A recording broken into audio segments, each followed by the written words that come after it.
everyone. Welcome to the Cupertino City Special Meeting. Today is January 25th, 2023. We are continuing our study session, and even though we have a public comments already, roll call, please. I went too fast. Councilmember Chow? Here. Councilmember Fruin?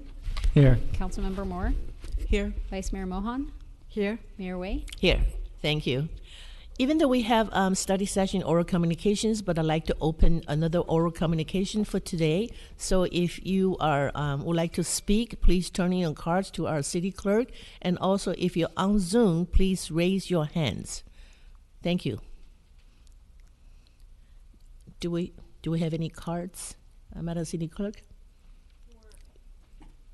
Yes, Mayor. We do have we have 2 speaker cards. So just to be clear, are we having an oral communications then, or are we having a public comment for item 1? So do we want, yep. So generally, we do not have oral communications at a special meeting. Okay, so we go straight to the meeting and then public comment. So yes, that would be our ordinary course. Okay, of business. so we will go to study session number 1, and then we will open public comment soon. So staff report, please. Thank you, Mayor and members of council. I have a very brief presentation, which I will attempt to bring up here.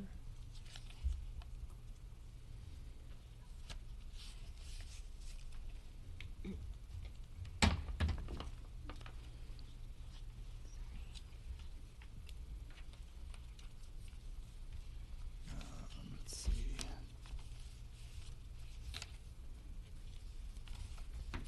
I'm trying to get the full screen mode. There we go. Okay. Thank you again. So I'm just going to very briefly review where we left off, and then go back to the council for questions and discussion, as well as public comment. So as we discussed last time, we've identified a need for written council procedures and policies, both to improve the functioning of the city and to bring us in alignment with practices in peer jurisdictions. We met on January 17th, and the council provided some feedback, but realized that we needed more time and space for discussion, and this study session was scheduled. Just again, a very high-level overview of the subjects that are covered by the draft procedures manual. Apart from the introduction, there's the selection of the mayor and the vice mayor, and again, just to be clear, selection and removal of the mayor refers to selection and removal of the mayor as from their offices as mayor and vice mayor, and not from council. Council cannot remove its members. That can only be done by the voters. Rules around council member commissions and subcommittees, rules for other cities, commissions, and committees. And then various administrative matters, relationship with staff, agenda and staff reports, meeting procedures, section on closed session, and then the enforcement and suspension of the rules. Council did receive an agenda packet on Friday with that included both staff recommendations to amendments to the version that was considered on January 17th, as well as recommendations from council members that were collected by the city attorney's office. In addition to the information you received on Friday, you did receive a supplemental item yesterday, and that includes certain suggested revisions that were made after Friday, and those are highlighted for your convenience in that supplemental agenda packet, so you could see the changes that were made after the agenda was published. So with that, I am available for any further questions that council has, and I will return this to the mayor. Right, thank you, City Attorney Jensen. So I'm going to open up for council questions. If you have questions, please let me know. If not, then we'll go to public comment. Okay, let's start public comment. Thank you. Madam City Clerk? Yes, Mayor. Would you like to start with the in-house people first? Sure. Thank you. They're here already. Thank you for attending the meeting. Yes, I have 3 blue speaker cards. First person is Peggy Griffin, then Jennifer Griffin, and then Lisa Warren. Peggy, welcome. Yes, you can use the overhead. It's up. Yep, we can see it. Okay. Good evening, council and staff. I want to thank you. Peggy, sorry, would you please pull the microphone over towards you? Yeah. Start again? Yes, that's perfect. Okay. Good afternoon, council and staff. I want to thank you for having this additional discussion and opportunity to comment. I have 10 very important requests regarding the City Council Procedures Manual. First, do not adopt this procedure manual today. It's a study session. Study it. 2, Section 4.4, appointment. Leave the last sentence as is. Former council members are not eligible for appointment. New councils always allow commissioners to serve out their terms. This is targeting Commissioner Scharf. Section 6.6, council member access to information. Compromise, reword it. Say before resorting to a public records request, they should meet with X to resolve the issue. 4, Section 7.1, future agenda items. Compromise, reword it. Allow those who put the item on the future agenda list to take it off. You can ask them. 5, Section 8.4, order of business. Define consent calendar, public hearings, action calendar. Define study session, what can and can't be done during a study session. Don't make decisions, approve stuff. Oral communications, change to say additional speakers will, not may, be given additional time at the end. Section 8.5, consent calendar, define it, what goes in it. Lately, its use has been abused. 2 examples. On the January 17th agenda, the housing element, where the public was asked to provide input, and they did, and the proposal for a design for a new park on a park-deprived east side were both put under consent.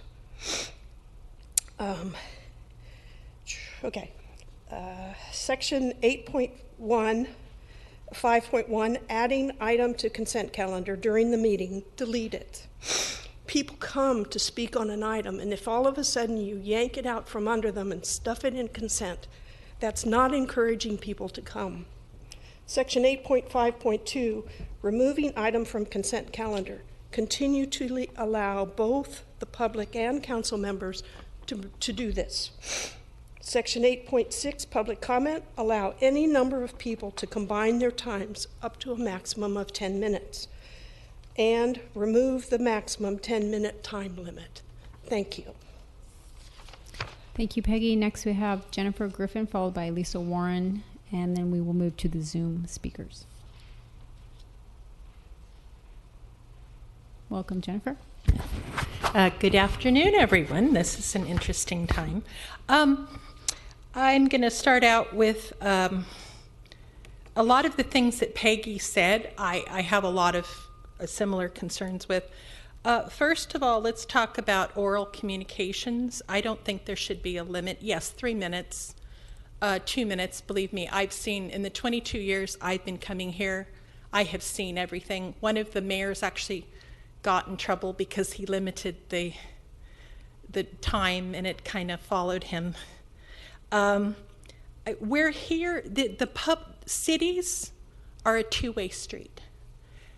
People create cities, people who move to areas, especially if it was a wilderness.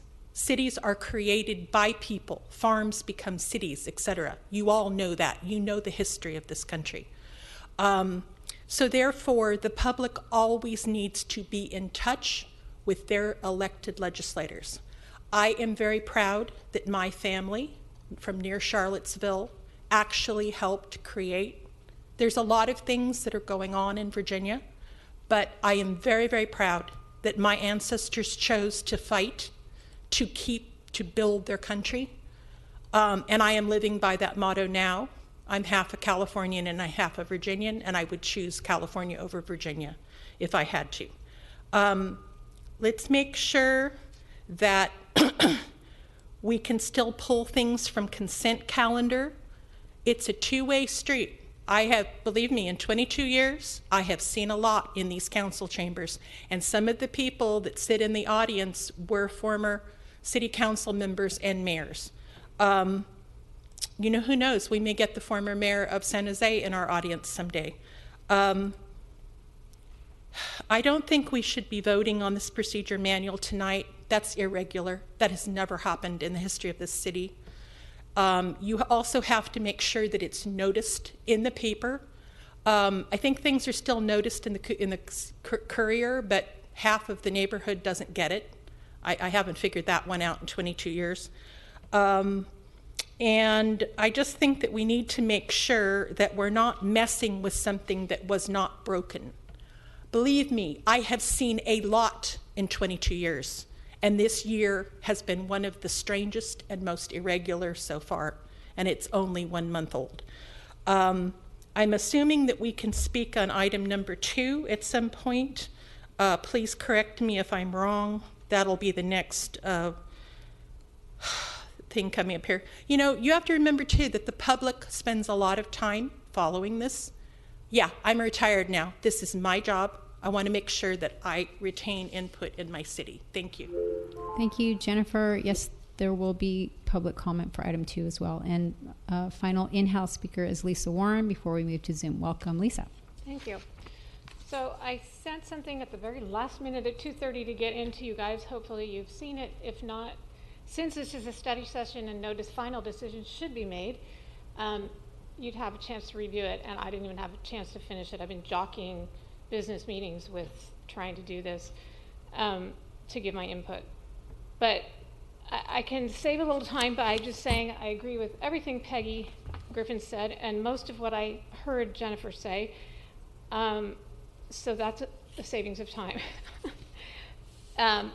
Key thing I just hinted at, no decisions, final decisions should be made at any study session at any time, whether it's planning commission, city council, etc. It's just not correct. And there's some bad information floating around about that. So selection of mayor, I will just start. 2.1, selection of mayor and vice mayor. Please consider deleting the sentence, the mayor and the vice mayor shall not serve consecutive terms, provided, however, this provision shall not prevent the vice mayor from succeeding the office of mayor. 2.2, please remove it's the removal of mayor or vice mayor. I support Chow and Mohan's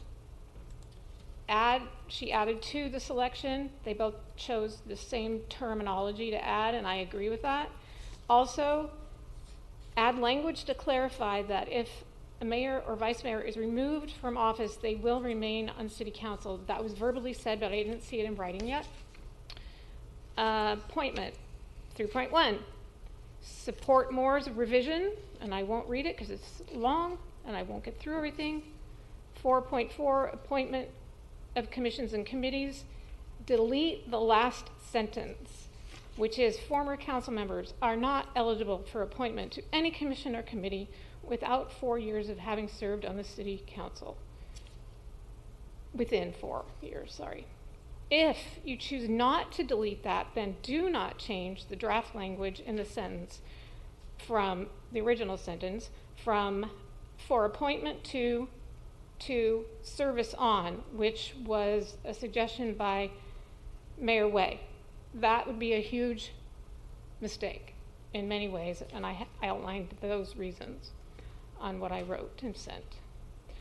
Support Moore's revision to add the 4.4, commission and committee members shall not be employees of the city or companies with which the city contracts with or employees of subcontracted companies. I would add to that, not just employees, but revise employees to read employees, principals, and board members. And this is for ex parte issues Lisa. that we're worried about in other sections. So again, since no final decision should be made, I'll continue to make comments. Thank you. Thank you. And that concludes our speakers that have submitted blue speaker cards in Community Hall. And now we will move to those people that have their hands raised on Zoom, and that is those are Rhoda Fry, Donna Austin, Louise Sadadi, and Danessa Tekmansky. And I will allow Rhoda to speak. Welcome, Rhoda.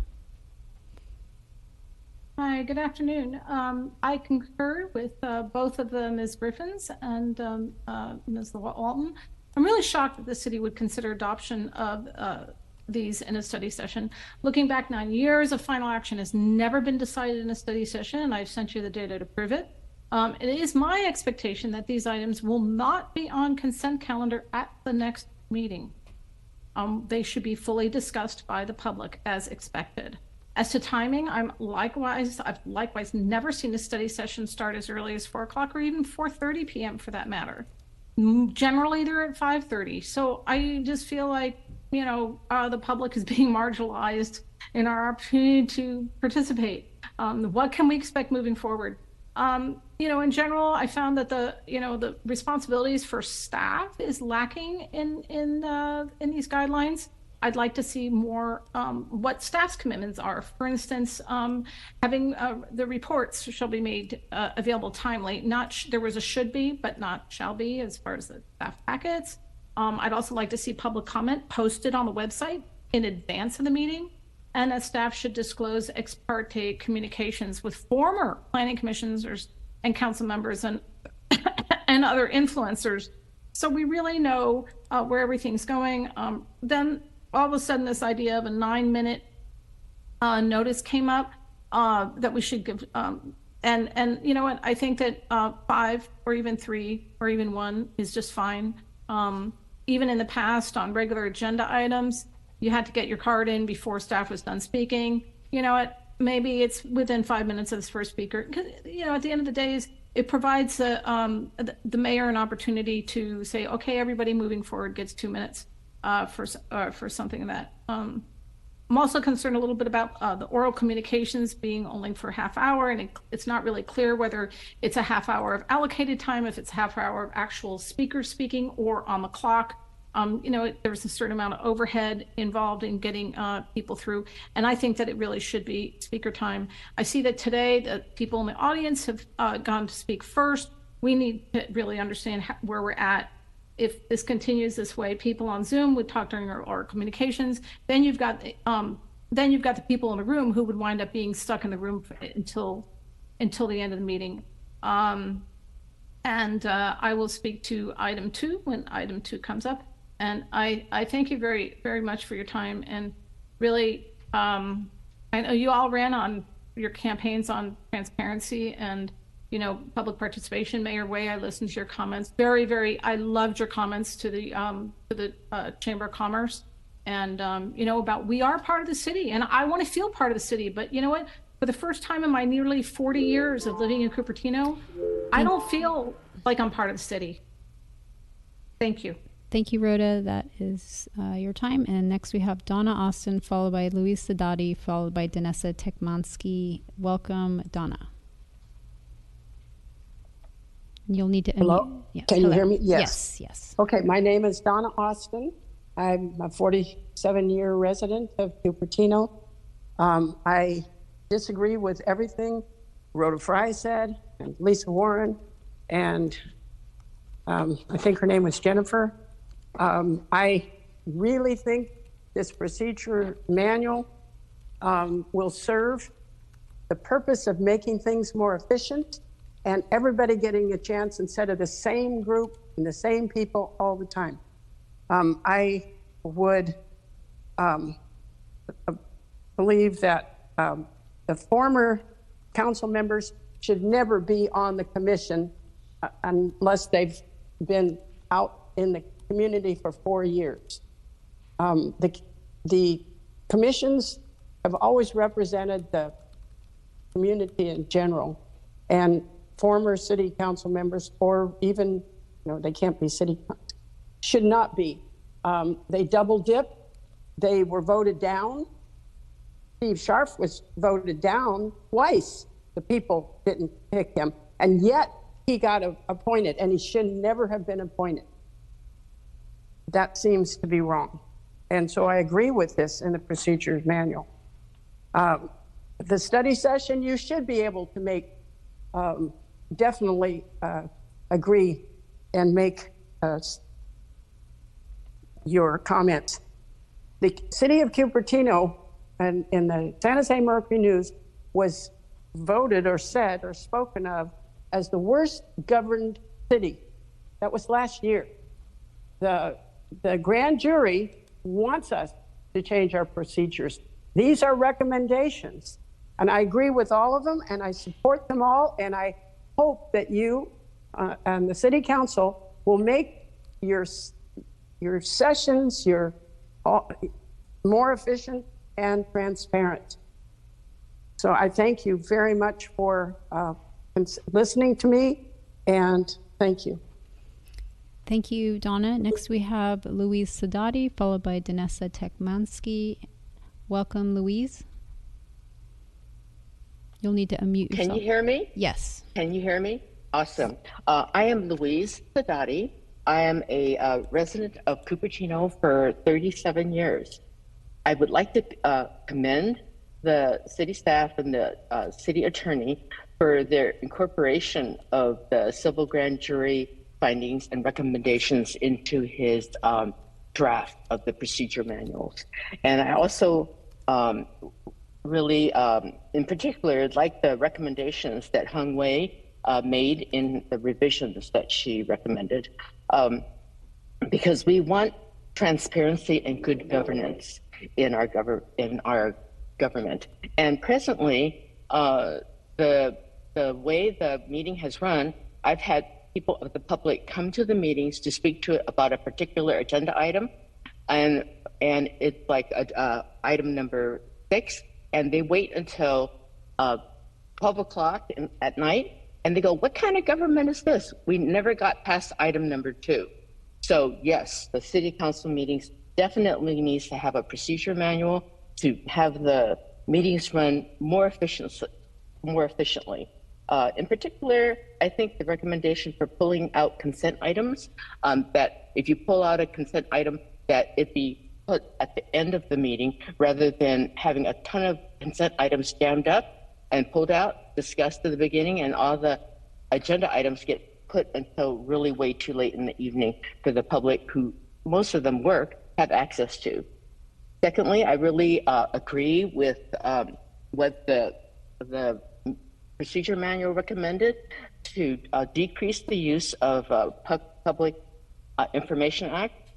It's been excessively used, it seems, by some of the council members. When you have 30% of the staff time being utilized answering staff public disclosures, that does seem to give the appearance of circumventing the city management style of governance that we should have. So this procedure manual, I can see it has a lot of input in it. I won't go into all the specifics, but it seems that a lot of the items are for efficiency, streamlining, because if you make the meeting streamlined, then more of the working public can be present. Whereas if you allow everybody to talk for 2 hours and until past midnight, then you are losing a lot of public access to the meeting. So thank you very much for this procedure manual. I recommend the city adopting it. Thank you. Thank you, Louise. And our final speaker on Zoom is Danessa Tekmansky. Welcome, Danessa. Okay. Hi, can you hear me? Yes, we can hear you. My name is Danessa Tekmansky. I'm a 31-year Cupertino resident.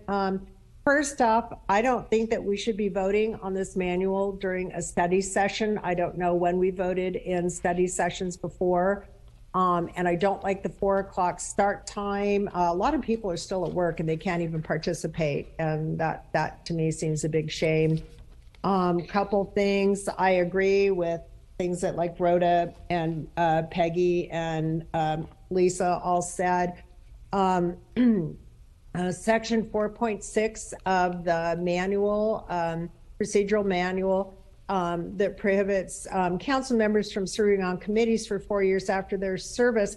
That to me doesn't make sense because you think that a council member would be more current, experienced, and informed regarding our city's affairs. And I mean, they could pick up the ball running on something where a brand new person's going to have quite a learning curve. It seems inefficient. You would want someone with experience.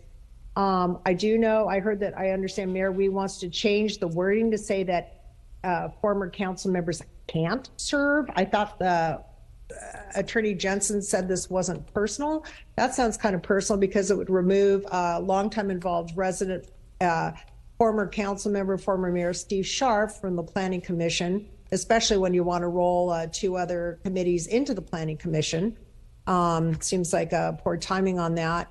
I also don't like saying that council members and commissioners can't speak or be involved in other meetings when they're not on the dais. They should have the same freedom of speech as any other member of the public. That just does not seem right to me.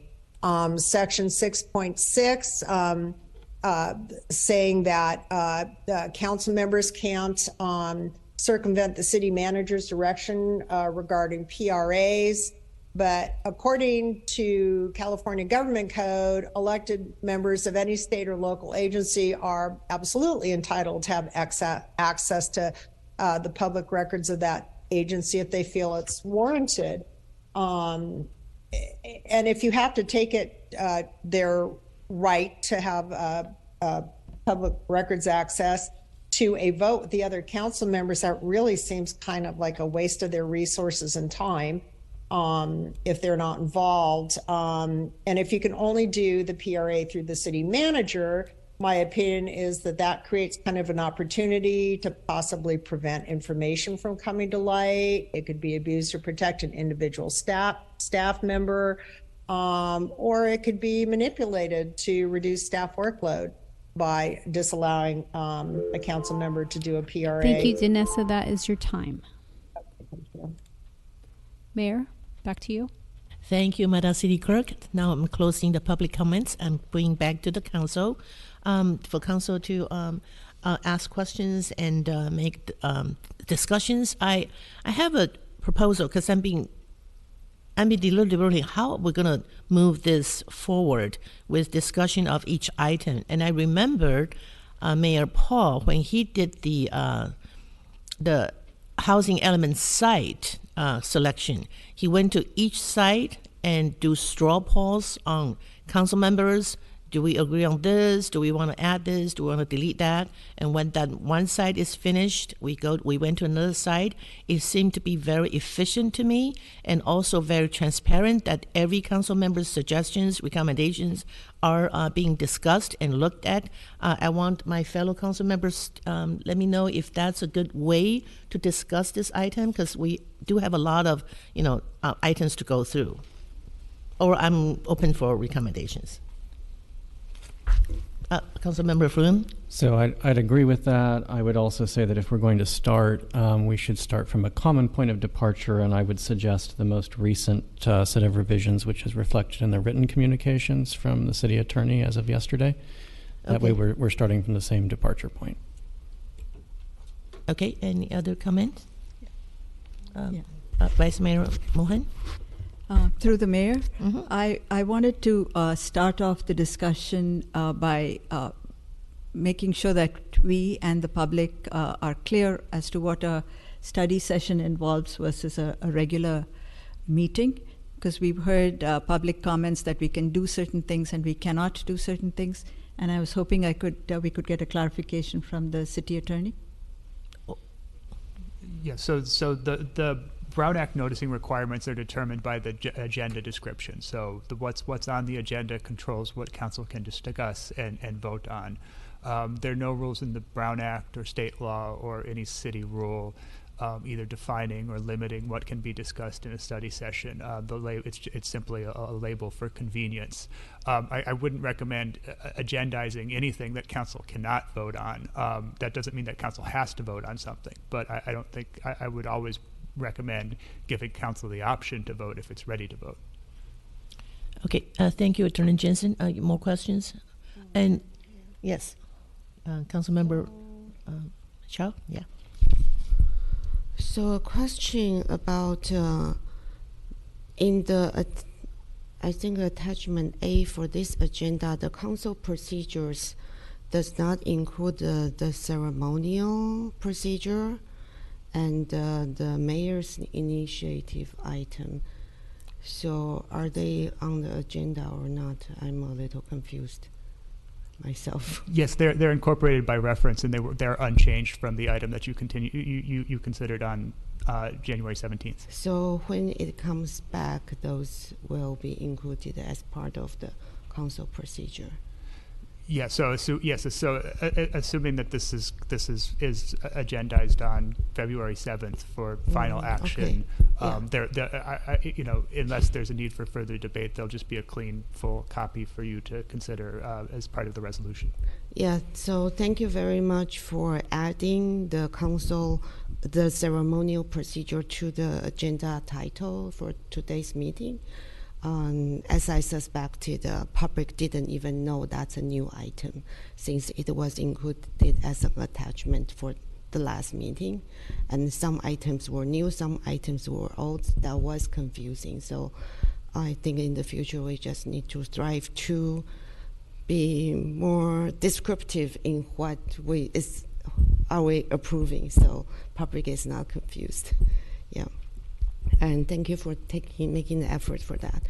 I have a question about the procedure in terms of a lot of times, like last time, the public has a lot of comments or questions, and then the mayor started with asking the staff to answer questions by the public. And then the current procedure has 5-minute limit for each council member. Then do we count those as part of the council member time when we are asking staff to answer questions by the public?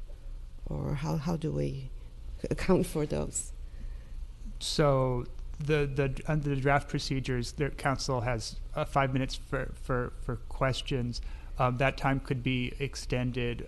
Additional time could be given to council members by the mayor. I think my assumption would be that the mayor would allow enough time for council members to get all of their questions answered so they could make an informed decision. When there's a question from the public that council wants answered by staff, my recommendation would be for council to ask that specific question, so staff knows what information council feels like it needs to make the decision. Often there are good questions that members of the public have, but I think it would make it easier for staff if council members repeat those. Oh, okay. So questions from the public, the council should repeat those questions and ask for the staff to answer, and that accounts for the 5 minutes. That would be my recommendation. Is that staff answers is answering council's questions. That obviously you're there to represent the public, and if they have questions that you feel they need to be answered, I think those could be asked to staff. What I mean is that's what's written the proposed procedure right now. That's what I'm trying to understand. That is not in the proposed procedure, and I mean, generally I would say the examples that I looked at didn't get in that level of detail. I'd say that's more of a protocol that I've generally seen used in other jurisdictions to respond to when there are questions from council or the public, I think there could be some flexibility with that, but it is not in the procedures as drafted. Okay, so you have sent a revised version. I couldn't find that in my email. Somehow I missed that, but I tried to find. I still couldn't. So where can I or the public access that revised draft? I'm going to refer that question to the clerk. Yes, these items were posted to the city website where in the same location as the published agenda, and also in the records repository, which is known as Laserfish. Thank you. If I know it's attachment C, that is the clean version. That's how I read it. And it was emailed to council as well. That's the version you are referring to that was sent yesterday? No, That was a supplemental report that was distributed to council, I believe, by the deputy clerk yesterday, and that it's also available on the city website. The supplemental report. So it was from the city clerk. Maybe Through the mayor, if I might. Yes, Okay. please. So the document that I'm suggesting we start from is in written communications, the supplemental that the city Right. attorney is describing right now. Right, so we got it late. So do anybody want to send to us one more time, just so that? It can be found on the city's website as written communications for today. I'm happy to forward it Yeah, to so that we can Councilmember all Chow. have it at hand. Thank you. Councilmember Moore, please. Thank you. So I am looking at the written communications version, and it refers to the attachments, and I want to clarify this. So we have the ceremonial correspondence policy, Exhibit A. I didn't see that in today's agenda packet, and along with Exhibit B, C, D, or E. So I have trouble, when we get to the part where we're supposed to, they're saying that we approve this resolution adopting the procedures manual.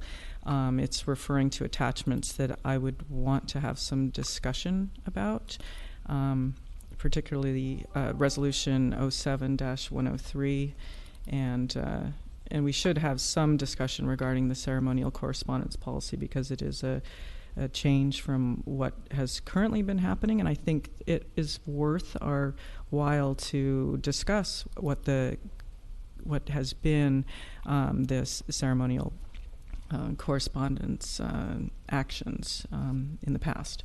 So I'm going to put that out there without having had that discussion. This is a non-starter for me for approving this. This will have to move to council. We need to have a time where we have a discussion on these attachments. Thank you. Okay, thank you. So I'm going to ask a question. If Madam City Clerk, do you know if there are study sessions that, because I remember we did take actions and voted on during study session. Maybe I remembered incorrectly. Do you have any records that you can let us know? I can certainly pull up a number of study sessions from past agendas, but my understanding is that study sessions, the council can take action on any item on the agenda. Mm-hmm. So we do have examples. I would need to research Right, okay, that, because my recollections, we've done that before, but maybe I recollected wrong. But now we at least we get the attorney's advice that it is not illegal, or yes, because we publish it, it says recommended action on a special meeting or study session. It is there, so it's not that we cannot do it, but we have not decided to do it. So I think that's my understanding. Mayor, through the mayor. Sure, absolutely. Go ahead. So, I think I have sent some email to the city attorney and the city manager, but I think they are not shared with the rest of the council or the public. I pulled the Palo Alto and the City of Berkeley council procedures. They specifically mentioned that study session, no action will be taken. So like a lot of items on this council procedure, we could be more restrictive so that we are more transparent to the public. And then I think Rhoda Fry sent an email written communication to the council. She pulled all the action, all the items considered in study session in the past 9 years. That's all the record available. In every one of them, action was taken at a later date. Okay, so there has been no time the city has taken action. Of course, we can always change that to be less transparent to the public from now on if we want to, but we can always strive to make it clear from now on we don't take action, and we can do that too. Another question I have on the mayor initiative. So I can ask. So are we okay with the procedure that I proposed, that we're going to start with each items. And I haven't seen the email from you, Attorney Jensen. So I thought I did only send it to Councilmember Chow, because I thought do you mind everybody else sending it had to me it. too? Because I don't think I downloaded that one either. I'm Thank sorry you. about that. I'll send it to the That's full okay. council. Thanks. So, so we can really see everybody's suggestions, recommendations. We go on each item. I think it's really good practice. So can I have more questions? Can I ask them first? Once we go to that item, when you have question on that particular item, we can discuss it. It's on the mayor's initiative. That's not in attachment A, so it's a little. This is a if I understand it, this is a continuing study session, and we have that material from last time. So I was under the impression that if we have questions, we should have sent it in already. So I sent in the question, but the city manager was not able to answer, so I would need to ask it now. Okay, so we come to that item then, because we will see it in the item that refers to that, so we can do it at that time. Point How's of that? order, Mayor. Yes. So I mean, I think it might, if there are a brief questions on the mayor's initiative, that's appropriate, but that is not agendized for action today. That's a budget item, process item that's included for reference. So council would not be able to act on that today. If council wants to change that, it's certainly the opportunity to agendize it separately. Okay. Alrighty. Thank you, Attorney Jensen. So I'm waiting for that to download. While I'm waiting, maybe, yes, please. Sorry, I'm very confused. So the mayor's initiative item, there was, so it was attached in the 17th agenda. You mean that item there, it's not a new procedure? It was, I thought it was changed from a previous one. No, it was a resolution adopted in 2007. Oh, so that was an old one, there was no change. Correct. Oh, okay. Thank you. I got it. Thank you. Okay, Mayor, so let me Mayor open Wei? up. Yes, go ahead. Thank I'm going you. to open this up and So share it. the first comment is with regards to the resolution, Exhibit D, resolution number 07-103. We are not following that resolution, and I do believe it does need to be discussed because there's issues with regards to the budget, what the resolution actually states, what the process is supposed to be, and I'm concerned that these attachments don't exist in this particular agenda, and Exhibit A, the ceremonial correspondence policy, is new. So I will I can follow the attorney with regards to resolution 07-103, but because we are adopting a policy manual and that is a resolution regarding policy, I think it is it would be very prudent of us to have a discussion about that original policy, because we are choosing to continue on with it. But going back to the ceremonial correspondence policy, with that being brand new, I think it should have been attached in this study session for the public. I see that it's being said that it's continued from January 17th, but I think, in the future, and perhaps even for today, that these attachments should have been made available. We're trying to establish trust and be more transparent, and that would include having all the attachments ready for the public so that they don't have to go back in and dig into the January's 17th report. So I think we do need to have a discussion about the ceremonial correspondence policy, have that brought up, and in fact, all of these attachments should be part of this discussion. That we shouldn't just be approving attachments that we're not even having any discussion on. Okay, so Mayor Wei, if I go may ahead. chime in a little bit. So it Yes, sounds please. like there's a few point of contentions. Just want to kind of clarify for the record. First of all, study session special meetings. There are terminologies that oftentimes we use, and I apologize for the members of the public. This might be foreign to you, but study session is allowing the city council or elected bodies a possibility and a forum to discuss an item. The action that city council oftentimes are asked to provide is to provide a direction for staff to move forward to complete a program. One of the most recent direction that council gave to staff was in December in regard to the 5G deployment. City Council considered a study session on how to move forward on developing a 5G ordinance. That was the action City Council considered. Today, what City Council is asked is to review the proposed draft council procedures and policies. Should you decide to move forward, staff will bring back a resolution for you to adopt in the following public meeting. That was point number one. Point number two, the Mayor's Initiative Fund, as City Attorney mentioned, it was an adopted resolution. I do want to clarify to Councilmember Chow, which is the reason why I could not answer some of the questions that you had raised in the email. I apologize if you read my email as a disregarding your email. That just want to clarify. Number three, this is a continued study session from January 17. While it is a good practice to include these exhibits as part of the staff report today, and I totally agree with that approach. It has been incorporated in the original staff report that was adequately noticed. So thank you, City Manager Wu.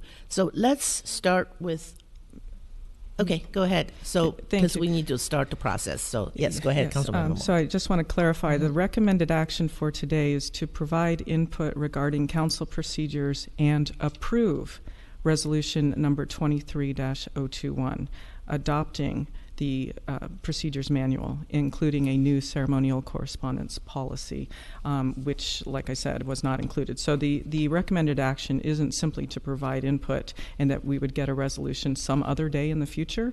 This recommended action is that we would approve it today. Thank you. Yes, absolutely. I always want to give council the option to act if they choose to act. All right. So can I share my documents? Am I sharing? Oh. Anybody seeing it? You are screen sharing. I don't see it. So can I ask another question? Go ahead. The resolution that's on today's agenda says the resolution hereby adopts the Cupertino City Council procedural manual attached here to as Exhibition A. But this resolution itself is Exhibition A. So the resolution would be prepared by staff for the mayor's signature. I think I think the purpose of this meeting was to go through the policy itself and resolve remaining issues, so we could bring a full version back for council review. As I said, I always want to give council the opportunity to act, but I think that the purpose would be best served by doing that. Okay, so the final resolution will include the council procedures and exhibition A, B, C, D, E from the 17th agenda. The final resolution will be voted on by council, prepared by staff, and signed by the mayor. Okay, so I propose we start with our procedure. Okay, so can anybody see my screen? Oh, perfect. Yes, Thank you yes. very much. So I just want to repeat the purpose of this manual is to promote communication, understanding, fairness, and trust among the members of the City Council, city staff, and members of the public concerning their roles, responsibilities, and expectations for management of the business of the City of Cupertino. I'm going to put just a little bit of comment on this. This actually is to promote communication. It's not to inhibit, because we can have good rules to follow so that everybody can understand what to do, and we can run the business with a lot of public comment approved. So this is really so that we can follow our guidelines and run the business and still have a lot of public input. So the intention really is not to inhibit public input. It's actually to open up for more public input so that people know when and where to come and speak with to the public, and to the city council on certain items. So I'm going to move to purpose 1.1. There is a comment from Councilmember Moore. So what we like to do is do a straw vote to draw from our council members. Do we want to add this? Yes or no? Do we have yeses? And do we have no's? Councilman Froome? No, I think it's perfectly fine as written. Okay, so Councilman Moore, I assume you're going to say yes? So I would delete it, and I think as we move forward towards the restrictions that are proposed, that will limit members of the public in their role, that makes me concerned. I mean, we can come back to this, but when we get to the end, if we find that the majority is wanting to limit public comment, you don't want to see one individual be able to comment on 3 items or 4 items for 3 minutes each, because you don't want to you want to harm that person and limit their ability to speak. If we get to the end and we find that that's really what this activity is about, or to specifically target former council members who are willing and knowledgeable and want to serve on commissions, I think that this purpose might need to have some further alterations. Thank you. Okay, so for the moment, you're okay with, okay, go ahead. Vice Mayor Mohan, what's your Mayor, opinion we're on talking this? about 1.1, right? Yes, whether we want to adopt Councilmember Moore's recommendation or not. My recommendation is to leave the language as it is, because it recognizes that members of the public are an integral part of this whole discussion. There's the city council, there's the city staff, and members of the public. So I wanted the language, I think, indicates their integral role in the procedures. Okay, thank you. And then Councilmember Moore, Councilmember Chow, do you have any recommendations? Sorry, I went too fast. I don't think we should remove the member of the public. Okay, so it looks like we are going to leave the language as is. So let's go to 1.3, because there's nothing on 1.2. Councilmember Chow had some recommendations. Can I comment Sure. on that? So I drew the language from the municipal code that was included in the part of one of the exhibition in the council procedures manual. Municipal Code Section 2.17.020. It says the intent of this section is maintaining control and direction of the city by the city council as a whole, and ensuring that the city council members have free access to the flow of any information related to the operation of the city. So I thought it's good to include that as in the intent and purpose of the council procedures manual too. Fellow council members, comments, opinions on this? Yes or no? Yes. Vice Mayor Charles, Vice Mayor Mohan says no, and Councilmember Fluen? I mean, it seems duplicative. We already have it in the municipal code, which is adopted by ordinance. We wouldn't be able to change it by resolution anyway, so I think it's unnecessary.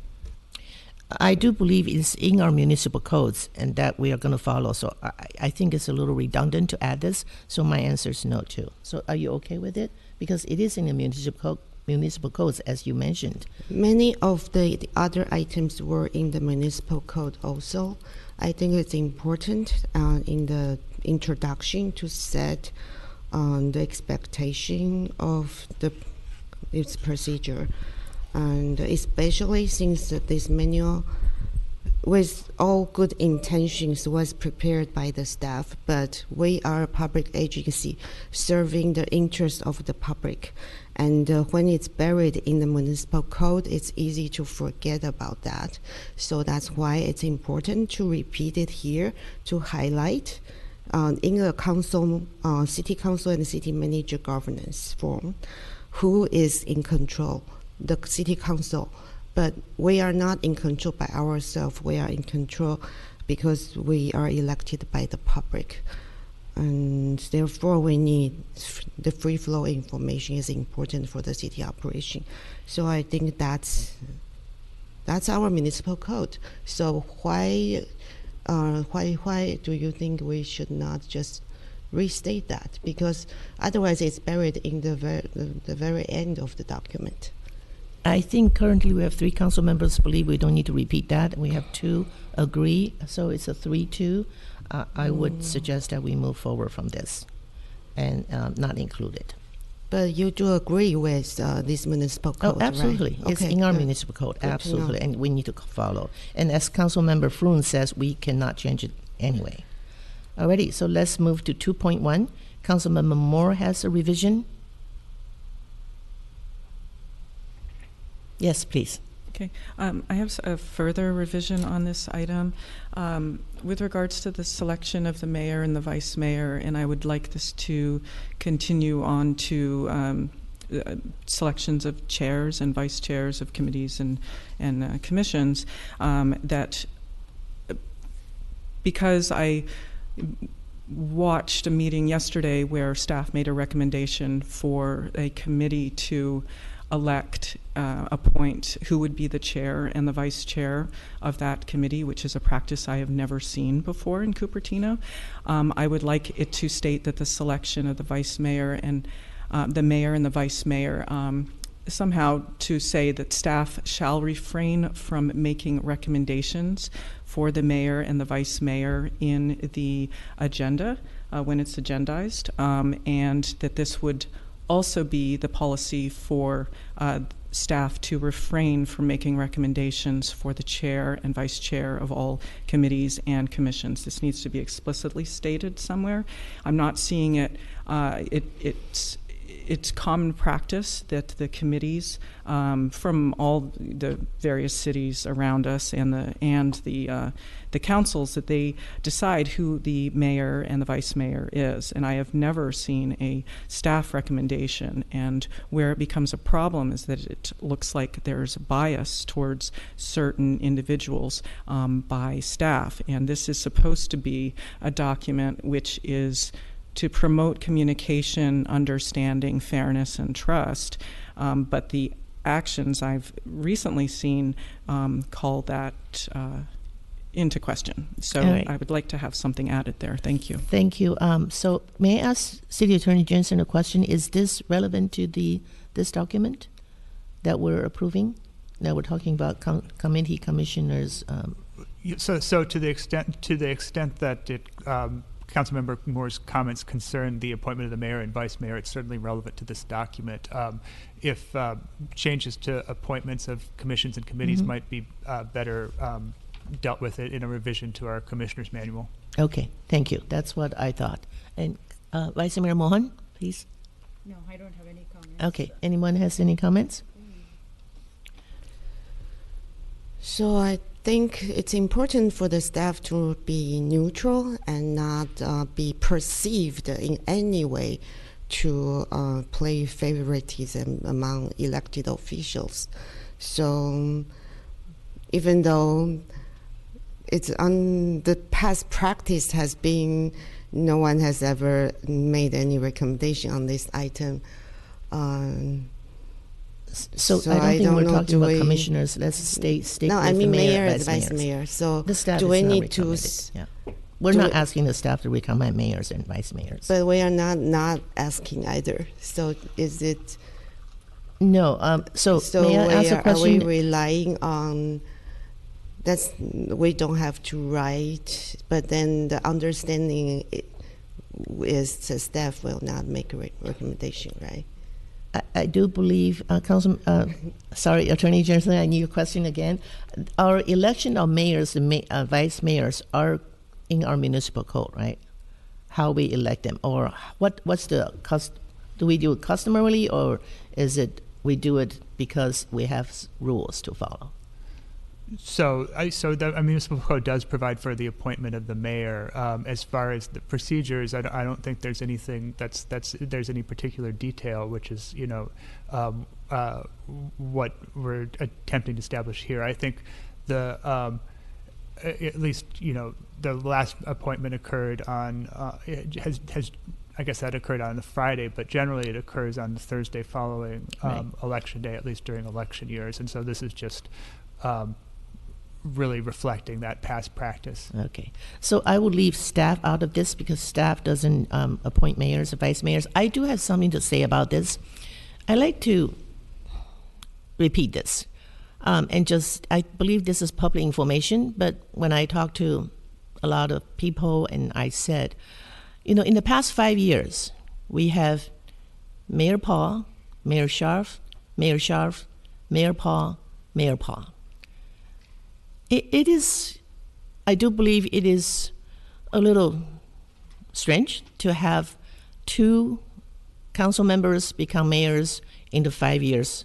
So I am a mayor right now. I do not want to be another mayor in the next year. I do believe everyone that's elected is capable to be mayor and vice mayor. They are elected by everybody here. So that's what I do believe that and I don't want to be another mayor another term. I do believe I need to let my other colleagues be mayors. So that is what I would say. I agree with this because, and of course, our council can always change it. If there's a strong mayor, we wanted them to, he or she become a second year. There's nothing in here that stops that council member to elect mayor another time. This is just a manual for us to think about it. And so that is my take on this. That's why I approve this as a current mayor, because I can say I want my fellow council members to become mayor next year so that everyone is capable and can take a turn and have the trust of the voters who voted for them. That's just my comment. And Councilmember Moore, please. Thank you. Through the mayor, City Attorney, would you please point to where the selection of the mayor and the vice mayor is in the municipal code? I am unable to locate it. Yeah, I don't think there are any procedures for the selection of the mayor and vice mayor in the municipal code. If that wasn't clear from my comments, okay. I apologize for that. All right, thank you. Okay, and because we have now, as of Monday, seen that staff has elected to give themselves permission to make a recommended action on who the audit committee should appoint to be their chair and their vice chair. So we have a precedent where staff has decided that that is going to be their new way of doing things. And we have the municipal code not providing a process. So I would assume that we can expect that at the next time we have an appointment, the election for mayor and vice mayor, that staff will again put out their recommendation for who would be the mayor and the vice mayor, because we've already seen that as being the new way things are going to be done around here. May I have the city manager put on this? Sure. So I am not the best person to answer Councilmember Moore's question, but I do believe there are 2 different categories of discussion. So for audit committee, there was a recommendation from staff to facilitate the discussion on chair and vice chair, and I made that point quite clear at the audit committee. Given that there were 2 brand new council members appointed to audit committee, it was, in my mind, a bit awkward to go through the chair and vice chair. And as I mentioned and stated at the audit committee meeting, this is staff's recommendation to go forward with a chair and vice chair. The audit committee has all your discretion to discuss and form a new chair, which they did, and a new vice chair, which they did, based on the audit committee's interests. I don't believe that will set any precedent for mayor and vice mayor election going forward, as we don't have any recommendation. Thank you, City Manager Wu. So on this item, can I have a straw poll, please? Can I clarify? Sure. I'm still confused. So what exactly happened on Monday? Was there like a written recommendation from the staff City for Manager, chair and vice chair? please. Mayor White, point of order, City Attorney. I don't know if this is relevant to this discussion. Okay. So, okay, for this item, I think we have to trust the staff here. I don't want to. I would trust the staff that will be prudent and would not be making a written recommendation, which I assume was what happened with audit. I didn't read the agenda, but I assume that they will follow the precedents and leave the selection of mayor and vice mayor to the new council members without making any recommendation. I don't think we have to write this down. It's okay to leave this as an understanding. If that's the understanding of all the council members, you can state so, and then this is also part of the meeting record anyway. Okay, thank you. So the straw vote for Councilmember I have a Fern. couple of comments. Go ahead. I think, okay, so let's not, I would like to limit, because we have many to do, but that's okay. Councilmember Moore, and Councilmember Mohan, Vice Mayor Mohan hasn't said anything, so I'm going to let Vice Mohan say something first. No, I'm going to be brief on this. My understanding is that we are talking about the selection of the mayor and vice mayor at this point, because if we are going to address the audit committee concerns that Councilmember Moore raised, I'd like an opportunity when we talk about the commissions and commissioners to elaborate my point of view. Thank you, Vice Mayor Mohan. And Councilmember Moore, do you have more to say?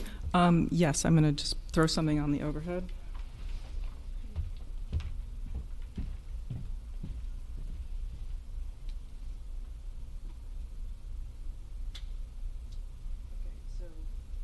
What I'm doing is establishing precedent, and you'll see item 2 establishes precedent.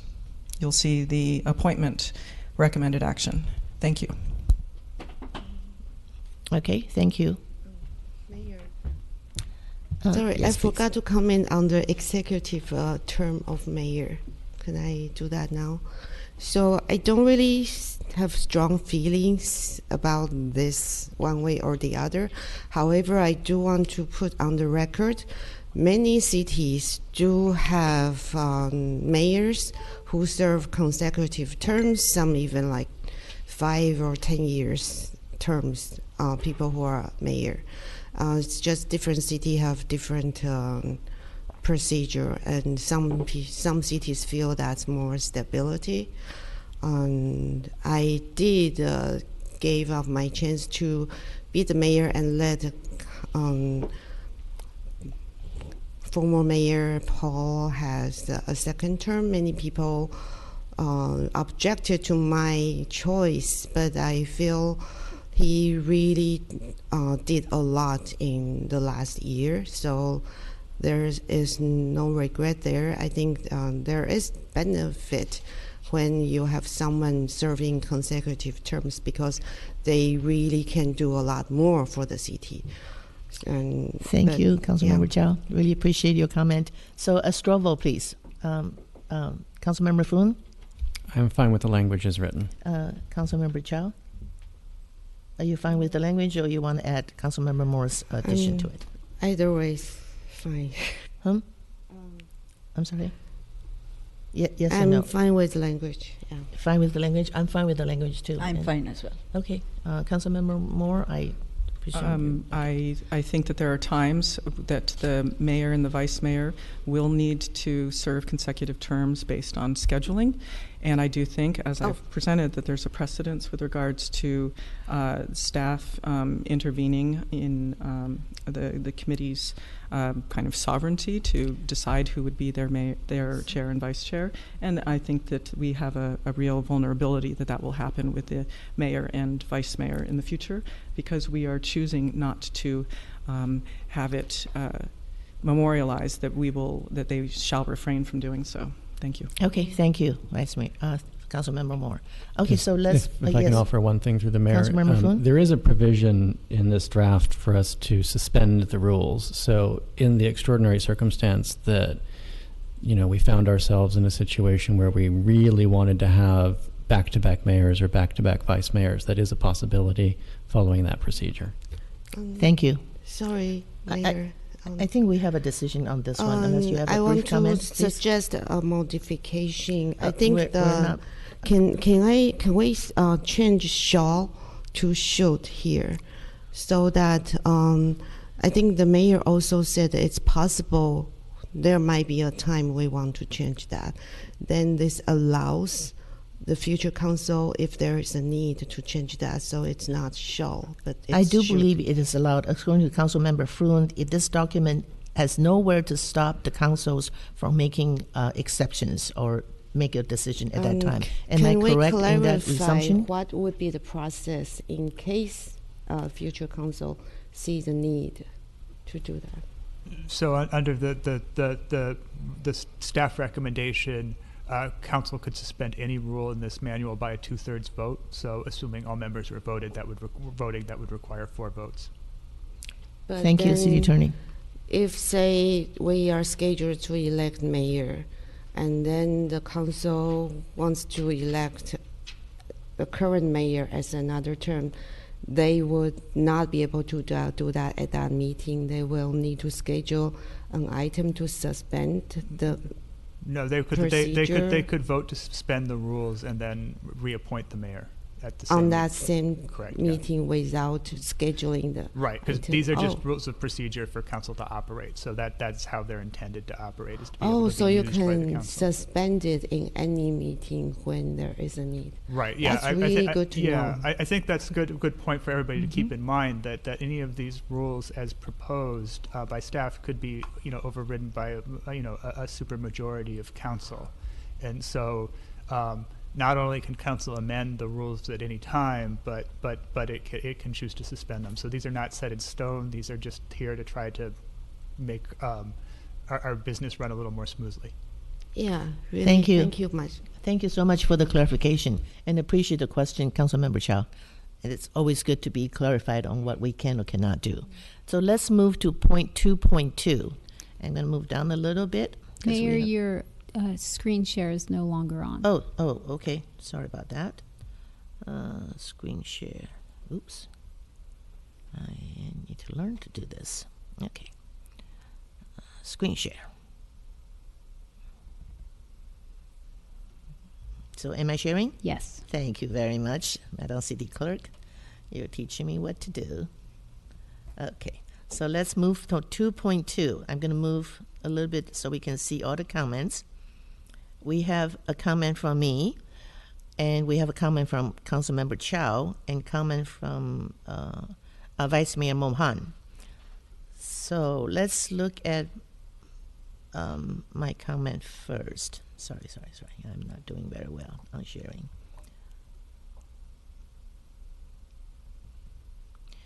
My proposal was to delete for cost, because that seemed to have caused a lot of questions. What's the cost? And I do believe council has its authority with the a majority affirmative vote. And I like the already in the notice that there are 72-hour notice to the mayor or the mayor if that's going to happen. So that is my recommendation. Now let's go to Councilmember Chow's. Councilmember Chow, you want to speak to your recommendation? Yeah, I think the public was asking about what's the cost. So I looked on other city or board in there. So this language is extracted from other procedures that I found for a normal cost of removal. Okay, thank you. And then Vice Mayor Mohan, are you done? I guess I think the benefit of having an explicit cost listed is I've seen political fights in other city council meeting.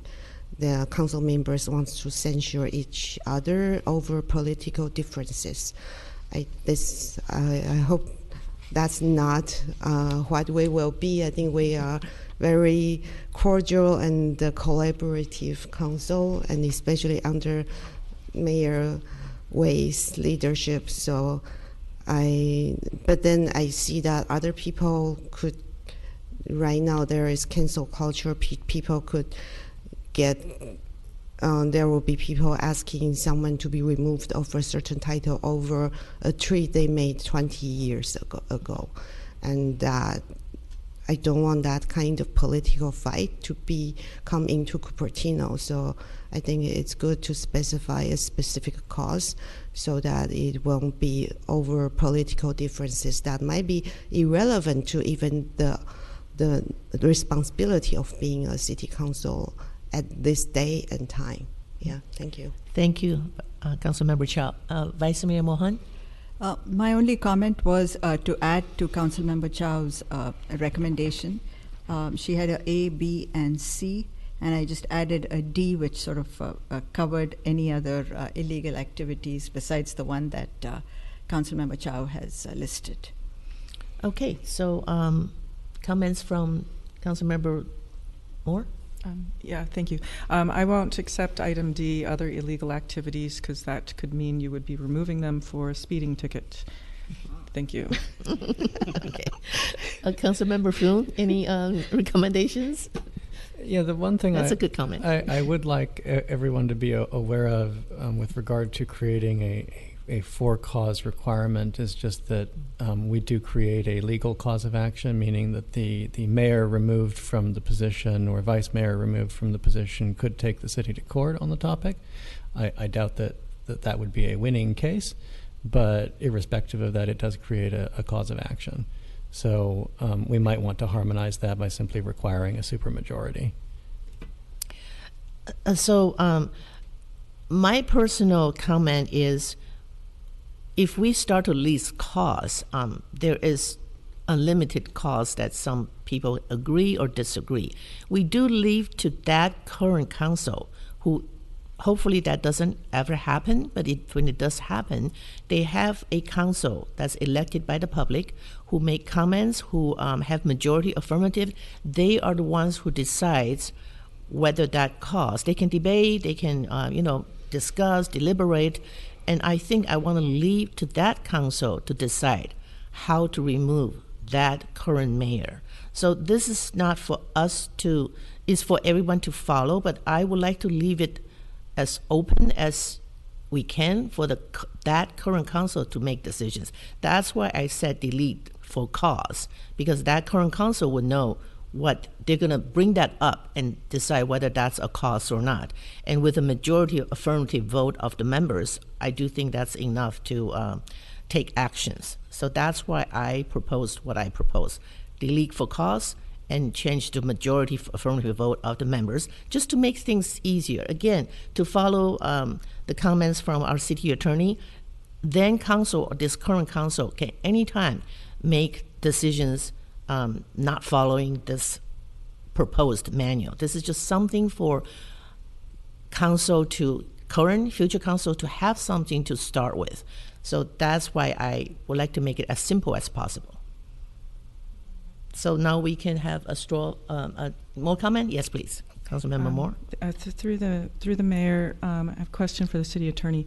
So I understand that one of our council members is an attorney, and what I heard a few moments ago sounded like it was treading into legal advice. So I would want to make sure that we are always looking to you as our city attorney who is providing our legal advice on these matters. So there was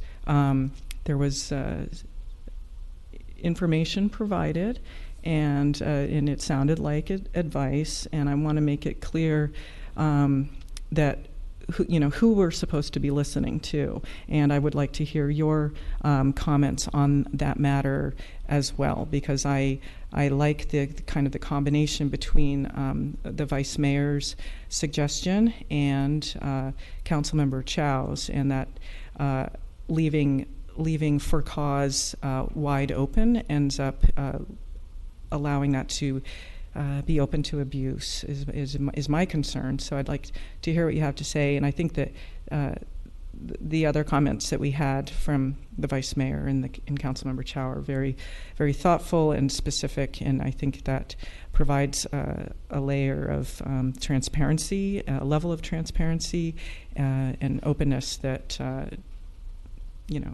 fosters trust.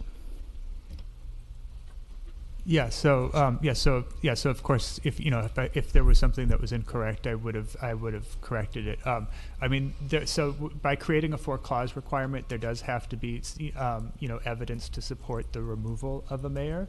That could always be challenged in court. There have been at least one legal challenge that I'm aware of, and that's where the 72 hours notice requirement comes from, is that you're required to provide, that there is case law that says that you're required to provide notice before removing a mayor or a vice mayor for cause, and so that's reflected in the staff recommendation. So I do want to make a comment on Councilmember Moore's comment. We all come with our expertise.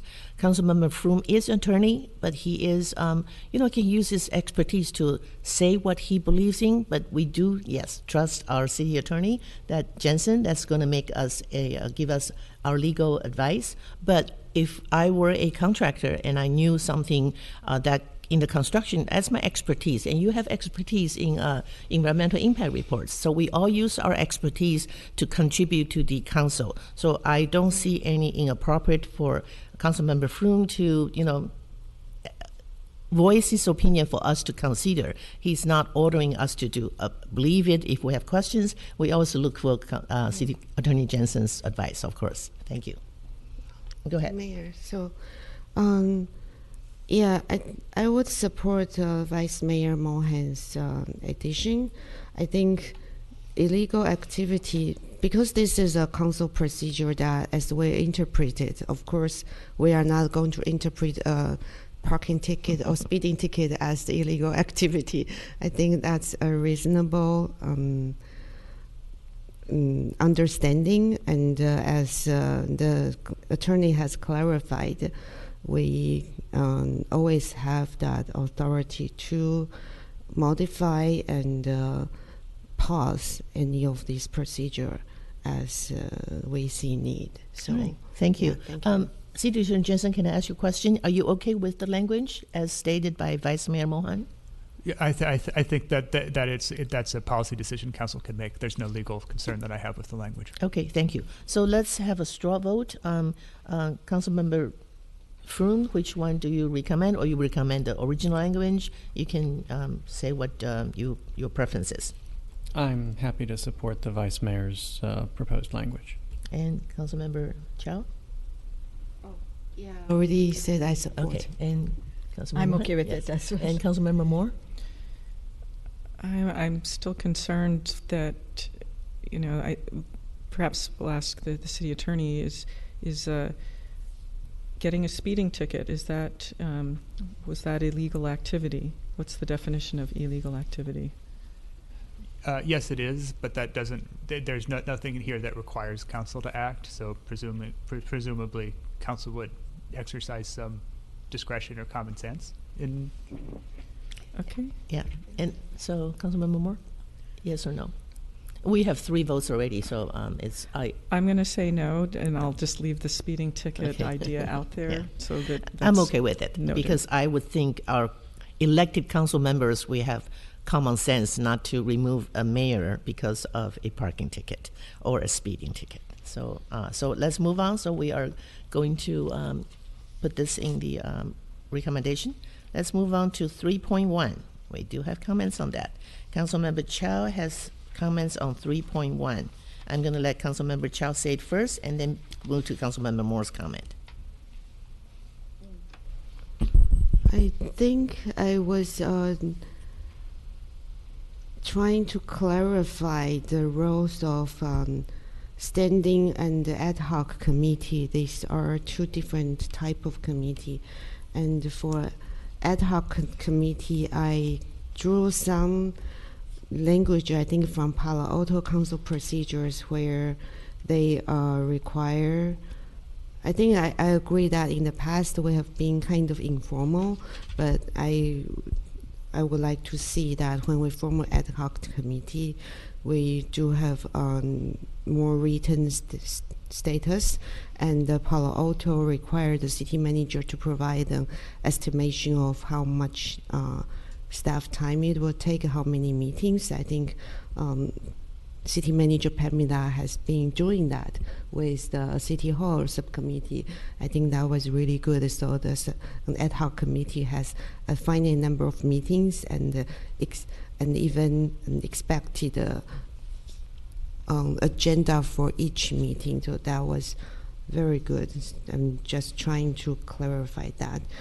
And I think that the city, as we have the current practice, is the council majority appoint the members in a council meeting. Of course, mayor who prepares the agenda can always come with the recommendation, but I think it's we should leave that to the majority of the council to approve that appointment together with the scope and understanding of the work. Thank you. Okay, thank you. And Councilmember Moore, I'm going to move up to your recommendation so we can see it and you can comment on it. Sure. Thank you, Mayor Wei. So I was, and perhaps I did not understand this particular item for these committees and subcommittees assignments. So I think of it in terms of, we also have our the regional committees that we are assigned to as well, and I don't think that we get into that in this particular procedural manual. So I just put everything, when I'm saying the standing committees, I'm including these regional committees as well, which is why I would want to have the consideration of the council members' preference to be on them or not, equitable distribution, if certain council members are getting other certain positions, their seniority, experience, and benefit to the actual committee that you're assigning the individual to. The reason I bring that up is, with regards to like the VTA PAC lost 10 members, which was a huge amount of turnover. The board lost 8.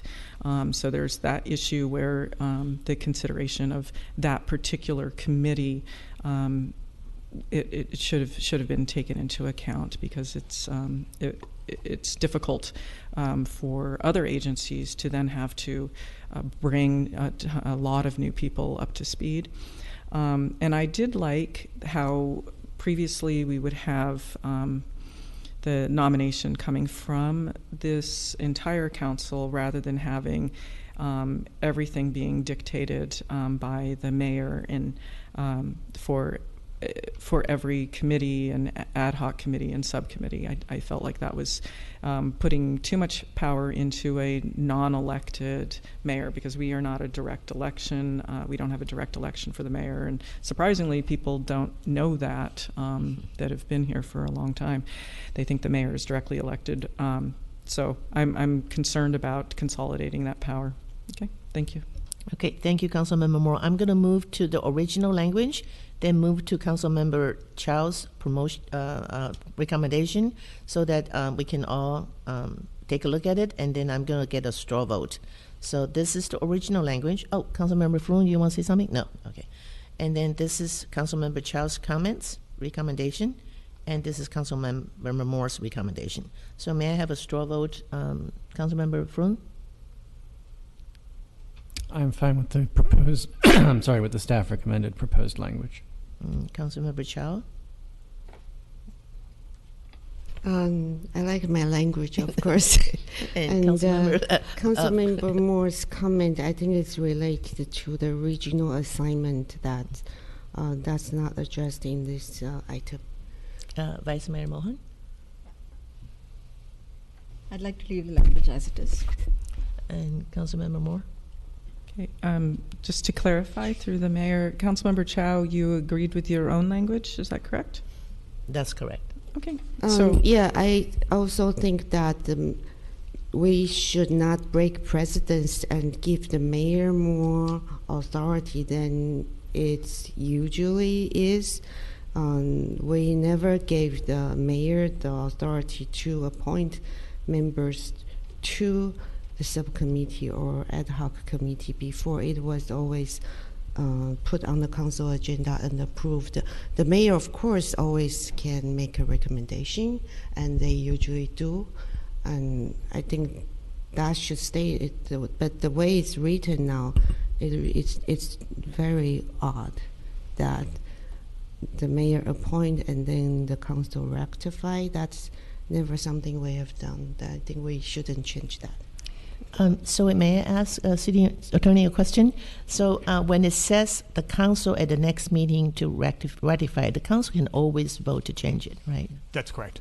Okay, so I'm okay with the language because it doesn't give the mayor ultimate authority to appoint or assign because the council still gets to do it. Then what do you think? We just make it clear that the council will approve the appointment with recommendation by the mayor.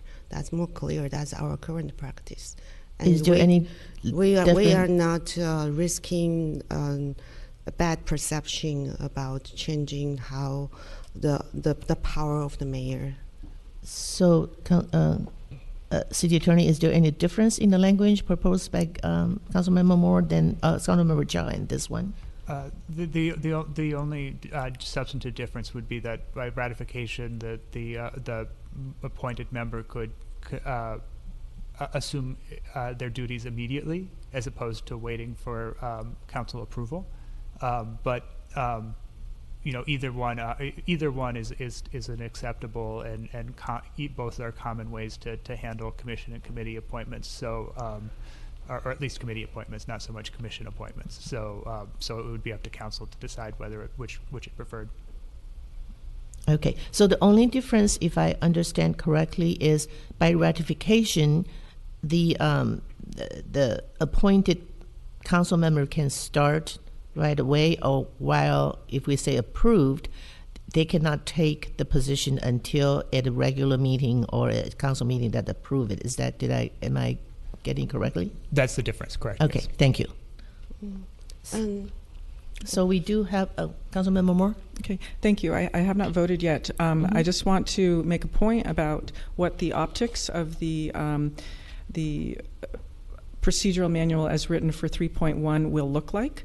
Okay, so if we say we would like to have a subcommittee to do look at this seismic retrofit that perhaps is needed at this bridge, something like that. We will be sitting at the council, and the mayor, whoever it is, at any time will be the person saying, okay, I appoint so-and-so and so-and-so to be on that subcommittee. And then we wait for the next meeting. So I don't like the optics of that. I wouldn't want to be part of that myself. I would want my council as a team to use the knowledge they have in order to nominate who they would like. You can have a substitute motion and make that selection. So with that, I support Councilmember Chow's suggestion for the replacement of Section 3.1. So I have a question. Yes, please. So the formation of the ad hoc and standing committee still have to be an item that's on the agenda that's formed, right? The mayor does not have the authority to say, I want to form a new subcommittee and appoint these two other people there. That's correct, yes. The formation of so it would have been formed by a council direction. That's correct. And then if we don't take my recommendation, it will be a committee that has no written scope, no staff estimation of time, and already we want the mayor to talk to two other council members outside of the council meeting about appointing them to a committee that the mayor will try to appoint them without having substantive discussion. How can this can be accomplished without violating the Brown Act, or give the public the perception this is accomplished without violating the Brown Act? The mayor doesn't violate the Brown Act for the mayor to ask somebody if they're willing to serve on a committee. But isn't it better for the public perception that this is done in a public meeting, so that we avoid this perception of business being conducted behind closed doors and So favoritism played by assigning people without public input. So this is council organizing its own operations. This is a guide for council to decide how it wants to govern itself. This doesn't limit public input. This determines who on council will be working on what in this particular provision. There are provisions in section 3.2 that set instructions and expectations for committees. So certainly, and those make it clear that committees or subcommittees' jurisdictions should be defined in writing, and that would have to be approved by council. But the public won't be able to comment on who serves on the subcommittee. That's correct. Yeah. I have a question to follow Councilmember Moore's question is at the next regular meeting, because I do know that sometimes we, if we do a subcommittee at that meeting, we would, ask for volunteers and then vote for it. So is there any way we can say at that meeting or the next regular meeting, so that we don't impede on, having to wait until the next meeting to rectify it? So, yeah. So Councilmember Moore asked that question, that she doesn't want to wait until the next. For example, right now we say, let's do a subcommittee to do certain things, and then we have two council members, being nominated or appointed, and then everybody approved it. But can we approve it at that time, or we have to wait until the next regular meeting to approve it? So under the procedure as drafted, what would happen is council would vote to put from a subcommittee. The mayor would, at some point, not necessarily during the meeting, request two council members to serve if it were an ad hoc subcommittee that was limited to 2 members. And then that would come back to the council for ratification at the next regular meeting, where there would be an opportunity for council to review the mayor's decision and for public to comment on it. Okay. That said, if council wants that process done in public, they should adopt a rule that has that process done in public, and both are acceptable ways of staffing commissions and committees. Okay, thank you. Councilmember Moore? Okay, so through the mayor, if I understand correctly, we have a majority of council agreeing that the mayor can go in the parking lot and ask a couple of council members to serve on standing and ad hoc committees and subcommittees, if I'm understanding that correctly. Yes, the mayor can request would be able to request council members to serve on committees in the parking lot. It doesn't have to be on the dais. That's correct. Thank you. So let me understand. So usually we form a subcommittee. Not usually. We have to form a subcommittee by council direction on the dais, and sometimes we, as part of the motion, we already assign two council member on those subcommittee. That can be done in the same on the same day, right, when we form the subcommittee. But sometimes we forgot to assign or didn't assign for whatever reason, and if the mayor sees the need to start this committee to meet immediately before the next regular meeting, this item would allow the mayor to call up to council member and say, you should start meeting now. We'll rectify this in the next regular meeting. So that's what this item would do. And I don't see there is like a really urgent need for this at all. Maybe we should just struck the whole item and then have the council approve the appointment as we usually do. If we just struck the whole item, the council will still then appoint whenever we schedule an item on the agenda, right? So for the vast majority of appointments, this is not going to make any difference in the procedure.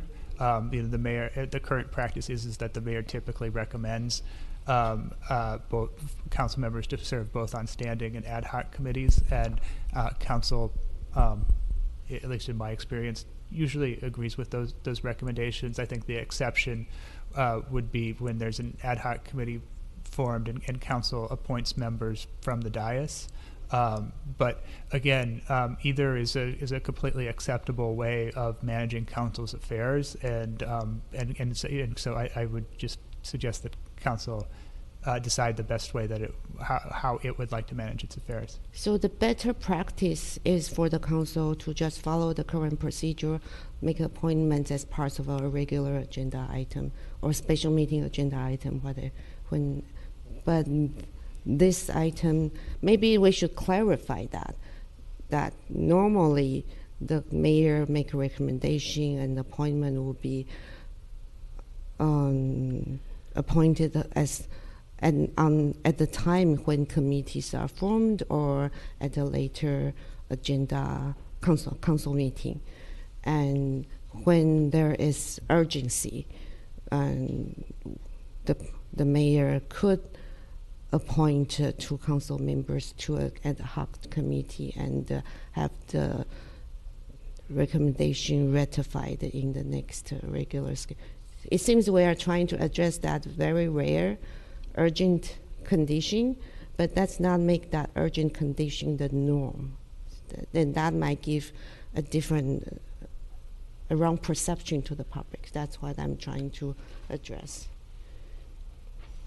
So yeah, and if council is concerned about that perception, and then they could certainly adopt changes to the proposed rules to address that perception. So just to follow the question, again, I want to emphasize and make sure I'm correct that nothing in this manual prohibits the council to make decisions otherwise.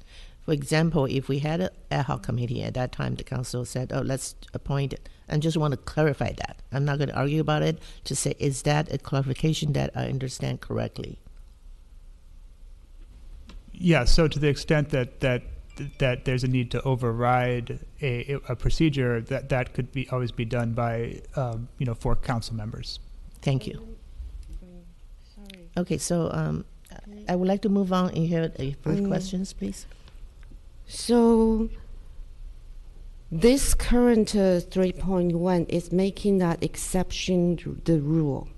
So the exception of mayor have to appoint outside of council meeting will become the rule. And if we want to apply the current practice, which is the normal rule, we will have to pause 3.1 in order to do that. Is that my understanding?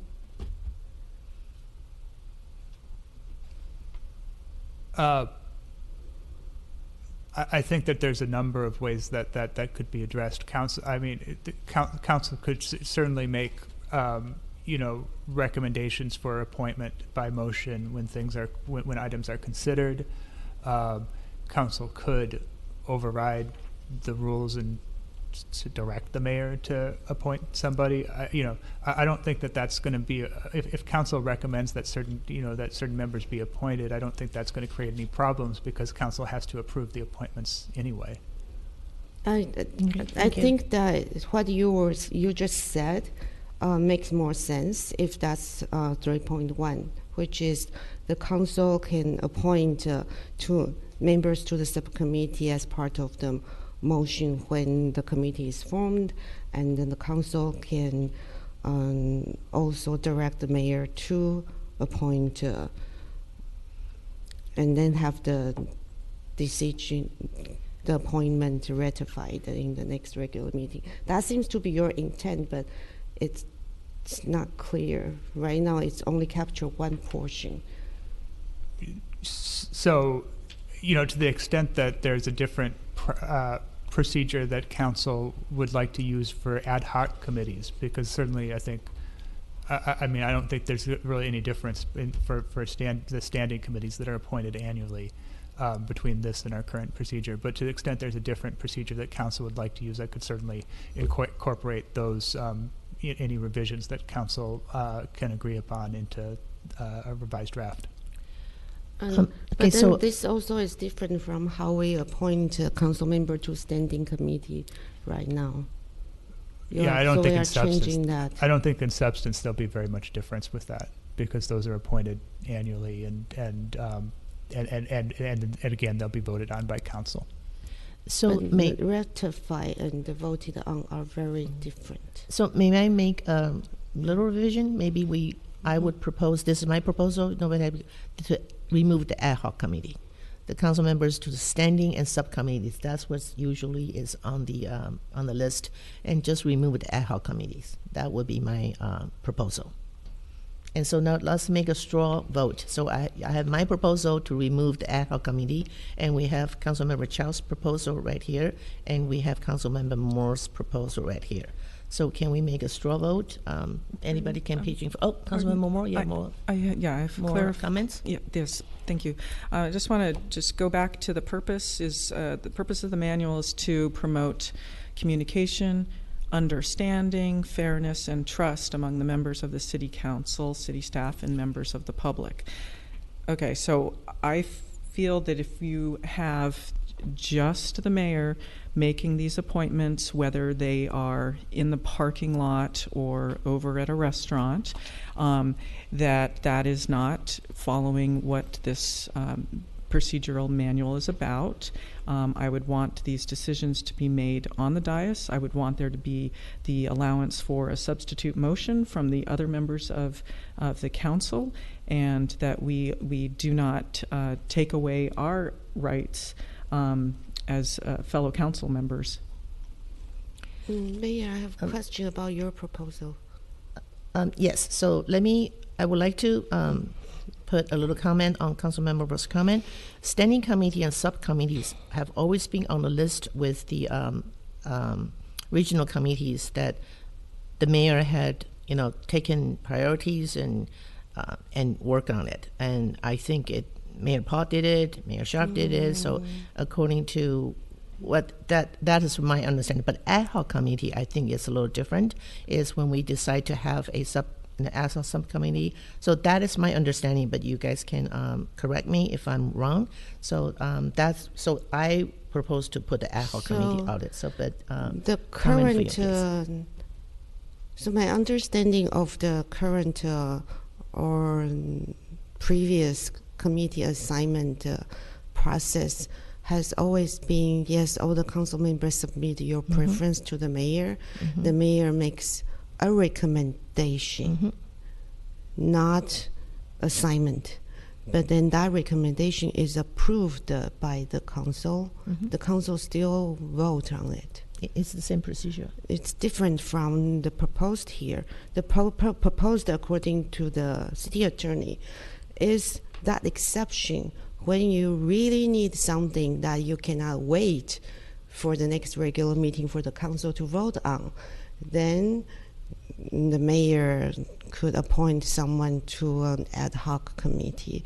Then the council ratify it later. That's why I'm trying to distinguish between the rule and the exception. May I have That's some not clarification from the city attorney, please? There's really very little substantive difference between this rule and our current process. This is a very long debate about something that's not very substantive. So let's have a straw vote, because I would like to move forward. I'm Can sorry. I make okay. Just a clarification. So the subcommittees, for instance, there was a grant subcommittee that myself and the vice mayor, grant funding subcommittee that we served on. We also were looking at a festival fee waiver subcommittee. There was a city hall subcommittee. Those were all decided by votes of the collective council. So I just wanted to clarify that. There was a statement about ad hoc committees. One ad hoc committee which we have had, which was really needing to be a standing committee, was the Economic Development Committee. And I don't know of others that fall under that heading at this time. Perhaps the Fiscal Accountability Committee, I believe it was called. So I go back to having my preference for Councilmember Chow's suggestion. Can I make Okay, a so substitute motion? you vote for. We're not making motions. We're just doing Through the mayor. straw polls. Yes, We've please. already got. Councilmember Phuong. We already have a majority for the language as written, and I would suggest that we simply move on to the next topic. Okay, so Councilmember Moore votes for Councilmember Chow's, and Vice Mayor Mohan. I'm good. With the and Councilmember Phuong is good with the Yes. current language, and Councilmember Chow, you vote for yourself. I would think. I would. Yeah, I support my language plus the clarification that I made earlier, that appointment should be made at council meeting with the majority vote. So I am okay with the current language because I'm going to trust city manager's statements that it is really not a bigger difference, and then the council can, at that time, whatever council wants to make a decision, they can always have a decision made. So if there is no difference, why don't you support the clarification of it so that we don't give the perception? Excuse me. Okay, go ahead. Yeah, I'll repeat that we already have a majority for this. I think we're belaboring the point, and we're coming up on 2 hours already. Okay, so let's move to 3.3. Mayor Way, may Yes. I suggest maybe a 5-minute recess? We've been going on for I'll do with some time. 3.3. How's that? Yes. Sounds good. Okay. All right, 3.3. Councilmember Moore has a recommendation. So let's, Councilmember Moore, you first. So my comment is simply to make sure that we have reports or minutes coming from the committees and the subcommittees, so that we get to hear what they are doing.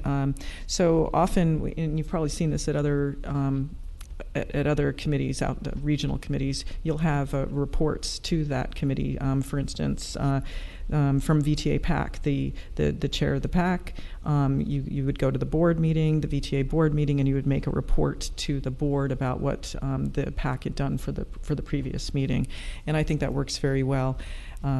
So that's my suggestion. Thank you. And any recommendations and any other input from council members?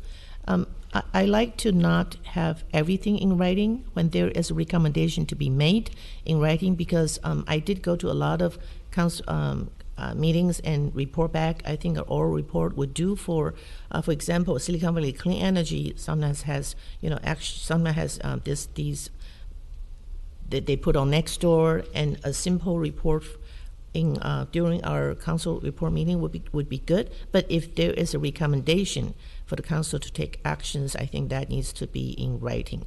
I don't think everything needs to be in writing. That's just my personal counsel. I'm okay. Let's take a straw vote. Any more comments, Councilmember Chow? I don't see the difference between the current wording and what council member has more. Councilmember Moore wants everything in writing. What the current says, whenever recommendation is made to the council. It says the reports and minutes shall be made in writing. Whenever a recommendation, so if a recommendation is made, it will be a written report, and the minutes and most of the the time report. we can just get oral reports. That's what as we're doing But right now. if we are going to make a recommendation, then that means the minutes of the subcommittee meeting we will. I think the current language is sufficient. Okay, so current language from Councilmember Chow, Councilmember Phuong, I concur. Councilmember Vice Mayor Mohan. I thought if we just leave out or rephrase it to say these reports or minutes shall be made in writing regularly. You prefer Councilmember Moore's? I wanted to leave it a little more open and say when the reports or minutes of these subcommittees or council committees, when they feel it's warranted that a report needs to be made to the council, that's when it should be made, and not necessarily with the recommendation or without a recommendation. In writing. In writing. This is what in writing. Everything needs to be in writing. Yes. Okay. So, and Councilmember Moore, you support your own? Yes. Mayor Way, so you're saying everything should be in writing. I'm saying you make a report on the actions of that of that committee or the subcommittee, so that you're keeping the council informed of what's going on. It's not looking for a book report. I'm just looking for a few bullet points. What happened? It's the same thing that we make an oral report at council, and it would be better if we had prepared in advance and have those reports available so that members of the public know what's going on at the other meetings, and we're being more accountable and transparent about these other places. I would like to make it more flexible, because sometimes we doing writing, sometimes it's simple report, we just report out. So I would agree on the current recommendations. Good. So let's move on. Let's take a 5 minutes break. Should we clarify these are action minutes? Should we clarify these are action minutes, not minutes of the meeting? We have majority to approve the So let's take a 5 minute break, because I think we're 2 hours into it. Okay. Thank you. Yeah.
to start sharing again. We're going to start with 4.2.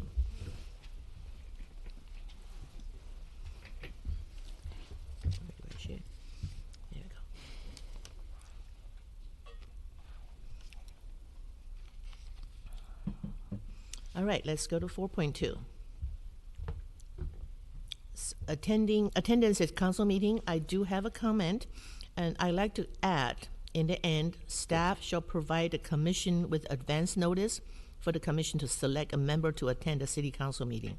And Councilmember Moore has also a comment. Yeah, Councilmember Moore? Oh, I'm sorry. I thought you were going to read it. Sure. I was just adding preferably the chair or the vice chair, but I'm happy either way. Okay, Councilmember Chow? I have a question. It reads right now, when the commission has an item of interest on the council agenda. So how is that determined? For example, sometimes there are items that might fall under a certain commission, but it may not have gone through the commission. It would generally be determined by the commission. In the vast majority of cases, it will be items where the commission has made some recommendation to council. So the commission will decide whether an item is of interest. Then the staff may or may not know if they are interested. So the primary purpose of this is to have if there is a recommendation being made to council, to have a commissioner there to speak to the recommendation. So staff does not need to attempt to translate the commission's thoughts on an issue. But usually the council doesn't even know when an item is on agenda until like the Wednesday before, or so. How much advance notice can we give the commissioners or to select a member? There will have to be some internal procedures that we develop to make sure that this is this is convenient for the commissioners. So maybe the commissioner, when they are discussing an item, they might already be deciding on who will be reporting to the council, and that person might keep notes and have some and know that they will be watching. That would be one way to do it. Yeah, I mean this leaves it to the commissions to figure out how to do that. Okay, thank you. So I do like Councilmember Moore's addition, preferably the chair or the vice chair. So I like to incorporate Councilmember Moore's addition and mine, but I'll take a straw vote. Councilmember Fruin? I am good with both of those incorporations. Councilmember Chow? Yes. Vice Mayor Mohan? Yeah, I'm fine with the original language and the additions you suggested. And Councilmember Moore? Okay, so just to clarify, so it would read, if you had a combination, it would be something like, staff shall provide the commission with advance notice for the commission to select a member to attend the city council meeting, preferably the chair or vice chair somewhere inserted in there. So absolutely, yes. That would be it. So I like the combination. So I don't know how we can so that. I vote yes too. So we have a 5-0. Thank you. All right, now we can move to 4.4. Appointment of commission and committee applicants. Okay, and we have it says multiple council members suggest to not eligible to serve on any commission, and Councilmember Chow has a comment, and Councilmember Moore has a comment. Can we have Councilmember Chow put in your comment first? Yeah, I think there is. We should remember, anyone serving as a commission, they have to sign Form 700, and then any communication they have on an item will be subject to open meeting law, the Brown Act. So the undue influence, actually, I'm more concerned of from the past 4 years are undue influence by former commissioners and city council members communicating with city staff, since they are not subject to Brown Act or any Form 700. but then they have connection and influence on city staff due to their past authority. And that I'm more concerned of. I think we need transparency on that more. And I don't think in the spirit of collaboration, we should not. Okay, thank you. Yeah. Okay. Councilmember Moore, your input on your recommendation? Well, I'm interested in what Councilmember Chow was just adding there. So I would like to know about the communications from the.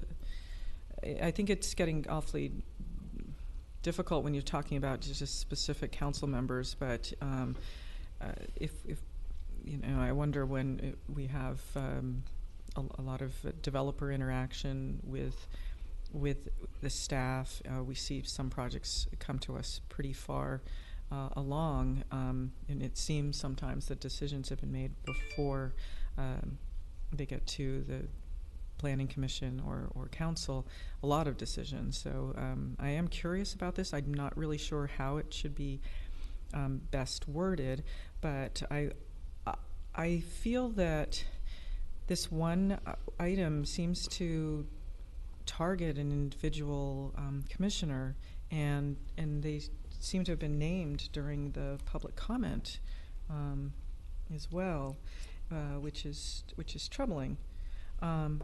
So I wouldn't want to think that this was written in order to somehow sanction that individual. But the addition that I added here was that the commissioners and the committee members shall not be employees of the city. That seems pretty self-explanatory. Or companies, and I'm not sure how to best word this, companies which the city contracts with, or employees of subcontracted companies. So, for instance, I wouldn't want to see somebody who's a subcontractor of a company that we have doing a project, perhaps. Yeah. So there, you know, I have seen that, and then I would want to make sure that that's being revealed, because sometimes it's harder to find. And if a person doing a Form 700 says that they worked for this company, but you dig into the actual contract and you see who they have for a subcontractor, then you find it there. That could be problematic. Right? Thank you, Councilmember Moore. Do we have comments from the other council members, or the city attorney want to comment on Councilmember Moore's concerns? I do believe we have rules that's for commission appointments to follow, and do we have any comments from? So employees from the city our commissions generally are employees of the city are generally not allowed to serve on commissions. There is at least one committee that by code requires city employees to be appointed. So we would need to address that issue if we were going to go down that path. And then I guess the only thing I would caution that employees of companies that the city contracts with, or subcontracted companies, you know, the city contracts with, you know, for example, Microsoft, you know, to obtain Microsoft software, and so I'm not sure that that the intent would be to, you know, prohibit a software engineer that was working at Microsoft to who, you know, otherwise is qualified to serve on a commission to be a city commissioner. Okay, thank you for the clarification, Councilmember. City Manager Jensen. I like to say multiple council members recommended to not eligible to serve on any commission. I'm one of them.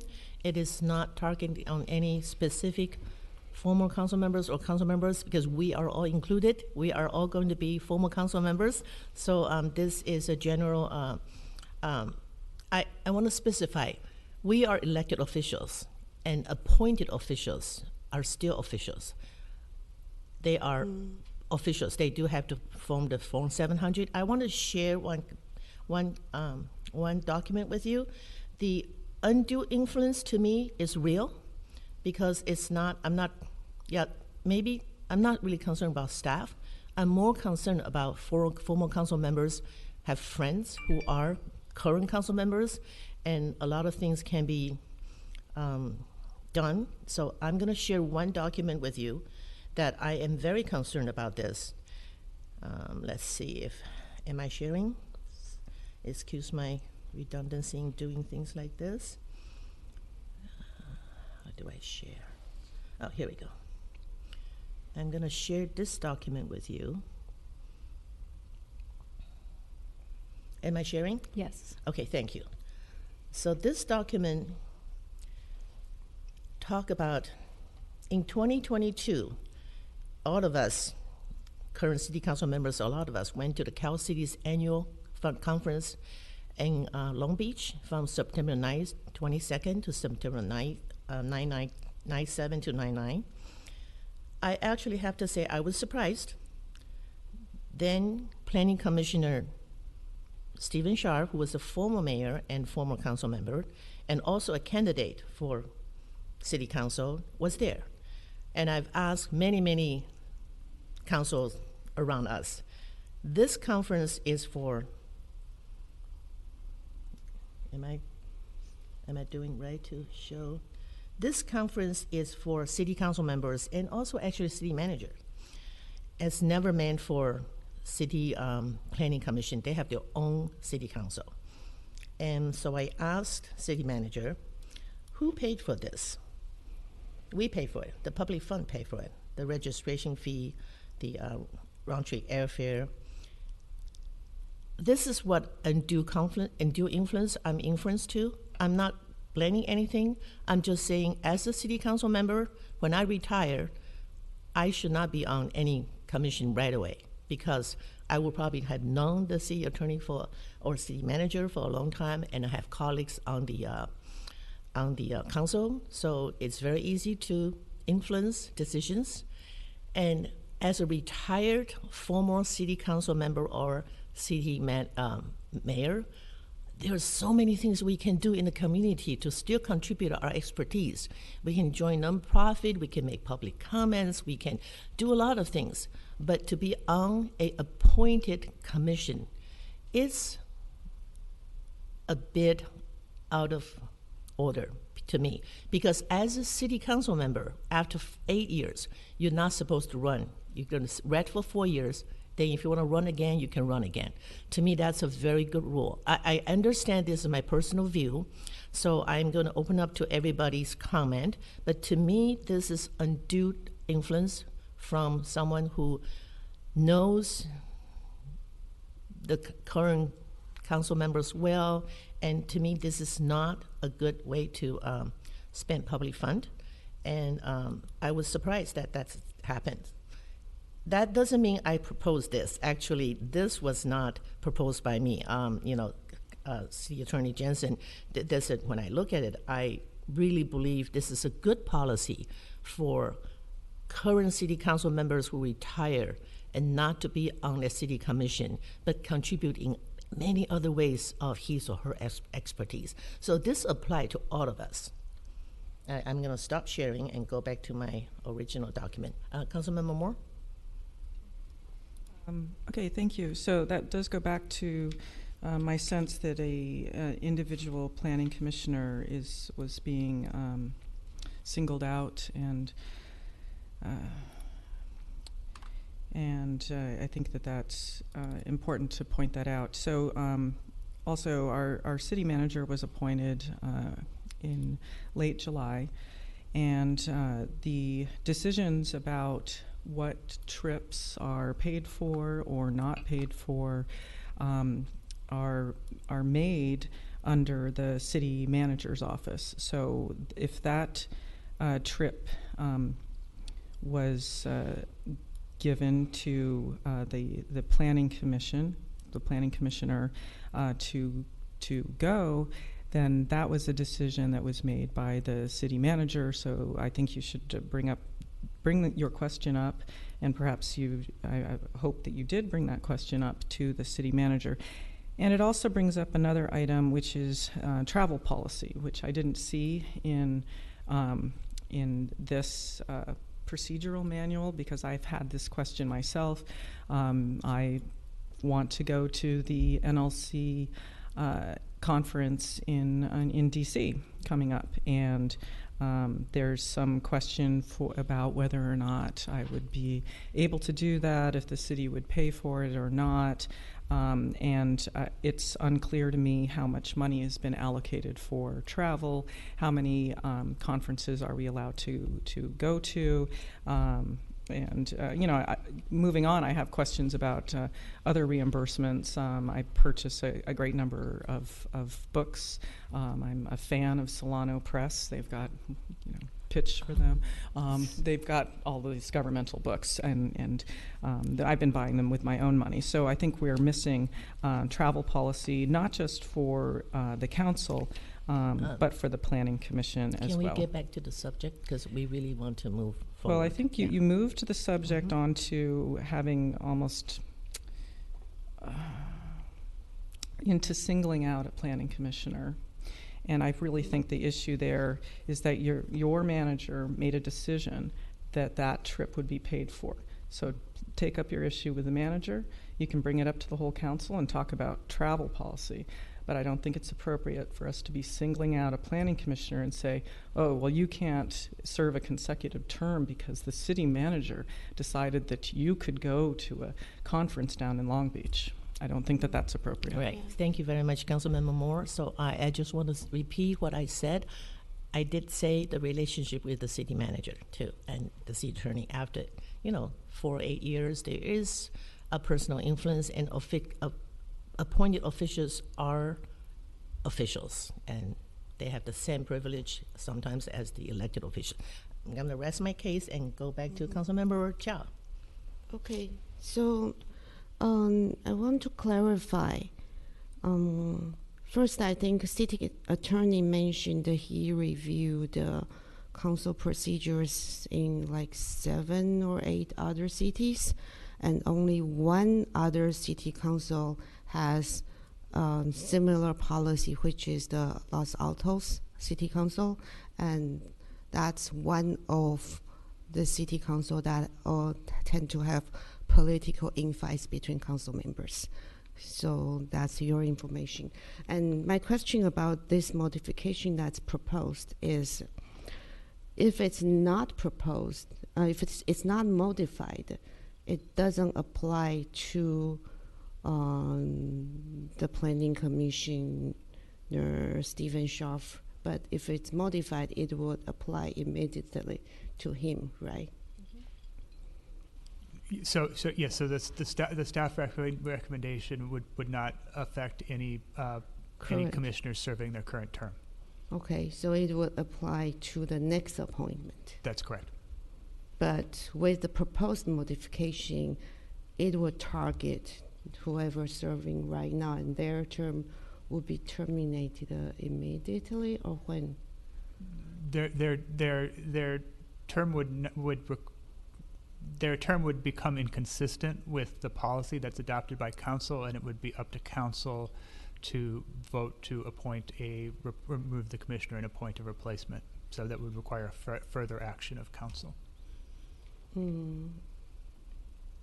But per this policy, it will be city clerk who would just terminate, and it doesn't even require a council action. No, the only grounds that I'm aware of in the commissioner's handbook for the city clerk terminating a commissioner without council action is attendance. Oh, attendance. I see. Okay.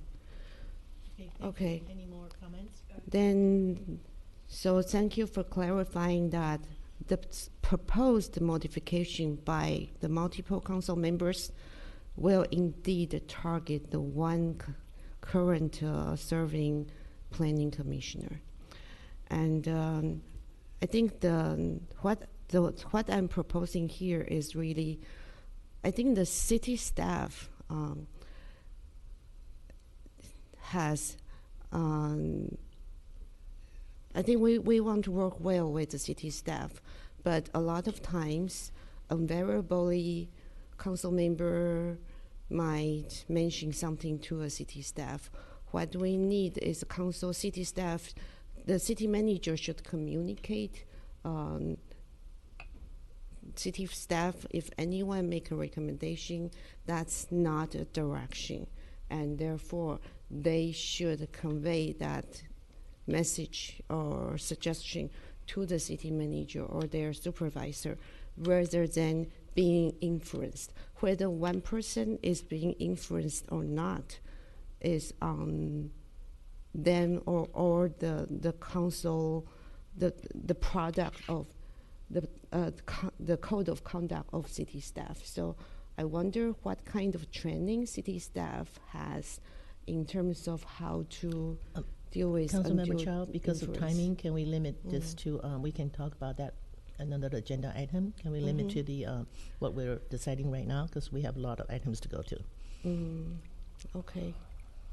Just request. Okay, Councilmember Moore, and we really want to limit our deliberation to 1 or 2 minutes so we can take a straw vote. Okay.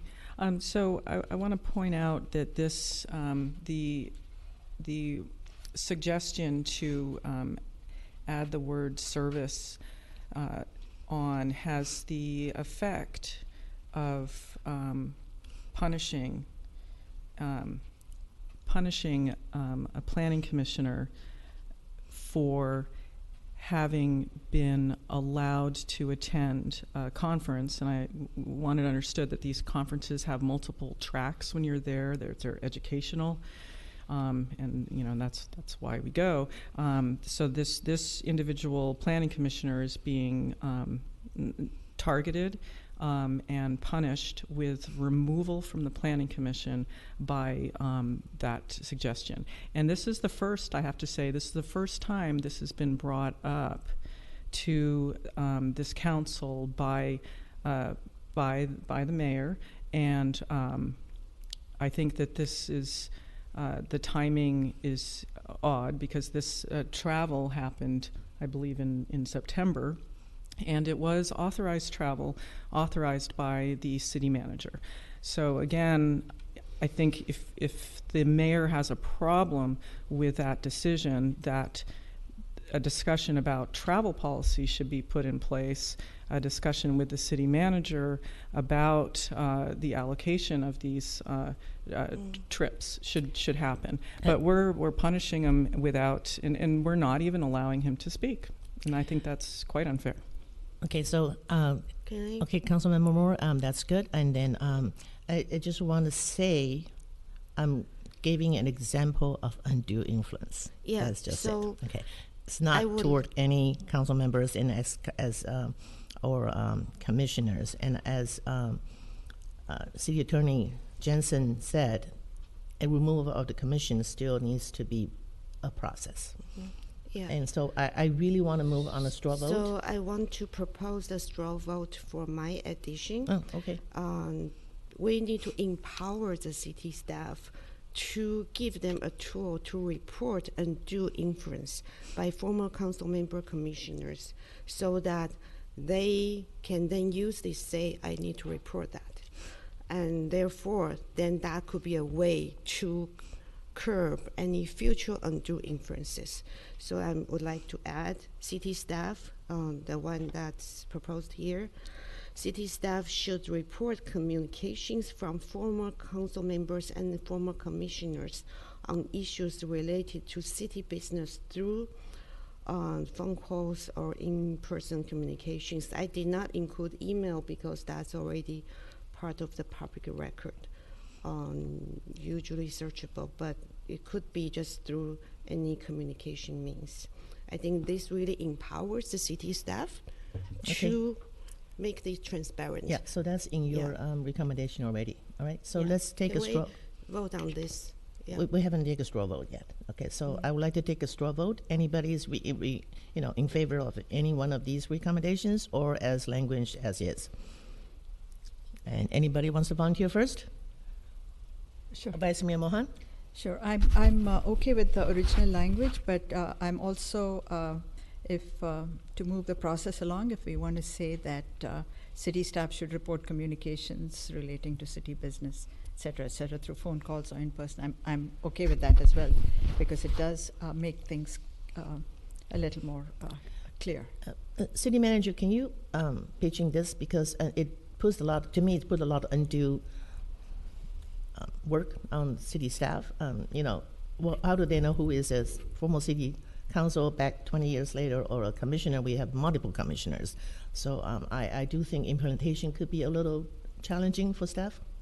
Thank you, Mayor Wei. So this is happening already without being spilled out, and I hope city staff feels comfortable coming to me as the leader for the organization if such occurrence happened. I was not in this position when this conference took place.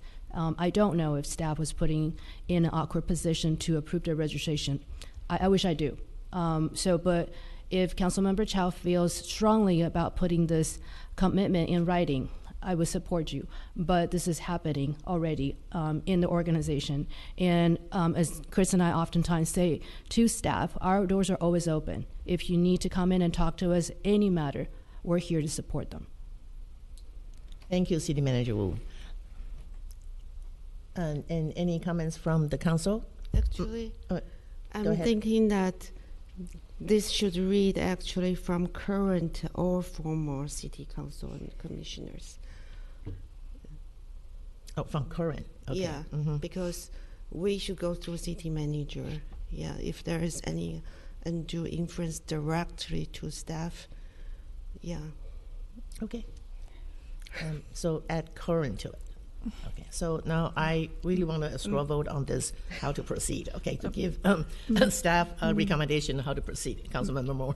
Mayor Wei, we have to, if we say any current commissioner committee, come on, we're serving on all sorts of regional commissions and committees out there. If we're not eligible for service on them, we need to all resign from all of these appointments we've just received and out there. So I don't think that works. Okay, I'm okay with not mentioning current. Straw vote, please. Actually, I'll start. I'm good with the original language. I'll support the original language. And you can support any one of those, Councilmember Chow.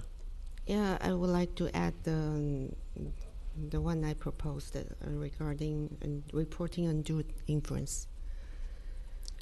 Okay, and Councilmember. I'm not sure. Excuse me, I didn't hear what you said.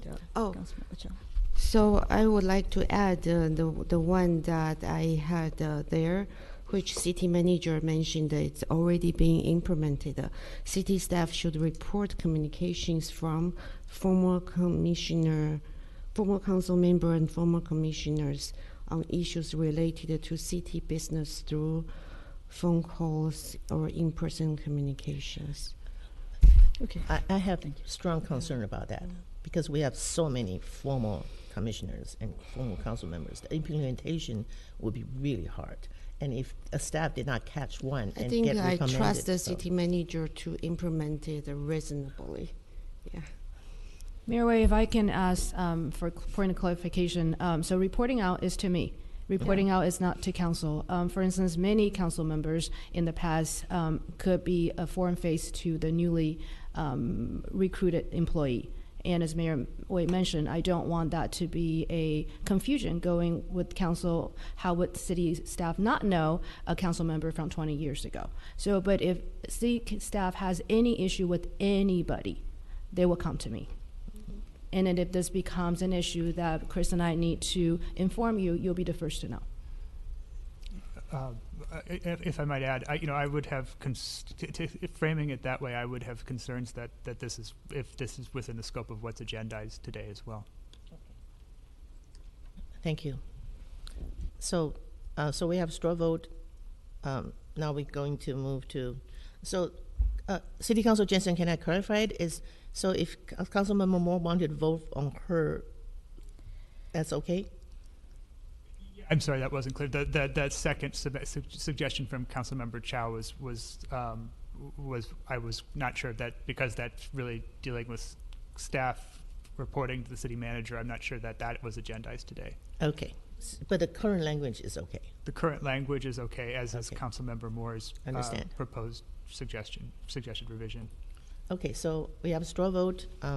I'm okay with the current language, and Sheriff Froon is okay with the current language, and Councilmember Chow wants her language, and now we're going to. I forgot I support Councilmember Moore's language. Oh, you want to go to Councilmember Moore's language? Okay. Your straw vote is yours or hers? Both. Oh, do separate. Sorry. No, you have to do which one, or both. You can do both. Do I do them together? Yes, yes, because we are Okay. editing this section. Yeah, so I'll support Councilmember Moore's And yours. addition and my. Okay, and Councilmember. I support the Vice- original language. And Councilmember Moore. Okay. Well, since it was brought up, I would like there to be, if I can, ask a memo to explain the planning commissioners, how it came to pass that planning commissioner attended the conference, who made the decision. I think the council might benefit from that, and hopefully down the road we establish a travel policy, which is not in this procedural manual, Sure. and I think that needs to be That could set. be a future agenda item. Thank you. Yeah, So I support the combination Chow-Moore revision. Okay, so we have 3 votes support the original language. So that's would go from there. And 4.5, we have comments from staff, and we have comment from Councilmember Chow and Vice Mayor Mohan. Staff's recommendation.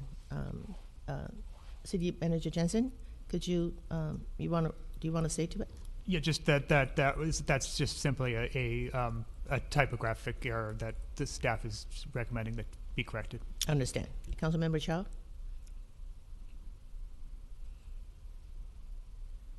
Yeah, I think it's very hard for someone to take their time to attend the meetings, and some commissions, they have like 4 meetings a year, and missing one and sometimes would be already a penalty for this 25%, and they might have tried really hard to attend, but then due to whatever reason, maybe sickness, maybe emergency, and then they will be removed from a 4-year term of their service. I thought probably we should have this reported to the council and then make a decision rather than automatic removal by the city clerk. Understand. That seems inhumane. Okay, understand. And Thank Vice you. Mayor Mohan has a revised vision section. Yes, I just wanted to make sure that the city clerk would remove committee members for reasons not restricted to just the attendance policies, that it would be open to any other policies that the commissioner or the committee members do not follow. All right, council input? Mayor, if I may, Yes, I please. just would like to advise the council that both the vice mayor's revision and Councilmember Chow's revision would require revisions to our commissioner's handbook. Okay, so I do have a comment. We appoint commissioners, and they understand their obligations. To miss a lot of meetings doesn't do any benefit to the city or to that commission. So I do believe that when they apply, just like any council members, we commit to what we commit to and to help the city and provide input. So I would think the city clerk would have the authority to do it, but I do remember they can come and petition to the city council, and we have received a few of them. So I think the procedure is there, and I would recommend. I'll take a straw poll. I really want to keep this short. This is a pretty easy item to. Is the appeal procedure in the handbook? That's correct. Okay. Okay, so let's take a straw vote. Who wants to start? I hate to have Councilmember Froon start all the time. I do actually have one point of clarification for the city attorney, if I might. In the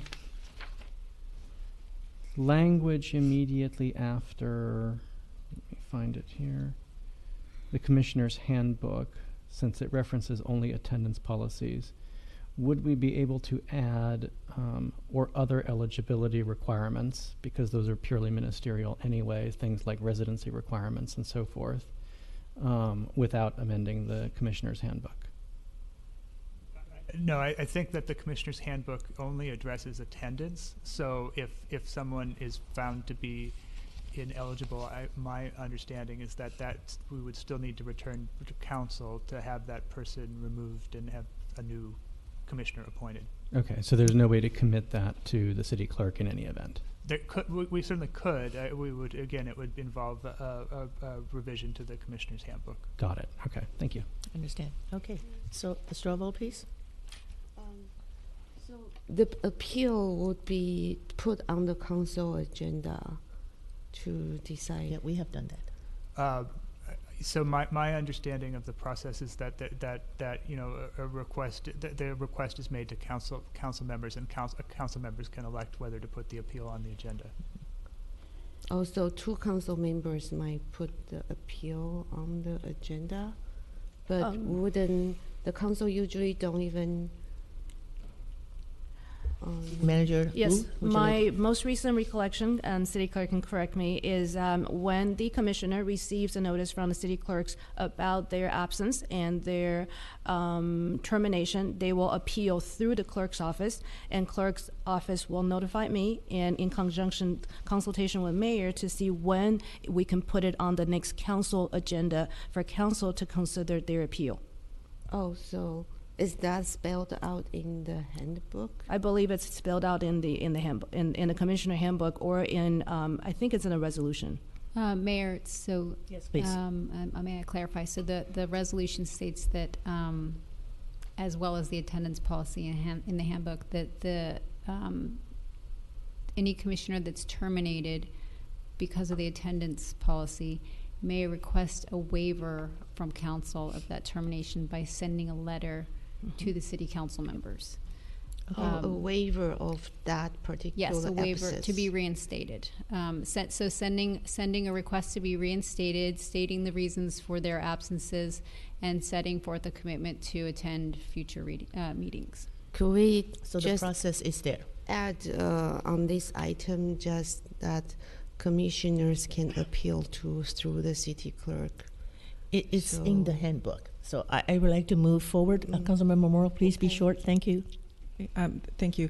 I have trouble with the word performance and committee member performance. It's not really pointing to requirements of the handbook, so I'm a little concerned about that. And so the way I would remedy that is to make sure that this is not retroactive, but to also add some language saying that it's performance identified in the handbook. So what I don't want to see is, well, we didn't. The certain members of this council did not find a way to remove a planning commissioner. So now we're going to bring it up on a performance issue, and it's not it is not retroactive. So we can bring up something that happened last year or 5 years ago or whenever, and remove that individual. So I want to make sure that that's not what we're doing here.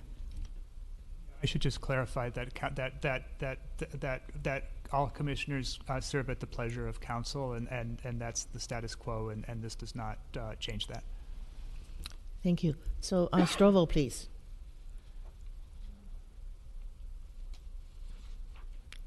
I'm going to recommend the staff recommendation.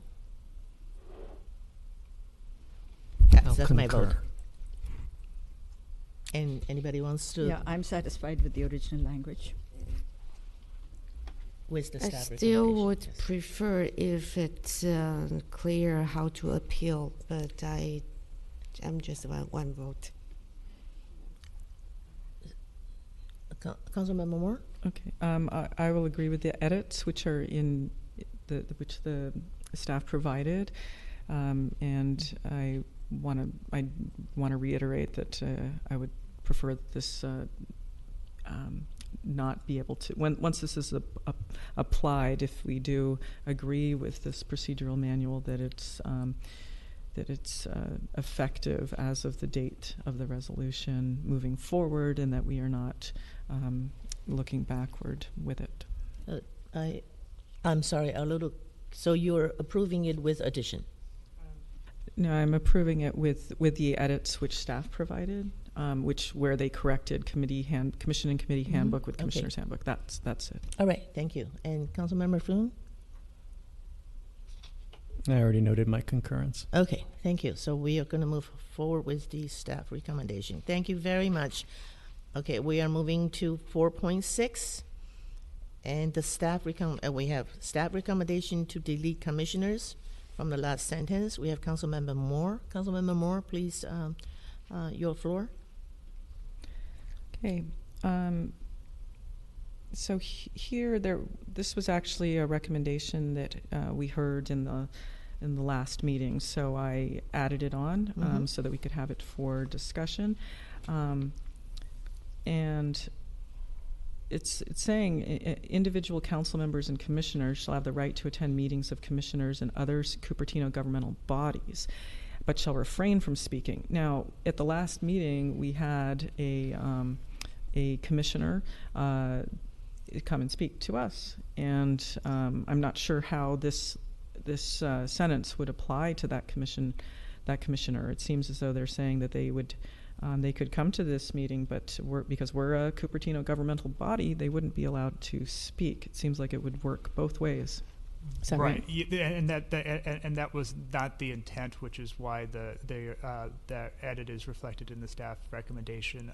That was broader than was intended, because obviously we want commissioners to be able to come to council to be able to speak.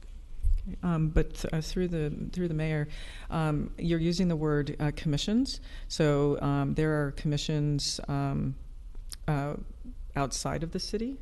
This is a broad term, and you're also not using the word committee here either. So for instance, we have various committees as well, and that's not being referenced here. And in some instances, like I mentioned audit earlier, you have 2 council members already there. If you bring a 3rd council member, you've made a quorum of the council.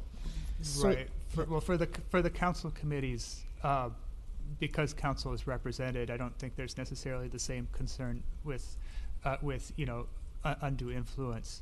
So, in that situation, council members would continue to be able to attend subject to the Brown Act limitations, which, means they couldn't participate in deliberations. Commissions this document is limited to City of Cupertino bodies, and that is what commissions certainly means in that context.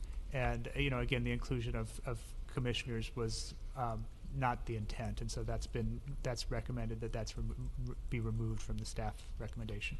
Through the mayor, could we have definitions added to this to clarify the use of the term commission and committee to mean Cupertino city commissions and committees, so that there is clarity there? I would appreciate it. So you're recommending adding Cupertino council members to it, because the commissioners have been deleted, recommended by the staff. So we are looking at a Cupertino council manual. So it's being deleted. No, it shows up more than once. So, alrighty. So let's. Can you repeat where you want to add Cupertino? Okay, thank you. So on 4.6, second line from the bottom, it says shall have the right to attend meetings of commissions and other Cupertino governmental bodies. But we want it to say meetings of, here, say Cupertino commissions. But I think actually there's probably a simpler way that staff can make an edit, so that every time that we see the word commissions, that we understand that to mean Cupertino commissions, so that we're not limiting our rights to all these other commissions and committees that we're serving on. Councilmember, City Attorney Jensen, do you have any comments on that? Do we have any issues adding Cupertino commissions to it, or is it necessary? No, that's fine if council wishes to add that. I think it does say commissions and other Cupertino governmental bodies, but I have no objection to clarifying it as such. So let's take a straw vote. I'm going to start, staff recommendation plus Councilmember Moore's addition to add Cupertino in front of commissions. That is my straw vote. Anybody else's coming? Straw vote? I vote for the original language plus the staff recommendation plus the amendment that Councilwoman Moore All right. suggested. So, Councilmember Moore? So I'm calling people because people are not raising their hands. No, thank you. I'm just looking at the word, the publicly criticized commission recommendations. If we are already limited so that we can't speak or be involved in deliberations, we wouldn't be able to certainly not publicly criticize a commission recommendation. Or is that when the recommendation comes to council? I'm not really sure what you meant there. And then it circles back at the end, which I'm getting a little bit lost with this. So council members should not attempt to influence or publicly criticize commission recommendations or to influence the commission members. And then later on, you're saying they shall refrain from speaking if they attend.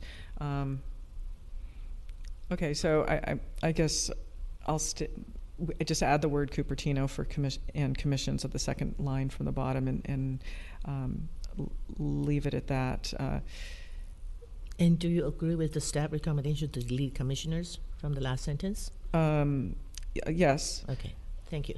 And Councilmember Foon and Councilmember Chow? I agree with your recommendation. And Councilmember Chow? Yeah, I agree with the staff recommendation and the clarification for that this is limited to Cupertino government bodies. But then I have concern about the publicly criticizing commission recommendation part, because that's infringement of the council's freedom of speech right. Okay, so but I know that I don't have the vote. And also I have an addition that's not exactly under this item, but so we want the just have a commissioners. straw vote, yes or no, and we can move forward, because we can talk about this later on future agenda items. No, it's part of this. If we want commission to make a recommendation to us objectively, but then a lot of people write emails to the council, not the commission. Okay, so I'm sorry, Councilmember Chow, I'm going to cut you off a little bit because we have 4 votes already. To them, I'd like to move forward. We have 4 votes. So they can make a independent recommendation. So you do not vote for, so I like to move forward because we really have a lot to cover. Okay. So we have 4 votes already, so let's move to 5.1. Thank you. Councilmember Moore, you have a suggestion on 5.1. You have the floor. Thank you, Mayor Way. So I brought this up at the last meeting. I had heard about a council member who had missed 13 meetings, but there wasn't any policy about that. And I think that's a significant, right? It's a significant number to miss.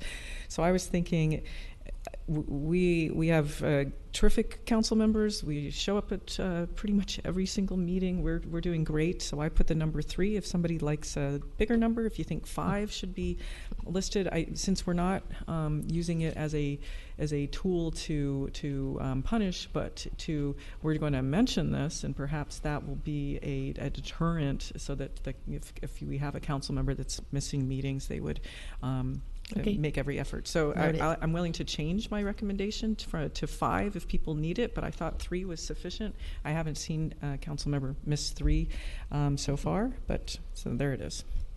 Okay, thank you, Councilmember Moore. Can we take us up? So is it 3 or 5? If I'll say 5 because I'm hoping it will get through. All right, so let's take a straw vote. Anybody want to volunteer first, or should I call names? I'm happy to accept Councilmember Moore's suggestion. And Councilmember Chow? I have a question. So does that include the special meetings that's arranged during the workday? Or does that only include regular meetings like the commission attendance policy? It says regular meeting. Regular meetings, right? Oh, I'm sorry. It didn't say. It says lawful meetings. That's a good point. Through the mayor, because we did have the trainings that Councilmember Chow could absolutely not attend, and I think that would be unfair for her to be penalized because there was no way that she could attend because of her work. And okay, so City Attorney Jensen, can you clarify lawful meetings? So I think this is up to council as to how they want to structure the reporting requirements. If Councilmember Moore is open to language that would make the report required if there are 5 or more regular meetings are missed, that could address the concern that Councilmember Chow is raising. Okay. And I have a question. If a council member remotely attended the meeting as specified by the government law, is that considered a missing a meeting or not? No. No. Okay, thank you. So Councilmember Froome is okay with that? Your recommendation? Oh, Councilmember Moore? Sure. Mayor Way, then please add if 5 or more regular meetings are missed. Yes, Very that's good. what is being proposed. And Councilmember Froome, you want to say it again that you approve? I'm happy to accept that. Okay. Councilmember Chow? Yes. I'm satisfied. Okay, me too. So 5-0. Thank you very much. Let's move forward. Oops, sorry. And we are moving to 5.2, and the comments a little bit later, right there. Oh, Councilmember Moore, you have the floor. Well, I actually need a clarification from the city attorney regarding Municipal Code 2.08.100. I would just want to understand if that has any connection with this particular item with regards to correspondence, because the municipal code is talking about written communications, and it's I'm concerned because this might actually be covering this item. So 2.08.100 written communications B, written communications addressed to the city council. Let's see, not that one. Written communications transmitted to a majority. I think this one is just going based on written communications to the council, not that which is being sent out. Okay, so I think we're all right with that. I just want to do a last minute check that we didn't have any overlap. So the point of mine is that if we have a member of the council who we're sending out a communication on city letterhead, that all of the council members would be have that provided for them. I can't think of an instance where you would have a council member sending something out on the official letterhead without it going through the mayor, but if that were possible, I think we would all want to know about it. Yeah, I think the one instance where that might come up would be, a number of us in the past have had interns, and if you wanted to write a letter of recommendation for them, I think it would be perfectly acceptable for that letter to go out on city stationery with just your signature and not need to go before the city council. City Attorney Jensen, could you advise on that? Yeah, I don't think that this policy would affect the ability to provide letters of recommendation. Okay. Yes, please. I'm concerned about that. So we are allowed to use city stationery to write a letter of recommendation and then put our official title on the bottom. Is that actually allowed? Because I was not aware of that. City Manager Wu? I believe that is addressed in the ceremonial matter policy. That's also a part of the exhibit to the council procedure. So correspondence usually are emails or just a regular letterhead. It has a city council letterhead. It does not have the individual council member's letterhead, but the mayor does have an individual letterhead. So we'll be going through the that attachment tonight at some point? That's the hope. Okay. Good. Okay, so let's take a straw vote. Do we want to add Councilmember Moore's recommendation to this section 5.2? I still have one question. If it's an email out without a letterhead, that's not included in this, right? So it's when we use a letterhead of the city. This is intended for formal correspondence. Formal correspondence. Correct, yes. For example, I do write recommendation letters for not just interns, but people who ask me, but I don't use letterhead. It's just me going out, so it should be okay, right? Okay, just want to clear. Okay, so actually, this is for our individual council members to say, do we want to do this? For any member of the council shall provide to all members. Is the original draft doesn't address that? I thought it did address that. Okay, so okay, so let's just take straw hat if you want. Straw over. You have more comments? Question, yeah. So this talks about, so on occasion there are urgent matters from League of Cities. The mayor and city manager might agree to send that correspondence.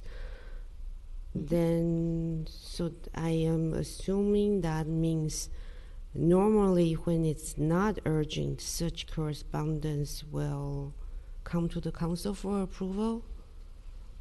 I'm reading between the lines. This is again, we are talking about exception without mentioning the rule.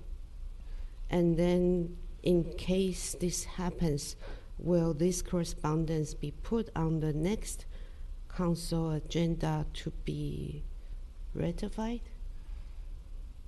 So generally not, because I mean, if the correspondence is sent, it's pretty difficult to unsend it. The rule is the first sentence of section 5.2. Proposed correspondence from the mayor or other council members on city stationery should generally be reviewed by the council in draft form prior to release. The exceptions are, roughly speaking, urgent requests that are generally consistent with city policy and routine correspondence. Oh. So that's kind of I understand it can be ratified, so maybe it should be still put on the next council agenda for information. I think the general practice is to distribute the letter to council, and council members Moore's revision reflects that accurately. But the public won't have that. So do we currently have all the correspondence from the city? Do we have a website the public can find out what the city sent? Not necessarily, although some of the correspondence is published on the website, and if it's noteworthy, our communications officer will. So the only way for the public to have access would be if we put it on the next council agenda. The public has access to public records, and again, if it's noteworthy, it's often something that's publicized. So. Okay, thank you. So let's take a straw vote. Do we want to add Councilmember Moore's addition to the item 5.2? Yes, Councilmember Moore. Okay. Yes, I do want to add it, but I do want to point out that because it's discretionary, if a letter is provided to the public, that you kind of get into the tree fell in the forest. How do you know to make that public records request about that? So I want to be sure that that official correspondence beyond what I'm concerned about what's happening with the Legislative Review Committee, because all of those letters were put on that website, and we went through a lot of effort to make sure that everything was transparent. So I want to make sure that the public will have access to this and know what their city is sending out. It seems like a good and transparent thing to do. Thank you. And so a straw vote, please. They propose something for a straw vote. I would like the staff recommendation with the addition that that urgent correspondence sent be put on the next city council agenda under consent for information, because I don't think we should be expecting the public to make public records requests all the time. This is official correspondence. Let's just make that available. Thank you. Councilmember Foon? So I prefer Councilmember Chow's addition over the one that Councilmember Moore suggests. May I have the City Clerk, have you followed through Councilmember Chow's addition to put it on the Yes. agenda?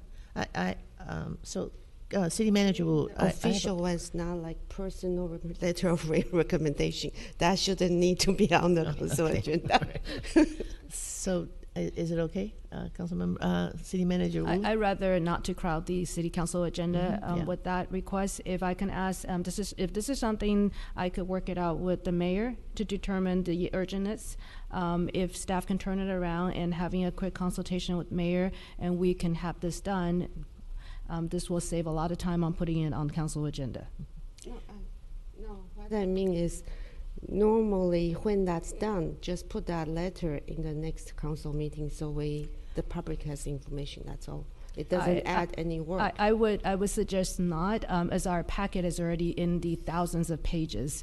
I would suggest not to include anything else. But if the public is interested, call us. We'll provide that copy to us. I think that will add the staff workload. It's just one page usually. Okay, I would like to. Okay, go ahead, Councilmember Moore. I'll say my comment later. If the public's interested, call us issue goes back to the tree falling in the forest. How do you know that this happened? The public doesn't know that a letter was sent. So how does we need to have a mechanism so that becomes publicly available and they know about it to ask. Any more comments from the council members? If not, I would like to make a comment. We do a lot of work in the city, a lot. And if we want to put everything on the city agenda, that's a lot of work.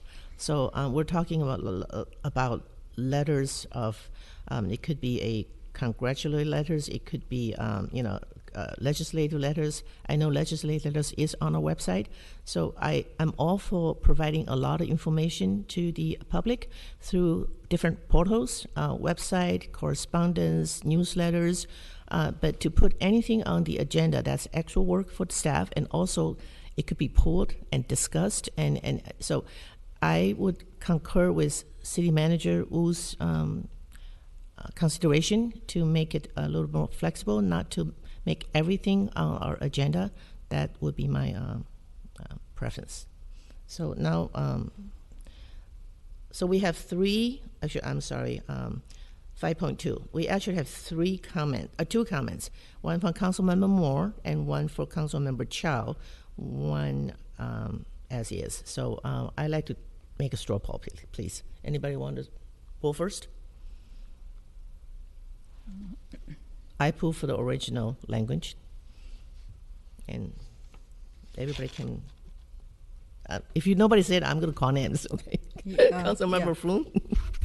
I'm satisfied with the original language as well. Okay, Vice Mayor Mohan and Councilmember Flume, please. In the interest of the economy of time, I will support the original language. And Councilmember Chow. Oh, actually, we do want to hear from you. Yes, please. Yeah, I'd like the urgent correspondence, especially anything that support legal city position.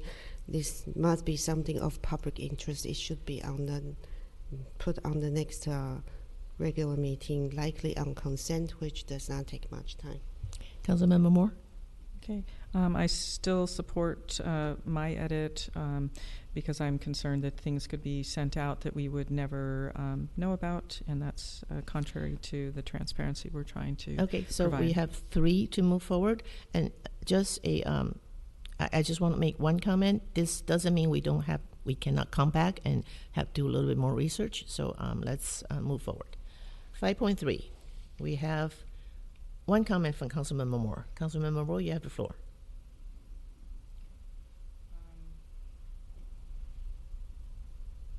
Okay, so my comment was that we would add that the council representatives to the various boards will keep the council informed of ongoing business through brief oral and written reports of the council, and also add the following, that the council representative shall provide a written report to council consistent with section 3.3, and I think going back to 3.3, if I recall correctly, it was struck to have the written report. Is that correct? That's correct. Okay, I so think, my edit no longer is, it's a moot point. Okay, so if there's no further discussion, I'd like to get a straw poll, please. Anybody want to start? Don't Yeah, be shy. I'll start. I support the language. All right, Councilmember, Vice Mayor Mohan support the original language. And next? I concur. And next, please. Councilmember Moore, because you already said the written was not accepted last time. It's a moot point. Are you okay with it? No, I'm not okay with it. Okay. I would like to have the written reports. Okay. Thank you. Councilmember Chow? Question. So here it says mayor appoint council members That's to the regional bodies. yeah. That is what the practice being. No, the practice is mayor recommend and the council approve that assignment. Okay, so I think we're going back to the mayor shall appoint council members to represent the city of Cupertino on regional bodies, subject to ratification by the council at It its didn't next say regular that meeting. here. It's the same as the one that's for committees and subcommittees and standing committees. The language to me is the same. To you, it's the same, but for the public who is reading this, they would not know it's the same. So we should clarify that. Still think it's best to just say the mayor shall make a recommendation for the assignment and the council approve that recommendation.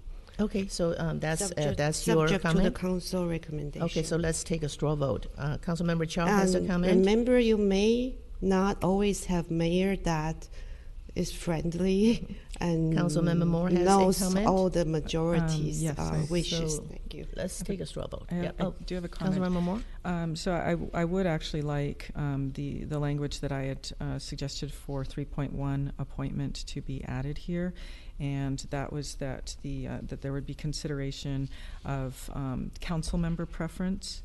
I heard that from watching Los Altos City Council. They talked about the mayor there spoke about how they took that into consideration. Council member preference, equitable distribution, seniority, experience, and benefit to the committee. I would add that in before it says subject to ratification, and it has been the past practice of the mayor. We would each be given a list of these regional bodies. We would write down what our preferences were, and I already spoke about the issue with taking care of that committee, because there are certain agencies where removing a person off of that committee. So in my instance, I was chairing a regional body for 2 years and was removed from it. And it happened that the chair and the vice chair were gone at the same time. So literally the very first person who logged into that meeting was made chair pro tem. And they said that's never happened before. So I think there is a care and consideration that should be taken, and that's why I added in those items for the mayor to take into consideration. Okay. And I hope that other mayors will want to do that as well. Okay, thank you, Councilmember Moore. So we have two comments. One is from Councilmember Chow to add if I remember the exact language for approval, mayor makes recommendations and approved by the city council. And Councilmember Moore added her other comments to this. I think it's pretty clear what Councilmember Moore wants. So can we have a straw vote, please? I have a question regarding another portion of this. I like that it says right now that if an issue arises that is specific to Cupertino, it should be put on the council agenda to discuss, right? And I think there were some other issues, like the cities association would like to become a JPA, and that was approved by the board of directors could go ahead, but Cupertino never considered. So how would this kind of thing be put on the council agenda now? I think we do have report. This is my understanding. We do have report back. We talk about it. We report, but then this should be seeking and I think approval. our council members can propose to put on agenda according to agenda item proposals. So if the council did not request that, what do we do? Then if it's reported, this is my understanding, if we report, it's reported by someone, a council, and the whole council decided not to act on it, I think it's the council's decision to make it. Okay, two council members Okay. can I think at that propose it, time so the representative did not report I would like that to go item. back to the Okay. this original one, this item, to see if we have a straw vote. So we have Councilmember Chow's recommendation and Councilmember Moore's recommendation added her other recommendation to it. So can I have a straw vote to move forward from this one to, unless Councilmember Chow, you really have a 1 minute comment again? So the assignment to other regional bodies, they don't have, we don't do a written report. And the incidents that I talked about, I think the representative did not report. And then okay. we didn't know about it, right? So how? Okay, so I found don't out think this later is, when I was assigned. we and have then the I find reporting out. system. If you, this is my recommendation. If Councilmember Chow wants to further discuss this, we can put it on the agenda and discuss it later. How's that? Because this, I really want to move forward on this one. Councilmember, anybody? Can we have a straw vote? And anybody want to start? We have one from Councilmember Chow, one from Councilmember Moore, with the addition to it. I'll support 5.3 as written. I'm sorry? I will support 5.3 as written. Okay, and I will anybody? support 5.3 as is in the original, because I do think that it covers most of the incidents that we will come across in our ordinary course of business. It doesn't deal with every single eventuality, but as it stands now, it's good enough. It's good enough for me. Councilmember Moore, I presume you want yours? Yes, I Yes, would want it with Councilmember my Chow. edits. Which? I would like to state the current practice as is rather than changing it. Okay, so me too. The So current we have- practice, no, the current practice is the mayor make a recommendation and approved by the council. Oh, so you want your comments on it? Okay. Yeah, Okay. we should not change that good practice we have been doing for many years. Thank you. So I would support original language because I heard city manager says multiple times that the difference is very minimal. So that we have 3 votes. The Let's move difference is forward. very big. Yeah, well, let's move forward. We have 3 votes. So let's go to next one with recommendations is 5.7, council training. There is a staff recommendation. Can City Manager Jensen or City Attorney Jensen, City Manager will report on this? Yes, so this is a staff recommendation. It reflects comments that were provided by Councilmember Moore to just make it clear that if there's a conference that such as the League of Cities conference that council just attended, that training is offered at, that training can be that's an appropriate way for council to receive required training. Thank you, City Manager, City Attorney Jensen. And we do have Councilmember Froon with a recommendation, which might have been covered by staff recommendation if I read it clearly. Yes, I think that the staff recommendation sufficiently covers what I was concerned about. Okay, so let's take a straw vote. Shall we take the staff recommendation or original language? Who wants to start? Councilmember Moore. Sorry, I didn't see I'll you. take the staff recommendation. All right, perfect. And then I will as well. I concur. Yeah, staff recommendation. okay, I concur too. All right, let's move forward. Mayor Way? Yes.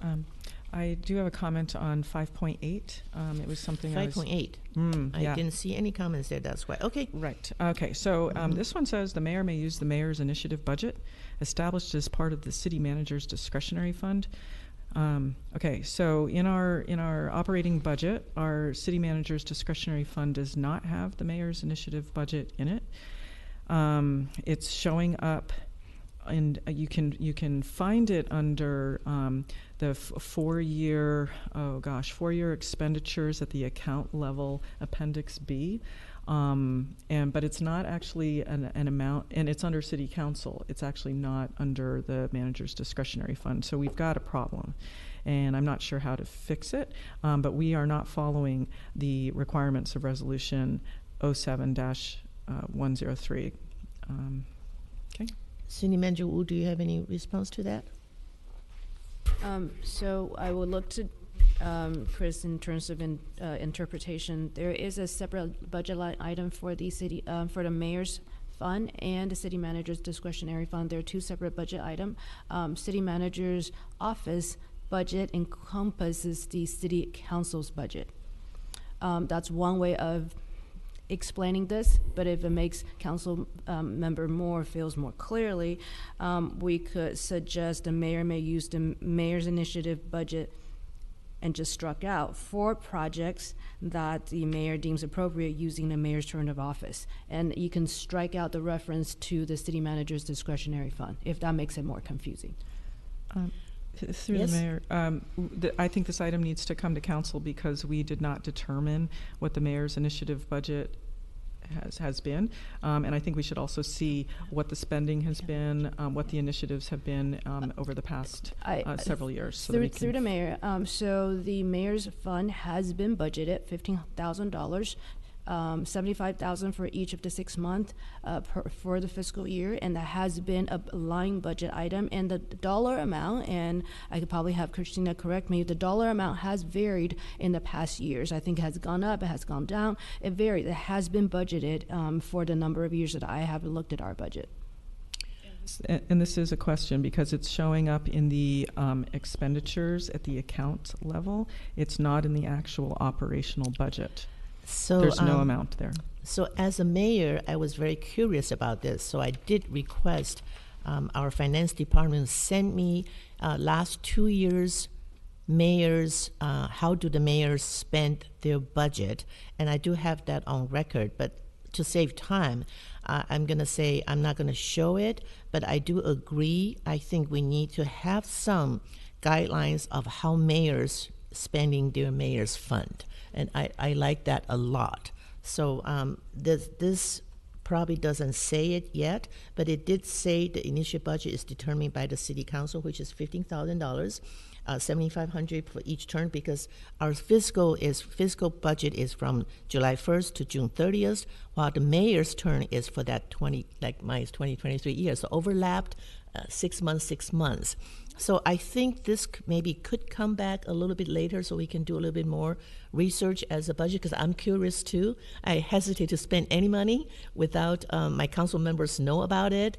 And to tell the truth, I do have some questions on how previous mayors spent their money, and we can talk about in a later date. But at this time, if with adjustment from city manager's proposal is acceptable to us, let's approve it, move it, and put it on the next agenda item. Through the mayor. Yes, please. So the way it's written, we're not following what's written here. Yeah, and that's, and like I said, so that's the problem, and then there's more to it. So I'm reluctant to approve it because we're not following the resolution that we're referencing. And then, for instance, this resolution, so you have the State of the City coming up. The resolution talks about you would be stating what your mayor's initiative would be at the State of the City. Actually, but that's from the resolution. Right, Yeah. but that's what it's saying. So I think for the sake of time, or if we haven't been following it, but we have a approved manual, then we should be following it. I think that's how I see this, right? From now on, we're going to follow it. I would love to follow it as a mayor and ex-mayors. So if we are satisfied with the manual saying that this is a good way how we want to spend the mayor's fund with some edits, I think we can pass it, and then we can reflect on how we follow it, right? That would be my recommendation. Sure. So my recommendation are twofold. One is to go ahead per staff's recommendation. Second is to modify the mayor's fund resolution that was previously adopted. What I heard is that traditionally there was a resolution, but it hasn't been carefully followed. So there are precedents set, and in order to make sure that council acts according to what has been laid out, hence the policy.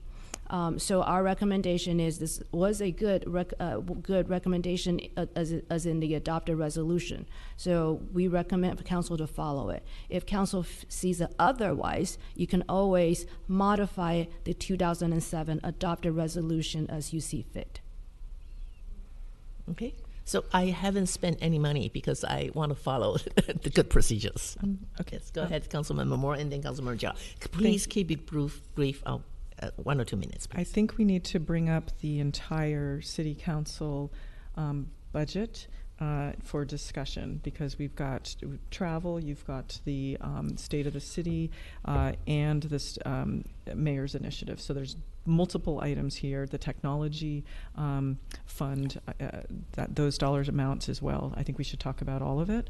And I think if we start now, it might be a nice introduction into the whole budget, where we're looking at what does a contract services amount actually mean? How much can that money be changed? So right now, this item is on mayor's initial budget. So we are not going to go off to other. We can do it later as agenda item proposal. Councilmember Moore, do you have any input? Else we can move. I asked a few questions regarding this to the city manager. They will not answer that, but I think it needs to be clarified. So if the mayor deems a project important, wants to pursue a project, would the city staff time, hours spent, would the mayor then be directing the city staff to work on a project not approved by the council? Mayor, I don't believe her microphone is on. I'm sorry? Microphone. Oh, Mike, please. Oh, sorry. Thank you. So, since the mayor's initiative enables the mayor to work on projects the mayor deems important without the council approval, then would the mayor be able to direct staff to work on this mayor's initiative project? And would the hours spent on the project be part of the $15,000? So may I propose? How would that work out? May I propose, we have a resolution 07-103. If we want to add that would be another agenda item. Right now, we are just going to decide on the mayor's initial budget. Are we following this resolution? That would be another, to me, that would be another agenda item to agenda if you want to revise the whole mayor's, how the budget is going to be spend how much staff time for mayor's initiatives. And I do think we need to go back to this item and approve it or not approve it. I would like to get a straw vote, please. Could I The details also, can it be another agenda item. Senior Jensen, so we'll did talk I about this next time? Okay. did I say it correctly? So that resolution is not under consideration tonight. If council is uncomfortable with that resolution, this provision is not integral to the policy that's under consideration, and it could be deleted in its entirety. Alternatively, council could move forward with the staff recommendation. Okay. Oh, So I do think we can. B is part of the resolution we are approving, but you mean we don't modify that part? That's correct. That's a But resolution. we add Exhibit A. I think the ceremonial procedure part we are approving, even though that's attachment. So that's confusing. So some of the attachment it's new, we are adopting. Some of the attachments we don't touch. It's not on the agenda. I'm sorry I had to cut you short a little bit. It is on the agenda if it's included. So I think the recommendation from staff is either we delete this or we have any. If we have concerns, we can delete the whole thing and revisit the mayor's initial budget later. Okay. So any proposals from our council members? Councilmember Moore? I would actually delete it and start over with the idea fresh. And you've brought up the issue with the ending of the fiscal year. Okay, that's a recommendation. That Let's works. take a straw vote. Councilmember Flynn? Yeah, I would continue with the staff recommendation as is. We would be bound by the resolution that exists anyway. So I think that what it seems to be in our interest to do is to bring back that resolution at a future council session in order to discuss it and amend it. Okay, Councilmember Chow? I will be in favor of deleting this because this item makes it very confusing which of the attachment is part of the agenda or not part of the agenda. Okay. I think it's better to Vice delete Mayor that Mohan? so that we are not approving something that shouldn't be there. Okay, Vice Mayor Mohan? Since this is specifically about the mayor's initiative budget, and since we'll have other opportunities during the course of the budget preparation process to address this in greater detail, I say I'm okay with using the language as stated in the. So I'm okay using the language, but recommend staff bring back the resolution for us to have a detailed discussion out of it. Okay. So okay. So actually, I don't see any Okay. Okay. So we'll move forward. Keep it, but the recommendation is bring back resolution 07-013 because I do agree with Councilmember Froon that is a resolution that we have to follow anyway before we make any adds to it. Okay, let's move forward to the next item, which is moving. Alrighty, item number 6.6, Councilmember access to information. I made a recommendation, and Councilmember Moore also has a recommendation. Do we have other? Okay, so we have two recommendations. Councilmember Moore, would you like to have the floor first? Oh no, you can speak first, Mayor Ray. Okay, so I do want to compromise, but I do want to ask this question. We are elected officials, work closely with our staff. I do believe our staff work really hard to satisfy our requirements, our inquiries, and if, correct me if I'm wrong, City Manager Wu or City Attorney Jensen, we do have municipal code that's talk about council members not interfering with the regular workload of the staff. And I do believe our staff really try to accommodate everything we want to do. But if a information costs 10 hours, the staff might need a little bit more time. I would like our council members to work closely with our staff without having to resort to Public Records Act. I understand the need to get information real quickly, and per the civil grand jury report, it is very unusual for city council members to use Public Records Act. Of course, it's not illegal, but it's unusual. I do think we want to address any unusual things in our city council, and I want to ask City Manager Wu to explain this a little bit further, that so we can work collaboratively as a team, that we don't need to use Public Records Act for our council members to seek information. And I do believe council members have the right to get information and in a timely manner. So, Councilmember, of course, Mayor Way. Yeah. So I would like to clarify that all council members have your right to get the information, just like any member of a public. However, here's the however comes in. Staff has the day-to-day routine operational activities. When information comes in, it sometimes interferes with their daily operation. If this is something that staff can provide within 5 or 10 or at the most 30 minutes, we will provide that immediate response to you. When the research goes up to hours, if not days, or sometimes even months, to gather to provide that information, we ask for an extended period of time. The difference between that and a public records request is that when a PRA is filed, staff has to drop everything we're doing and comply with the state law to provide that information to the person who made that request. So just based on the information that we have received in 2021, again, this is not during my tenure, there were 2 public records requests made to the clerk's office. In 2022, there were 21. The amount of time that staff spent in 2021 is about 300 some odd hours for the PRAs. In 2022 is about close to 600 hours of staff time. It is not as significant in terms of the number of staff that we have on the team. It is also not an insignificant number of hours spent on a number of PRAs. So I do want to, again, like I said at the beginning of my statement, is that council members have every right to get the information. And sometimes I go back and forth with you, clarifying, specifying the information that can better help you with your research analysis.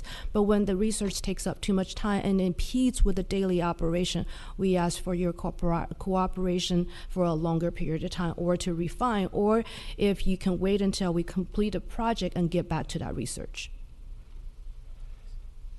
So thank you. Now we're open up to council. So I did try to compromise that if there is really an urgency in one of our council members really want this information, it might take 10 hours, or we can really explain it, approve it, say, hey, staff, we really need this information in order for us to make decisions. So that's why I put that except with the approval of the council with a majority affirmative vote of members, because we can evaluate whether this information is really urgently needed in the next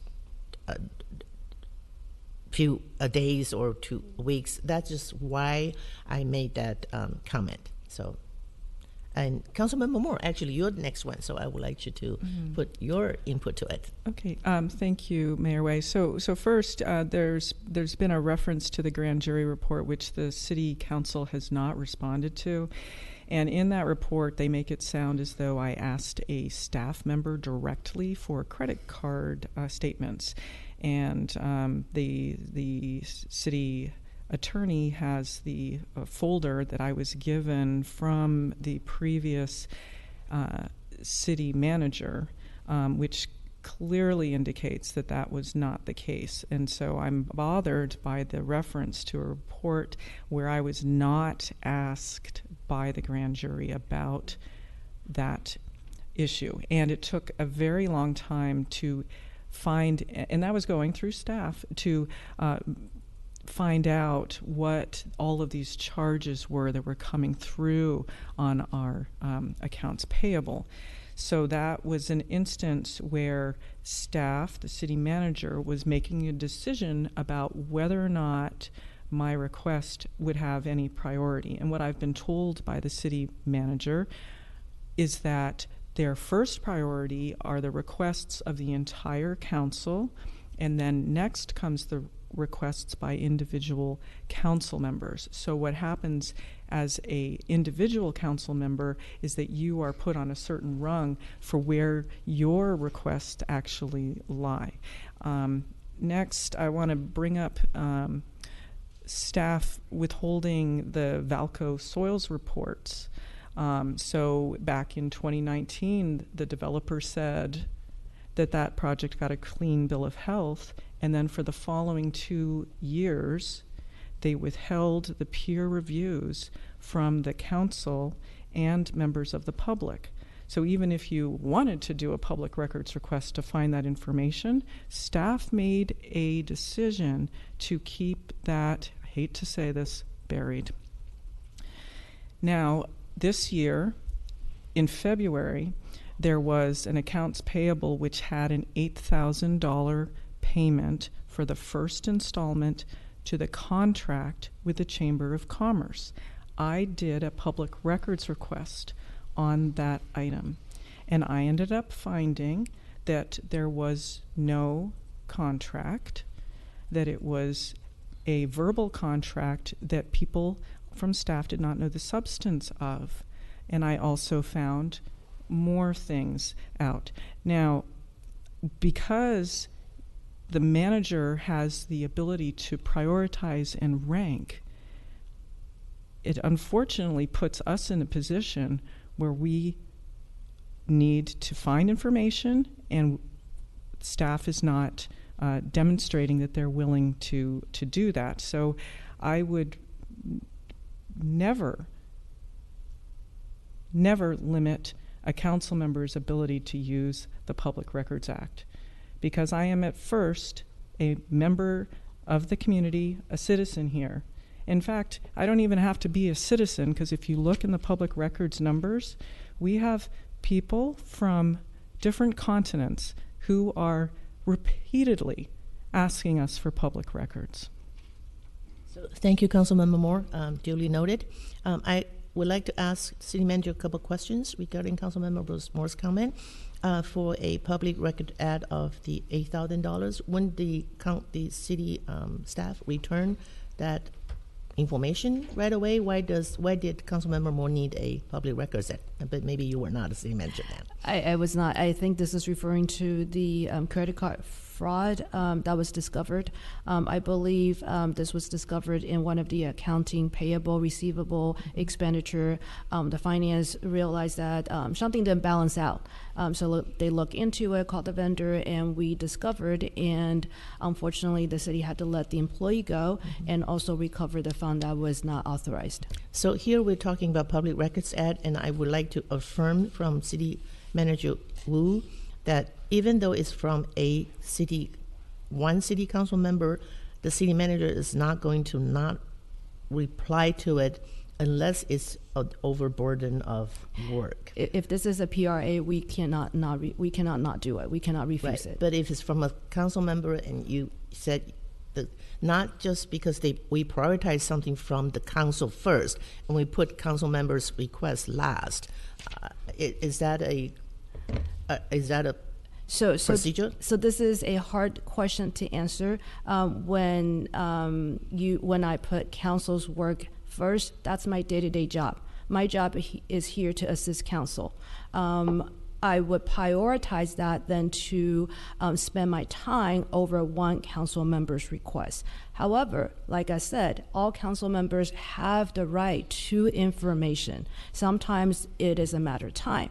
If a certain council member needed that information in an urgent matter, if you're attending a state conference tomorrow and you need to make a presentation knowing the data that you're requesting, we won't make that happen for you.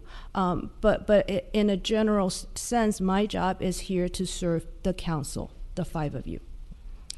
So would it be fair to say, Councilmember Moore, would you have confidence in our current city manager and staff that your request would be honored whenever you need? Well, I want to clarify something. Because the credit card, not the credit card, but because the $8,000 payment was mentioned. So the information that I received through the Public Records Act, it did come back to council June 21st, 2022. That was our previous manager's last day, and those items were added as attachments to that item. So the $8,000 question came to council, but we were not allowed to speak about those attachments. And Councilmember Chow and myself requested those attachments would come back to City Council so that we could have a discussion about them. They have never come back to council. They have not. And I asked about that to have them come back, and I was given a response, and the city manager can speak to this, about not having them come to council before the election. Okay. And if the city manager can, because I'm paraphrasing, correct that. Okay. But still, so it's been now over 6 months. So may I bring you back to the Public Records Act issue? My question was, even if you did not use a Public Records Act, you didn't think you could get the same information from staff. Is that why you want to use the Public Records Act? Just going back to Public Records Act, not about anything else. The experience that I have had is that I'm not getting a timely response, and that's when I speak to other council members from other cities. And they hear that they are dismayed. So we have city council questions, and we have city manager who said she would do her best. And I'm reading this as no council member shall circumvent the city manager's direction regarding a request for information by seeking information through a Public Records Act. So we're looking at this sentence, that whether we want to strike it or not. So I want to focus on decision on that. Mm-hmm. Okay. So Councilmember Chow.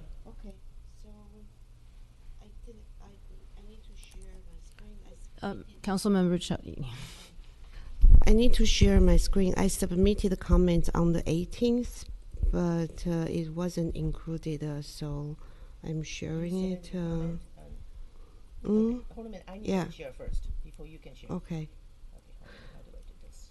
I need to share to reference to the municipal code Stop sharing. that's adopted by the council. I think we need to comply with it. This is section I think I referenced before that it starts with intent is free flow of information. And under this, individual council members as well as council as a whole have complete freedom of access to any information.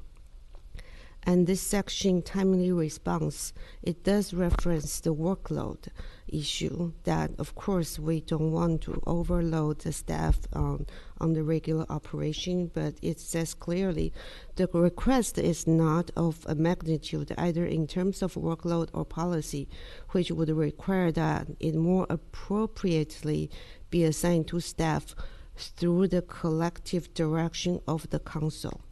So I think it's clear from the municipal code, the city manager does not have the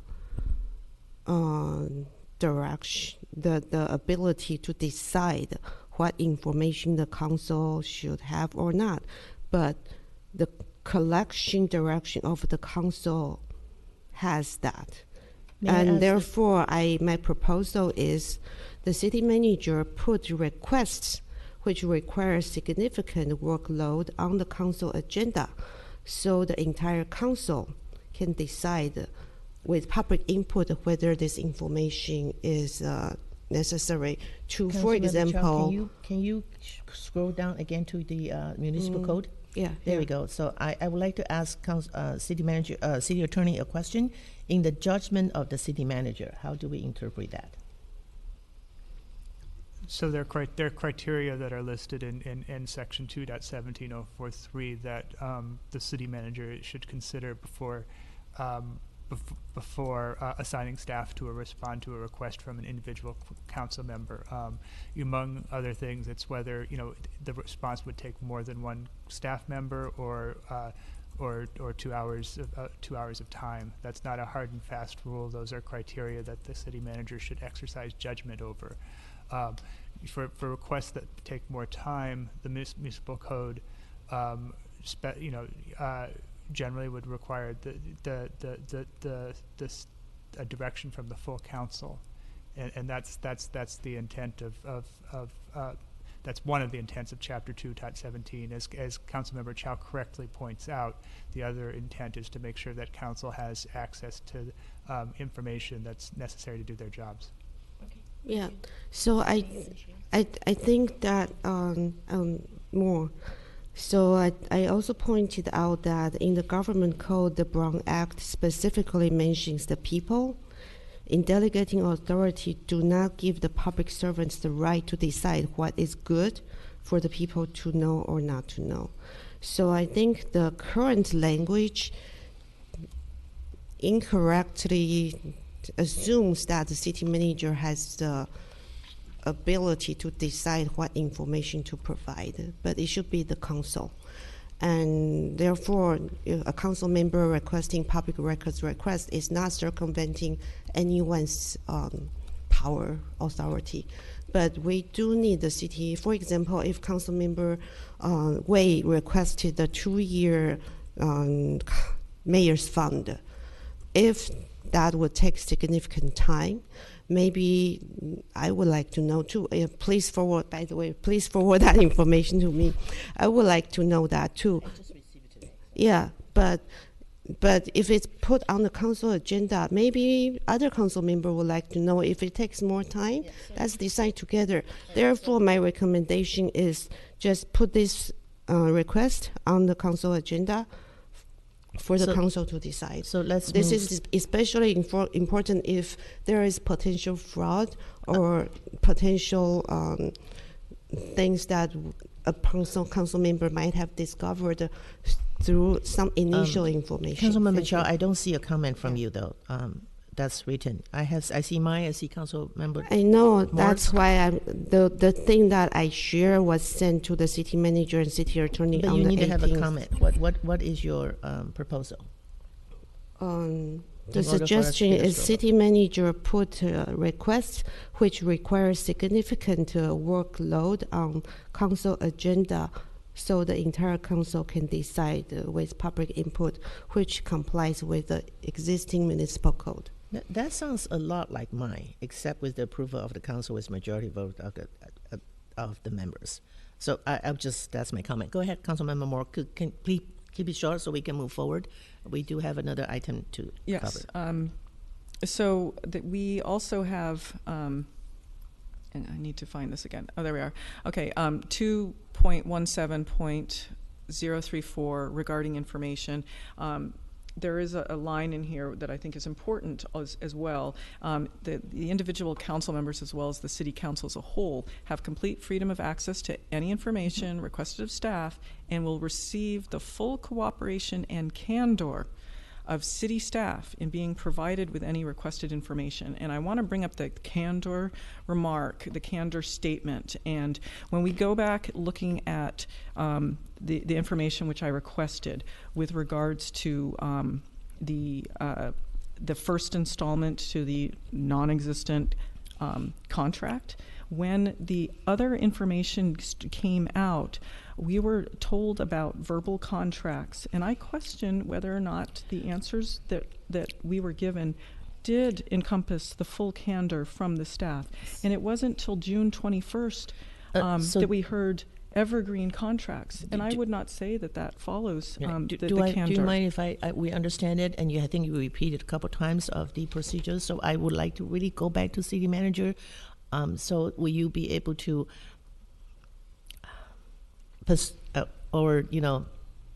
state again that the staff would work with candor and full cooperation with our city council members? Mayor Wei, it is our job to serve the council, and I will commit to you and all of the council members that we will provide the responses to your questions in a timely manner. Okay, thank you.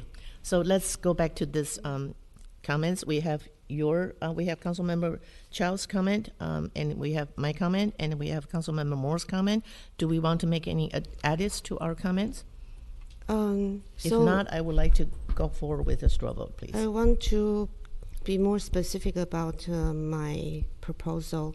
Is we need to struck the entire sentence starting with no council members shall circumvent the city manager, because that simply does not comply with the municipal code.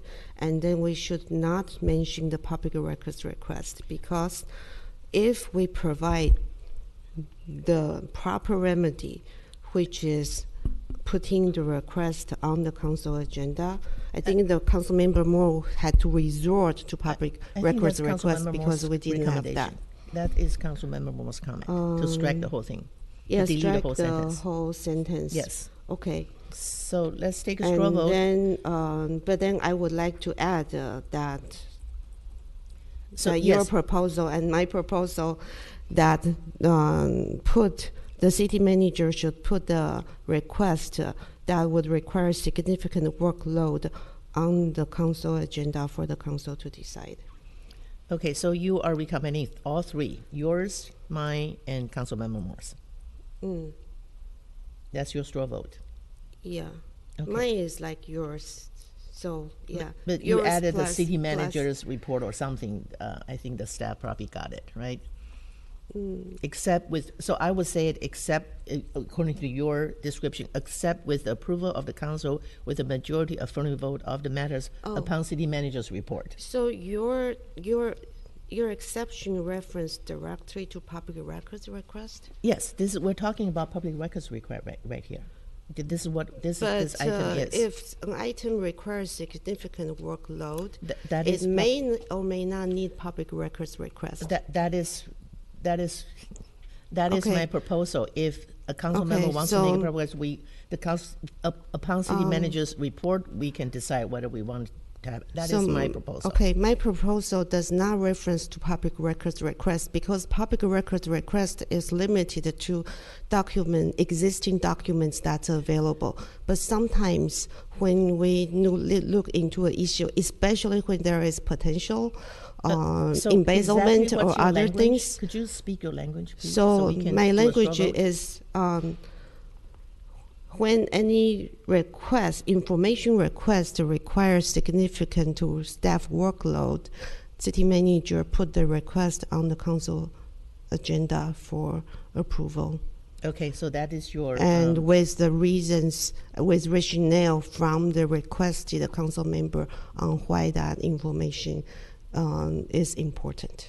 and for a majority vote, is that what you're looking for? On the council agenda for the majority vote. Okay, so that is your comments and recommendation. Are you going to add Councilmember Morse to it? That struck that language? Mm-hmm. Yeah, definitely Okay, so struck that. your That language does not comply with the municipal your straw code. vote is for yours and Councilmember Morse. Yeah. Okay, I got that. And then let's go to other straw votes. Councilmember Moore? Okay, so Councilmember Chow, could you please, I see that you've accepted my revision to delete the sentence. I think that's the right thing to do. Having this kind of a sentence in there, all that does is lead for any council member to go and ask someone else to go make a public records request for whatever information they're trying to get. And like you said, it is existing public information. You're not asking So staff may I to have go your provide something. your I'm straw asking vote? for Councilmember Chow's extra sentence that she has added beyond striking the PRA rights, which we all have. So you concur with Councilmember Chow's I'm recommendation? asking for her to repeat what she was. Oh, can you repeat your comments again? I will write it down. You can go to some other council member first. Anybody want to vote? on- Councilmember Chow, if I may, I think what the gist of what you were saying is the city manager shall place requests that impose a significant workload on staff on the council agenda for review by the full council, along with a statement from the council member as to why the information is needed. Perfect. And strike is there a vote? strike the language about circumventing city manager. That statement. Okay, but you're not requesting a vote, because at first when I asked you, you want a majority vote. And now you're striking it? No, it's, I think that's implied. I think it is implied from It that is, language, okay. yes. Alrighty, so we have, are you okay with that, Councilmember Moore? I just want to make a clarification that there's a difference between asking for how much free facility use has been granted to an entity, for instance, or asking, may I see a comparison of Cupertino's budget policies versus 6 other cities? So Okay. that would be details that the city manager will report. So let's not get into examples. I would think let's move forward with our straw vote. So your straw vote is with Councilmember Chow.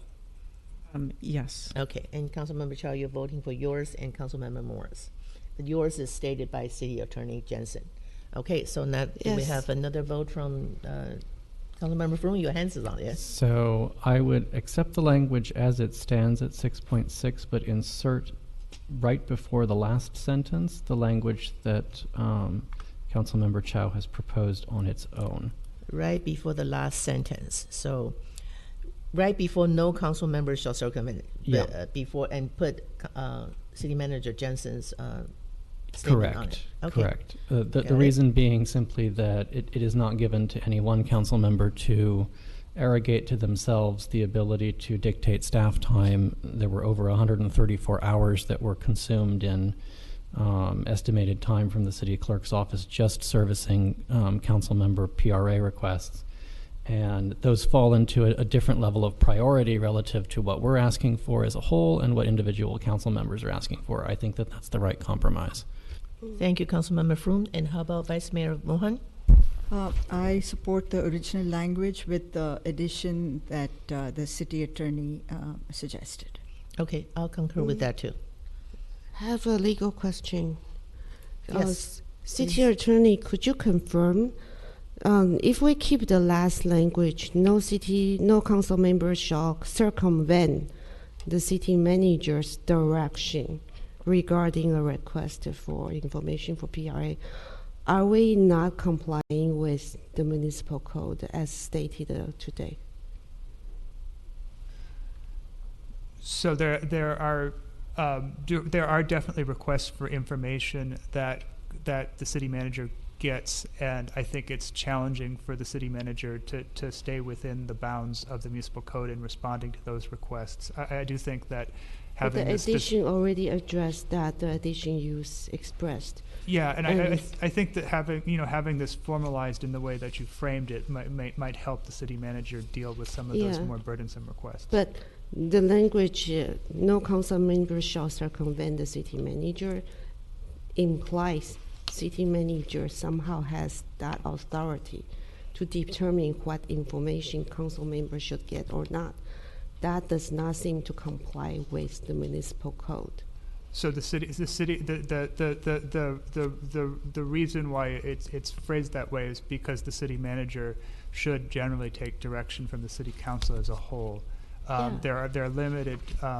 It's appropriate. I shouldn't say limited. It's appropriate for city council members to get information, and certainly they need to get the information they need to do their job. But when there are efforts that take significant staff time, that direction should come from the council, and so that's what's built into the municipal code, and this is really just explicating that. The last sentence is not necessary then. And also it puts the city manager in a difficult position of playing favorites. And some people might feel, how come you serve council member Way's request and not my request? And it's actually not a good practice to even include.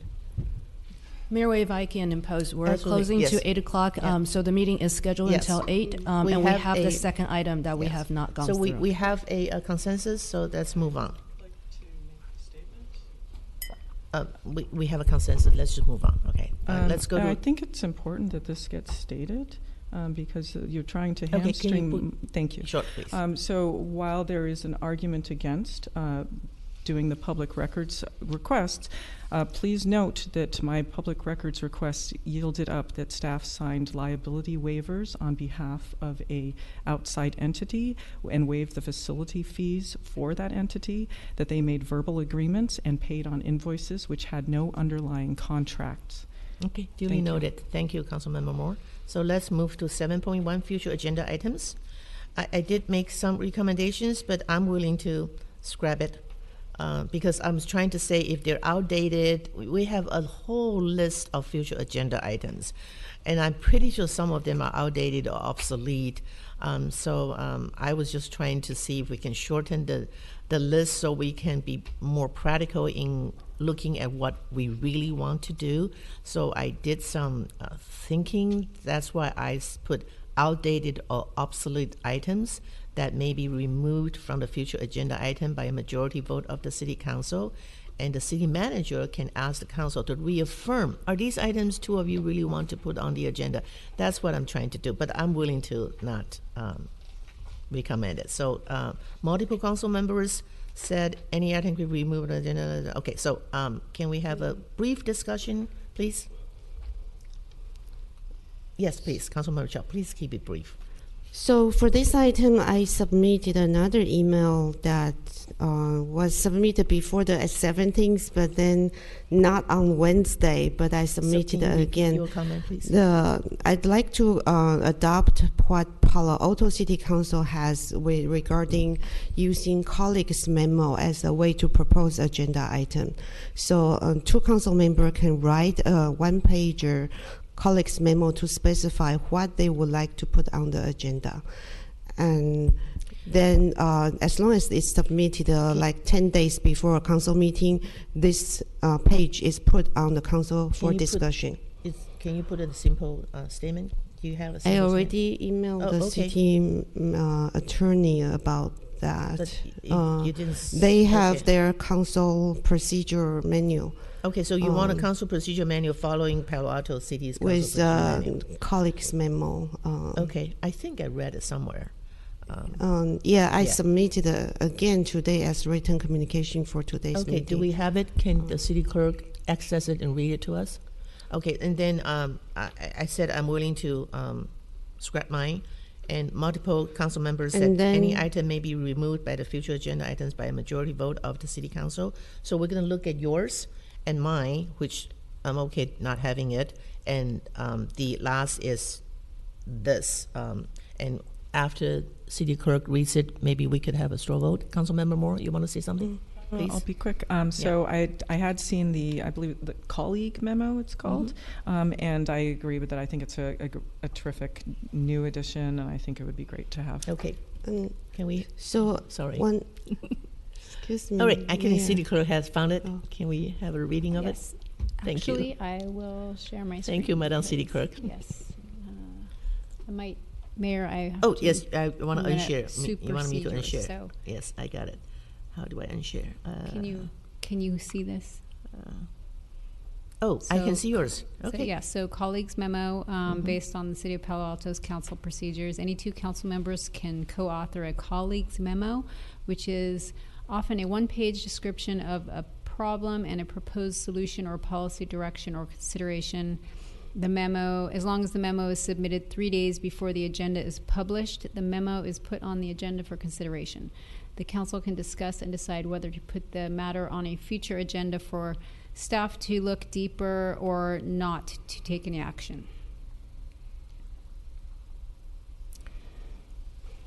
Okay.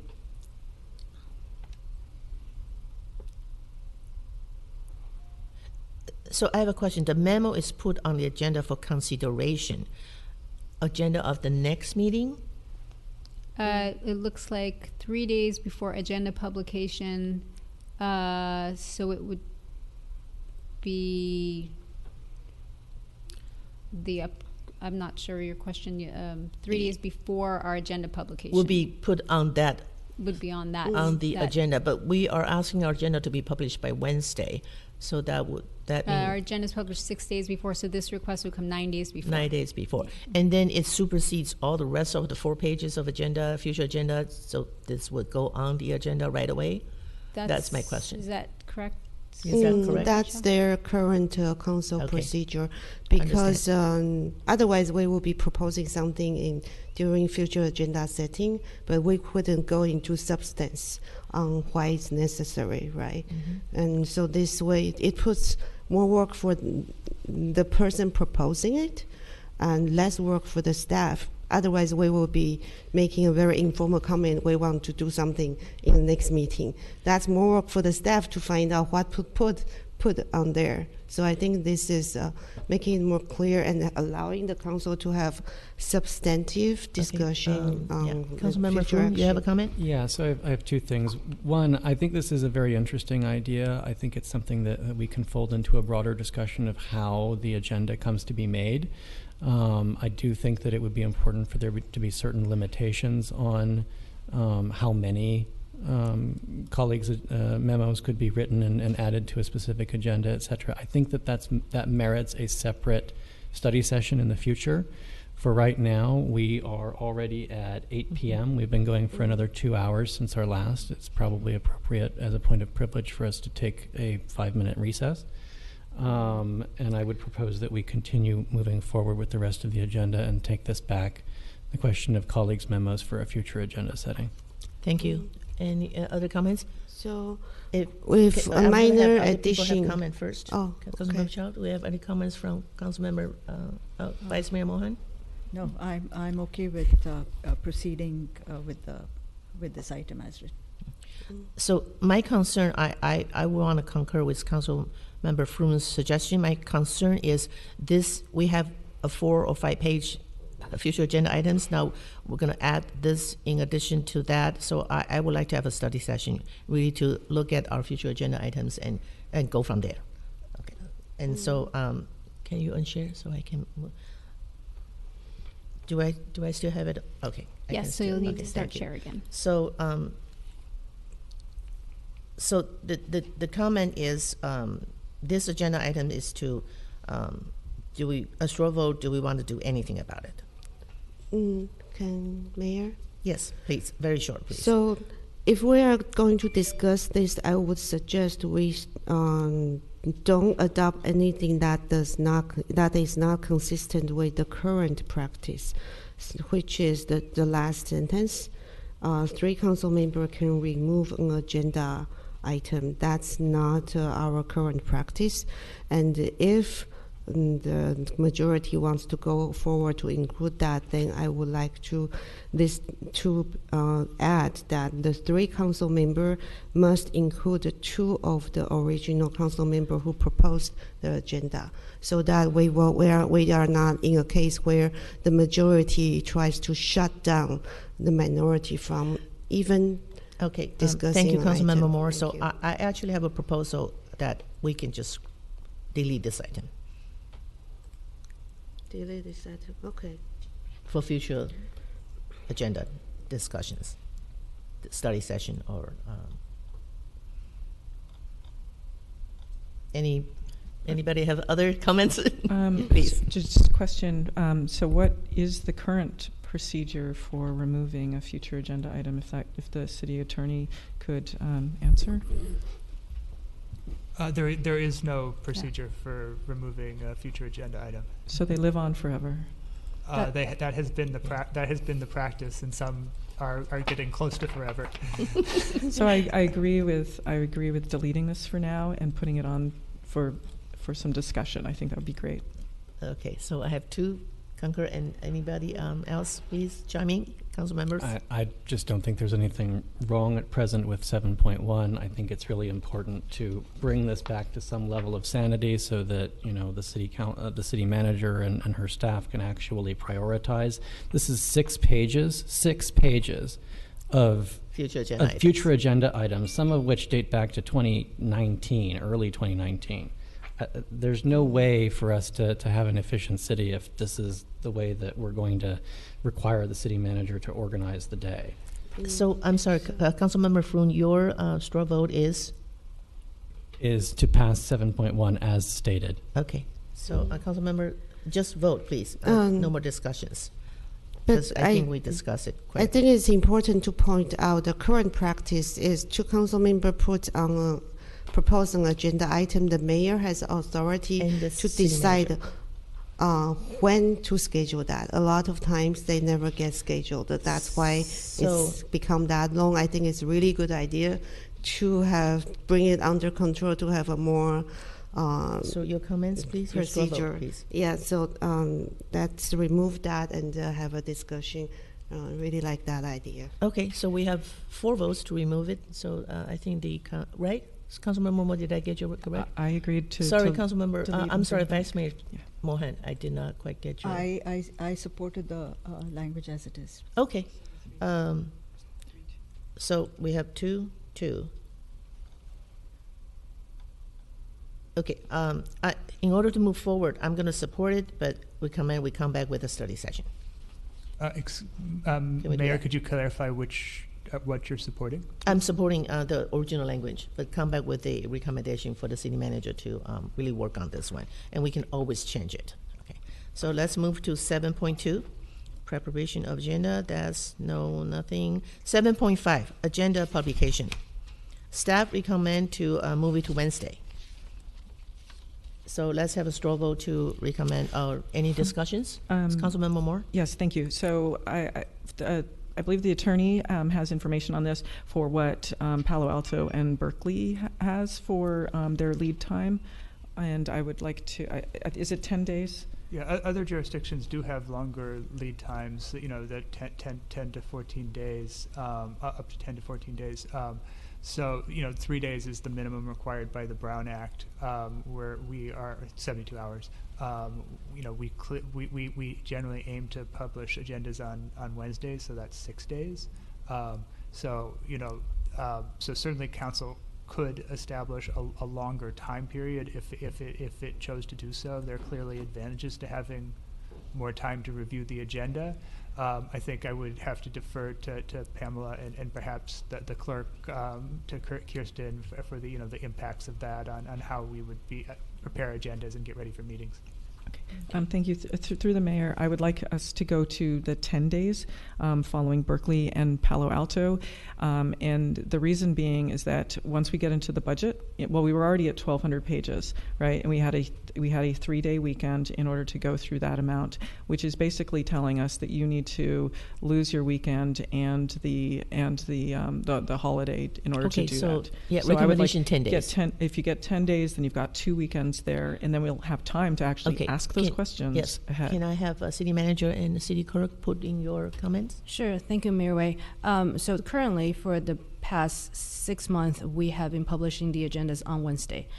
This allows staff sufficient time. There's a lot of work behind the scene that council members may not know that goes beyond the staff report. So when the author start drafting the staff report, the author goes into the division manager, then department head, city attorney, finance director, assistant city manager, then me.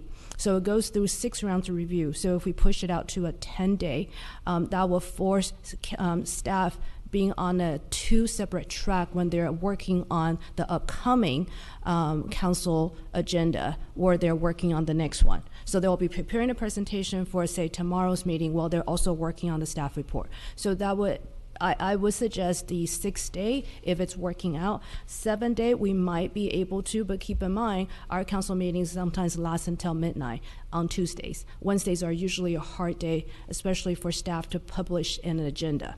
If I can, I would like to keep it the 6-day.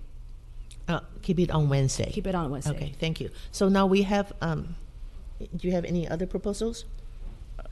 We have one Wednesday and we have one 10 days before. Councilmember Moore wants it 10 days before. Staff recommendation is on Wednesday. Unless you have another proposal, I'd like to put a straw hat. So there is a comment from me on the packet. Yeah. So I remember reading the council procedures of either Berkeley or Palo Alto. They publish the agenda, but then the staff do have certain time to update with the packet material. But then it's 10 days ahead that they know what's going to be on the agenda. And so the staff can continue to finalize the packet on Wednesday. But maybe as a compromise is when we have important budget, for example, those are like only a few times a year, maybe those certain things we have that material posted earlier and make that available, that we know it's coming. That as a compromise, if we could do that. Yeah. The city manager, I remember we do get agendas, materials earlier sometimes, and we even have individual staff consultation on agenda items. I am very comfortable with Wednesday. I think it's plenty of time for us to review it. I've been on council for 2 years, and I think the first couple years it was sometimes it was Thursday. So I'm really okay with that. We're elected to review our packages. I think 6 days is more than enough. I actually do not like to have an agenda published 10 days before and then continue to have revision. That actually confuses me a lot. So I'm really okay with the staff recommendation, but I'm going to take a straw poll from council members. Pardon? Councilmember Moore? Thank you. So I want to just mention a couple of things. So while there have been efforts to try to shorten the council meetings and remove various committees, and here's the problem. Okay. So the audit committee recommendation from staff on Monday was to have the audit committee review the monthly treasurer's investment report, which moves more work onto council.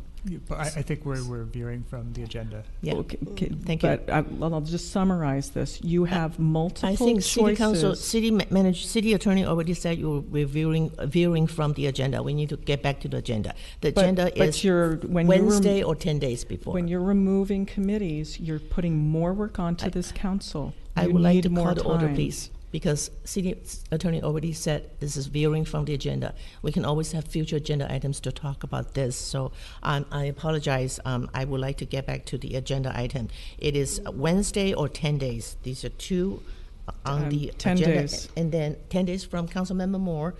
Staff recommend Wednesday, and Councilmember Chow added Wednesday, or if they're important, like budget, that we get information earlier. Do you think information earlier or agenda earlier?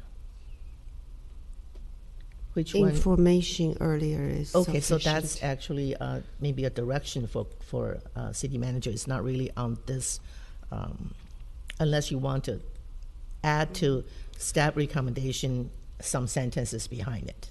Do you want to add? I do have a comment that it wasn't shown. It's not shown on your. Can you repeat your comment or your? Let me just share. What would you like to add? If it's short enough, and you can repeat it. It's shown here. It's copied from Palo Alto Council procedure that all the staff prepared responses be forwarded to all council members, as well as put up on some place that the public can access. Because right now, I think we each individually ask certain questions. Sometimes I hear, Council Member Moore learn about this, then she's concerned about something on the agenda. But because I didn't know, you would like to add this paragraph to that staff recommendation. I think the issue is they want all council members to make decision based on the same information, rather than discrepancy based on who asks what Okay, question. thank you. Yeah. I think we got the idea. And do we have any comments on this, or shall we, Councilmember Froon, you have your hands on the button, or does City Attorney has any comment? No? Okay, Councilmember. Just note that that's reflected, the Councilmember Chow's suggestion is reflected after section 7.6 in the document we're reviewing. Okay. I was about to offer the same, but I will say that I would be happy to see the staff recommendation move forward on this. I understand Councilmember Moore's desire for more time. I think that would be good in the future. At our current staffing levels, I don't think that that's really feasible or realistic, so we should just continue with Wednesday, and I would encourage the city manager perhaps to revisit the idea of the agenda forecast that used to be attached to items of interest that might satisfy some people who want more advance notice. Okay, thank you. So your vote is to staff recommendation. Councilmember Chow? Sorry, I'm naming people so we can go faster. Yeah, I agree with Councilmember Fruin's suggestion that that items of interest with future agenda was great. Okay, me too. And Vice Mayor Mohan? I support the original language and with the addition of the staff recommendation. It's always nice to get information as early as we can, but in the interests of staff concerns. Thank you. Councilmember Moore? Good. Just want to bring up the previous item that we had on future agenda items would be that we would get a quarterly report to council. So you're not going to get we had a very frequent report and we are not going to be getting that anymore. You're choosing not to have that. Okay. All right, thank you, Councilmember Moore. Okay, let's move to 7.6, supplemental materials. We have Councilmember Chow. Let me scroll down if there are any more. Yes. That was the one I was, sorry, I was one item ahead.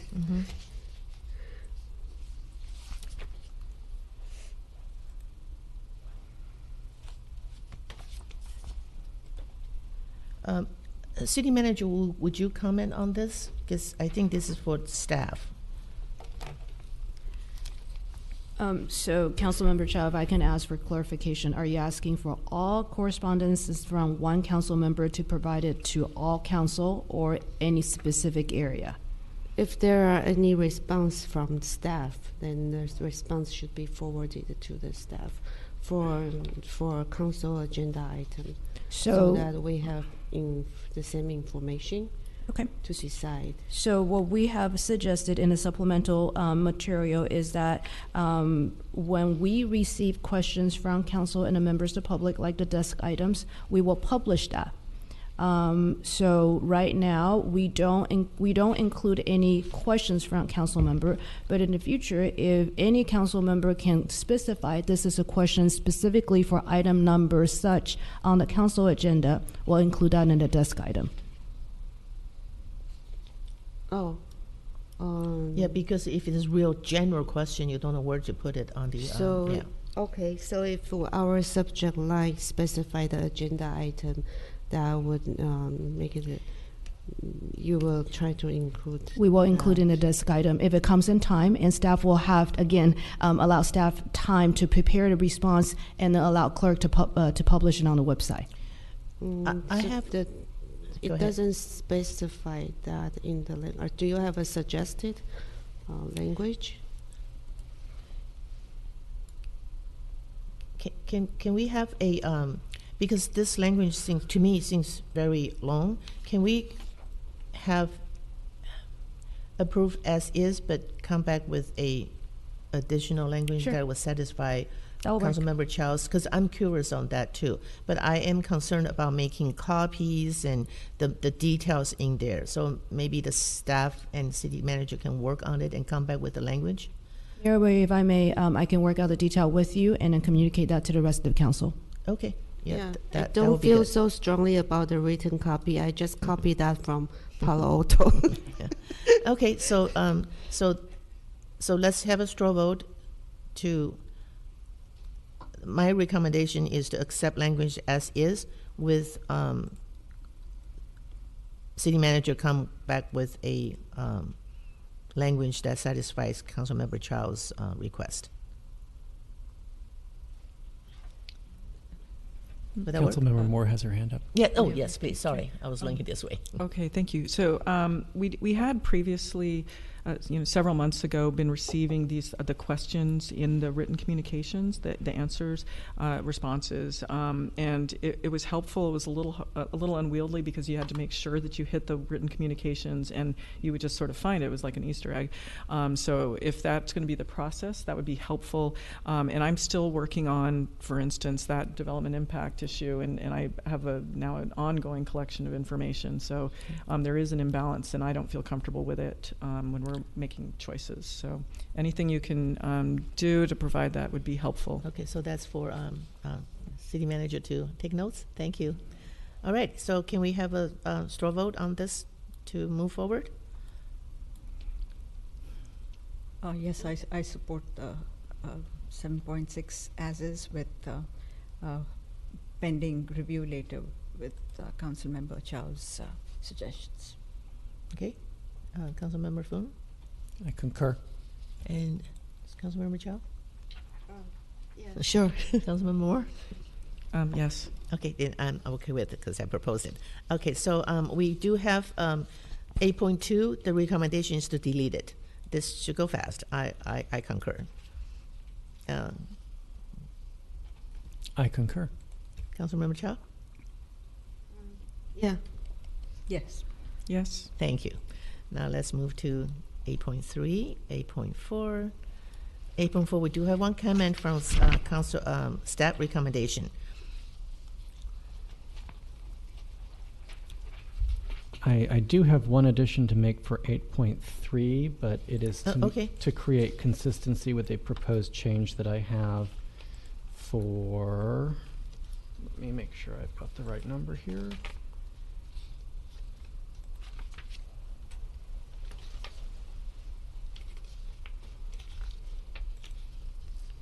Well, with a later item in the interest of not wasting time. 8.9.3. Mm-hmm. Okay, it's a later item. Okay, yeah, and I'm perfect. happy to discuss so we're it then. Gonna move forward. And then the staff recommends revise section 8.4 to include any oral communications that continue beyond the allotted 30 minutes in the order of business. Mm-hmm. And I think that's a good recommendation.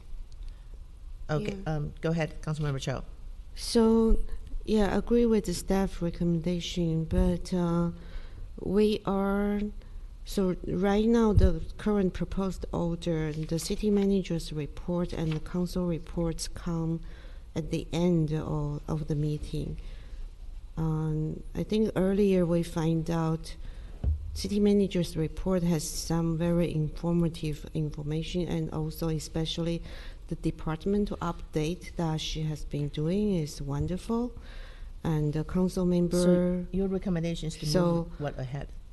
I Can you hope that we repeat still it? put that earlier so that Okay, right so- after the oral communication. So you want to move number 11 to 10 and 11 to right after 6. 6. Okay, that's Yeah. the recommendation. Okay, that's very good. And anybody else has any revisions? Oh, Councilmember Moore? Yes, okay, so I'm not seeing orders of the day here. Is it there? Nope, I'm not seeing orders of the day, and that's been pretty helpful.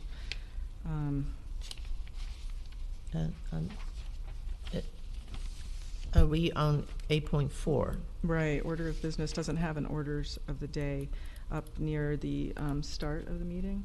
You mean to reorder, to Yeah. remove items, or? Right, orders of the day would allow us to change the order. There might be something going on during the meeting, an absence, you name it, or we find Is that on the 1, 2, 3?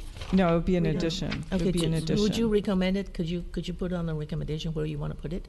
Sure, you would, probably after the closed session report, perhaps? I don't know, if staff could make a recommendation for where we would ordinarily see it, that would be preferable. It's working Mayor, now. I believe usually it comes before consent calendar, postponement and order of the day. Postpone order, okay, before consent calendar. Right before. Okay, so after 6. Okay.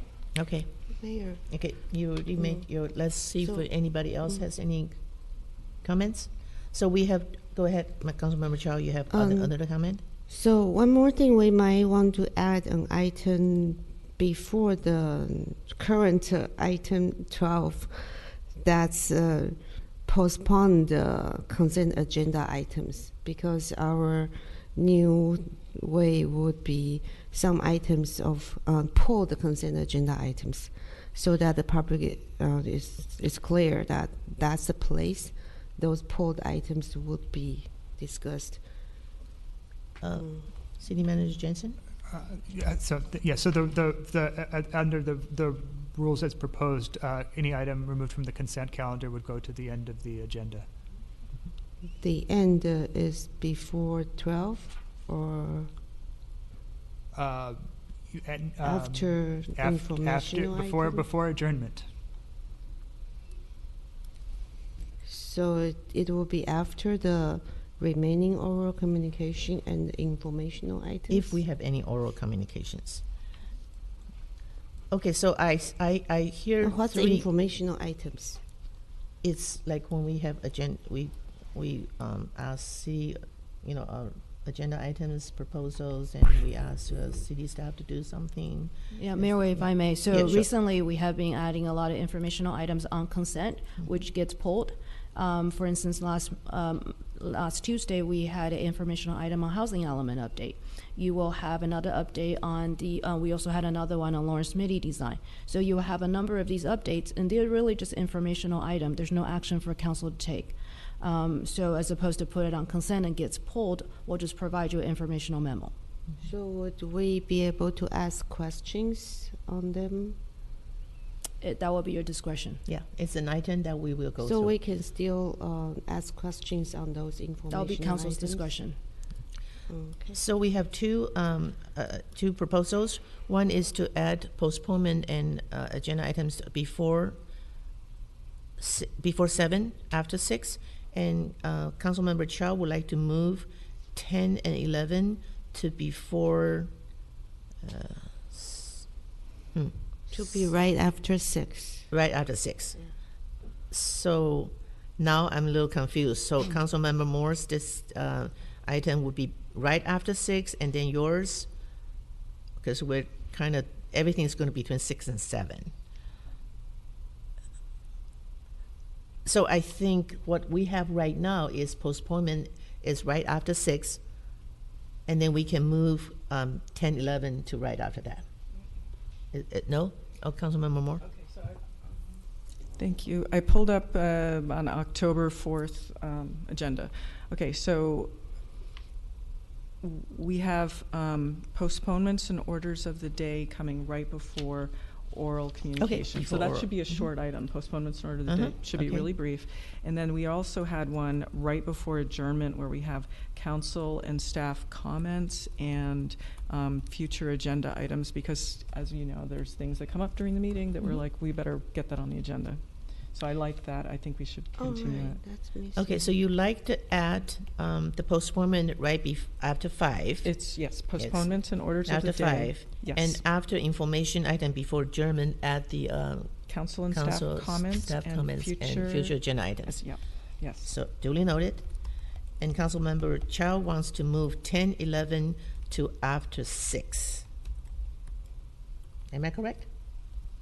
Okay, so I would like to say we really want to do the business and listen to the comments of public and everything. So we're trying to do a lot of adjustment.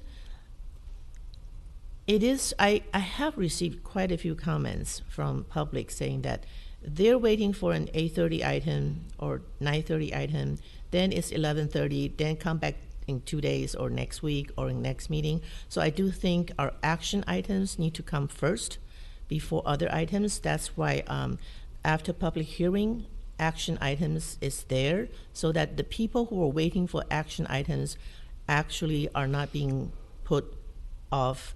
And so that's, and I ask a lot of other cities. I consult with Campbell, Sunnyvale, actually today, quite a few other cities.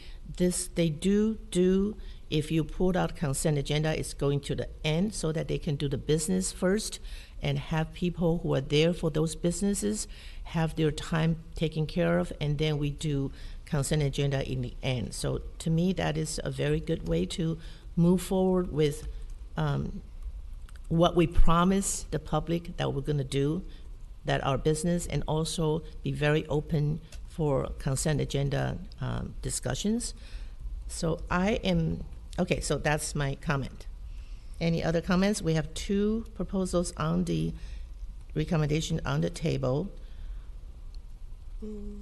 And we have staff recommendation, and we have Councilmember Moore's and Councilmember Chow's. And so do we have a straw vote, please? Or we can recommend, staff recommendation or Councilmember Chow or Councilmember Moore or combination of those. So I have a list that I can share that. Sure, I think you can share. Yeah. Okay.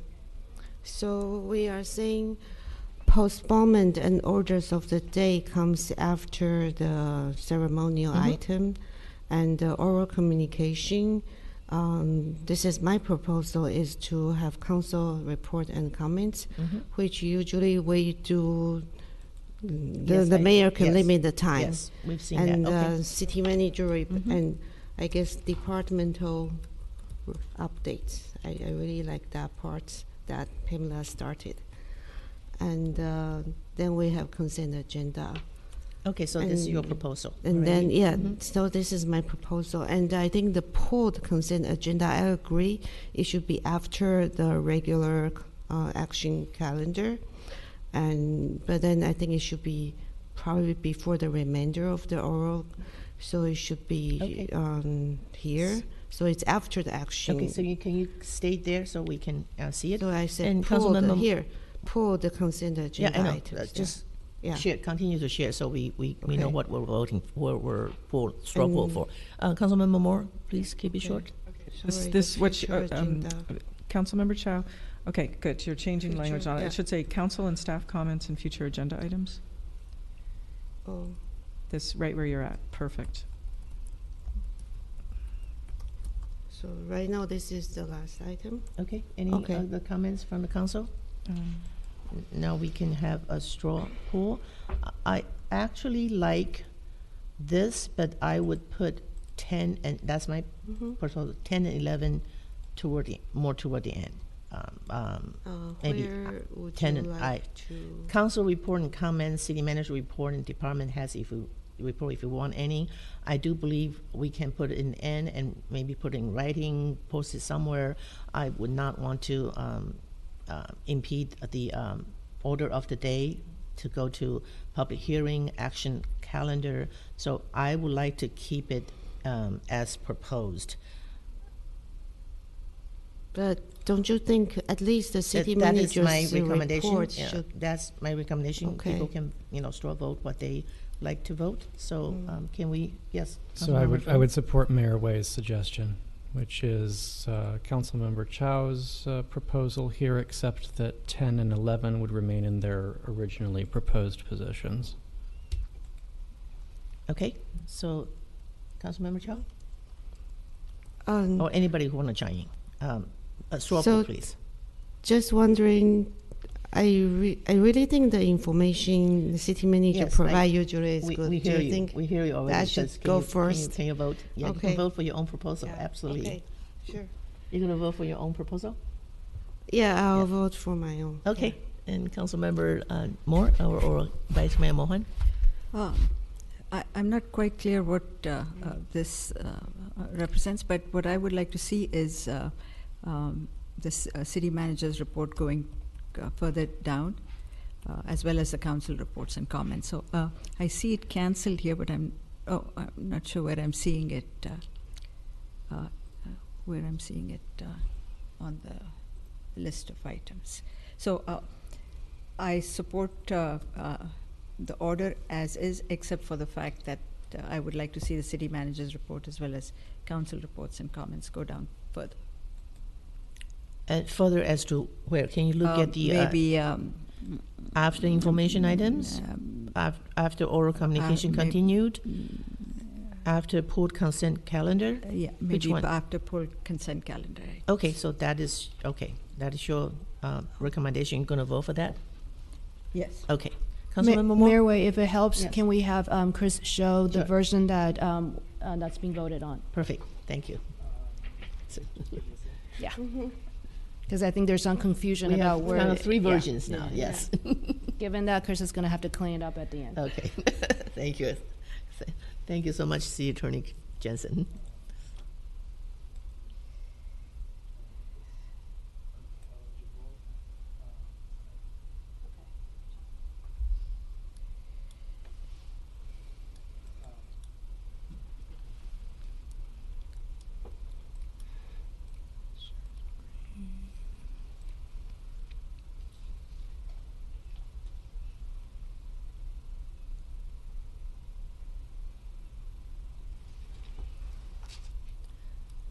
So let me scroll down more if, there. but Okay, that should be, okay, that should be popping up. Let me. So I will renumber this, of course, but postponements and orders of the day is added after ceremonial items. Items removed from consent calendar is noted after any continued oral communications. Council and staff comments and future agenda items follows that, and then and I believe that captures the changes in the mayor in the mayor's vote in the straw poll.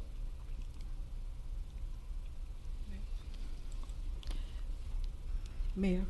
yes, please, Councilmember Moore. But that, so Councilmember Chow's proposal is still on the table, yes. Okay, we can still, I remember that, so. I would. I believe Councilmember Chow would move the reports, the staff, the staff and council reports up. That would be the only difference, I believe. Right. But Yeah. also, I think in my version, the consent This is not your agenda. version, your version is still there. Yeah. This is the So version I would proposed. I would like to add the polled consent agenda item should be right after action calendar, so that all the actions are together rather than scattered to be after oral communication. Especially recently, You wanna revise there yours? are Can you revise yours and show us then? Because you have one on that we're gonna you voted Okay. on or you straw vote on. So if you want to change it, you need to change it now. but Councilmember Moore, do you have a comment? Yes, really quick. Mm-hmm. I would like to see that council and staff comments and future agenda items come after informational items, just in case there's something in informational items that we have a thought that we maybe want to bring it back. Mm-hmm. Okay, so that's another proposal. So now I think we have 3 proposals. This one, Councilmember Chow's one, I don't know if you want to change it again, and then Councilmember Moore's one is to move 10, 11, and 12 behind 13. I just wanted to make sure that the future agenda items that we got to catch all of the information from the meeting, and then So, at the so very, can you tell me which items you want to move? 10, 11, 12 to behind 13? Put council and staff comments and future agenda items comes right before adjournment. Council President, council reports and comment, that's 10. On this list? On what I'm City Attorney Jensen's list. I'm looking yes, at, yeah. He's showing it under 12, and I want 10 to, and 11. The only one that I'm really sticking with is making sure that we have a last chance to get that council. Right. I'm trying to get your proposals. 10 to 11 move to behind 13. The council and staff comments, which are sitting under 12, that one sentence there, council and staff comments and future agenda items, which is right now, that's been our second to last item right before adjournment, Okay. that we maintain that so that we get our last chance to put those future agenda items. Put that after 13. Yeah, I guess, if I may, I would just like to clarify that informational items are generally something that is part of the agenda packet, so it can be distributed to council and the public, but they're not something that would ordinarily be discussed in the ordinary course of business. So that's why the placement is here, and many jurisdictions use those as a way of distributing information to the council and the public when there's not necessarily a need for discussion of that information. Okay. And we've had a number of those requests in the last few council meetings where that would be amenable to that kind of solution. Okay, thank you. I propose we straw vote and try it out, and we can always come back and adjust it when we try. Anyway, let's straw vote. We have 3 sessions, 3 proposals. Can I modify my proposal? Yes, please. And see if I have support. Okay, so I moved Are you sharing? I'm sharing. I don't see you sharing. Oh, there you go. Do you see? So I moved the council report and the city manager report back to align with Councilmember Ways, but I do feel the pulled consent agenda calendar item should be right after action, especially recently there are a lot more items on there. And, okay, we can see that. Can we have a straw vote? I do want to clarify, can we specify, so according to the city manager right now, information items, we cannot ask questions, right? I'm sorry, I did not say that. I just said the council has discretion to ask questions. But the attorney says... Means we can decide at that time whether we want to ask questions or not. If we have questions, we could decide to do that. Okay. That's good. Then I do agree that future agenda should be the very last one. In case some of these items we want to have a study session on. All right. Thank you, Councilmember Chow. Let's go with a straw vote, please. I'll support Councilmember Chow's new arrangement. Can we see it again? Here, it's still there. It's not on my screen. Is it not shared? No. Oh, okay. Let me share again. Okay, and then Councilmember Moore, Vice Mayor. I support Councilmember Chow's order. Okay. I support it as well. All right, I support that too. All righty, you don't have to show it. We support it. Thank you. Okay, so let's move to where are we now? Adding item to the consent agenda, 8.5. Oh, are we going to include the staff recommendation on the previous one? I totally didn't get that. Oh, so mine included the staff recommendation, right? Wait. Did we or did we not? The staff recommendation, you mean to move to add the oral communication at the end? Okay. That already. was included. I think we're good enough. Yeah. Okay, so let's go to number Just 8.51. Point of privilege, we've been going Yes. for 2 3/4 hours, so Yeah. it might be good to take a 5-minute recess before we Okay, start. 5 the next. minutes. So we are at. I'm all gung ho about going. Continue to go. Okay, 8:44 now. Let's come back at 8:50. 8:45. 5 minutes. Thank you.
we are going to continue. It's to 8.5, adding item to consent agenda.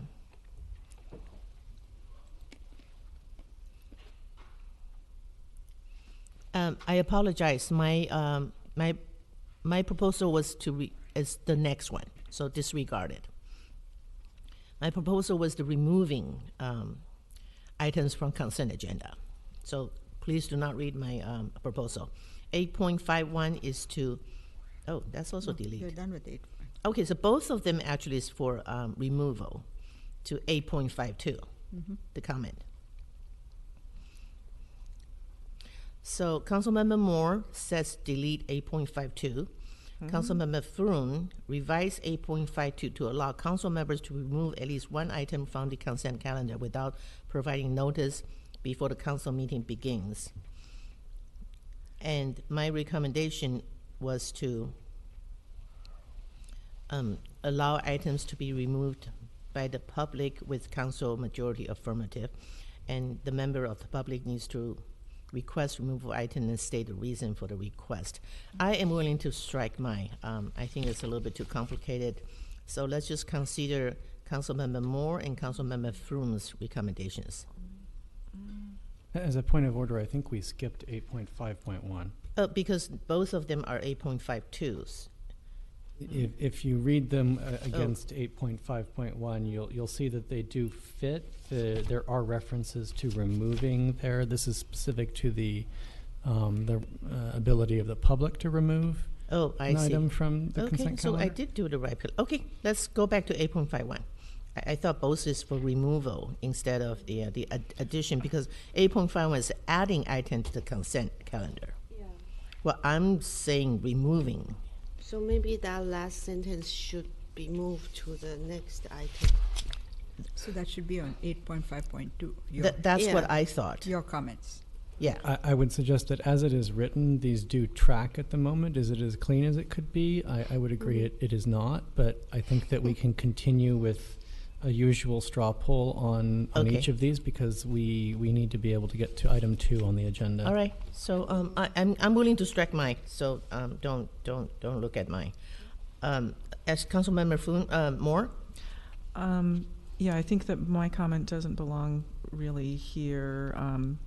I just wanted to make sure, so this is all about adding items to the consent calendar, and that's a practice that we've seen on other boards. Okay, so I have no So addition. a straw poll is to approve the as written.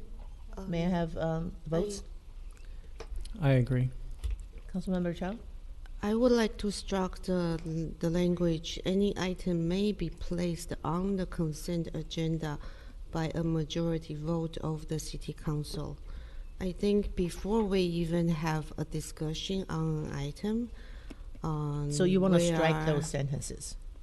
Yeah, I feel that's really going against the transparency and communication with the public, because I know that the city council has done that in the past. Every time I feel very uncomfortable, because the public might want to talk about an item believing it will be item 9, and then it's pulled, moved forward, and on consent we already approved. Then they might come to the meeting and find out, they missed their chance to speak.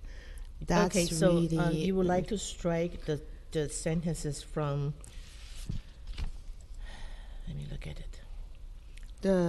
In addition, any item may be placed on the consent calendar by a majority vote of the city council. Your proposal is to strike that. Yeah, because if this item really is simple, we would approve that quickly. Okay. But that preserved the order of the agenda and allow the public member. Okay. Mayor, I'm not seeing your screen if you're sharing. Oh, I'm not sharing? Oh, I'm so sorry. Oh, because after break it didn't get shared again. Okay, sorry. And I also have a through the mayor. I have one more question. Am I sharing now? Yes. Yes, thank you. Okay, so we're going to put a straw vote on this unless you have a question on this item. I have a question on this item regarding public comment on consent agenda item if we are moving them around, We're not when talking do they about public make comments. public comment on consent agenda? It follows whatever the we decided. This is about consent agenda, adding. Let's So stick I'll to ask the item. that in 8.6. Okay, sorry, adding consent. Pardon, So Mayor the straw Wang? vote is to Yes. Question. yes. We've had a member of the public with their hand raised. Is there We- any time during this discussion whatsoever Council, for city council, city manager, city attorney Jensen. We are not open up for public comments, are we? There's no requirement to open up for public comments, and council is deliberating. Yes. Okay, thank you. So, can we?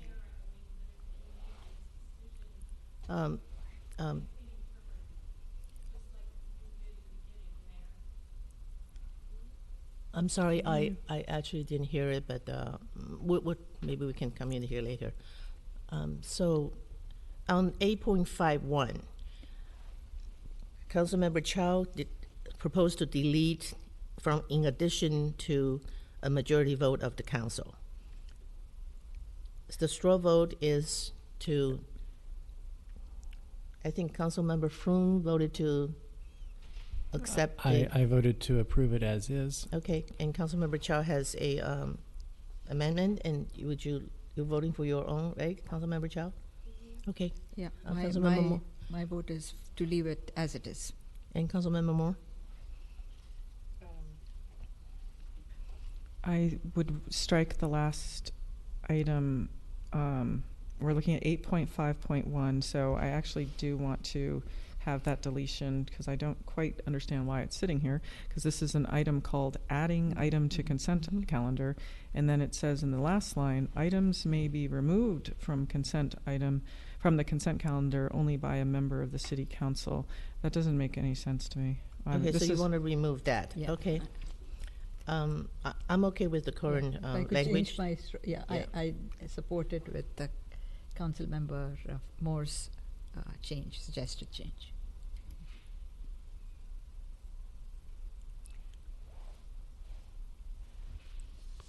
Okay, so we have two on Councilmember Moore's suggestion, and two as is, and one was striking the sentence.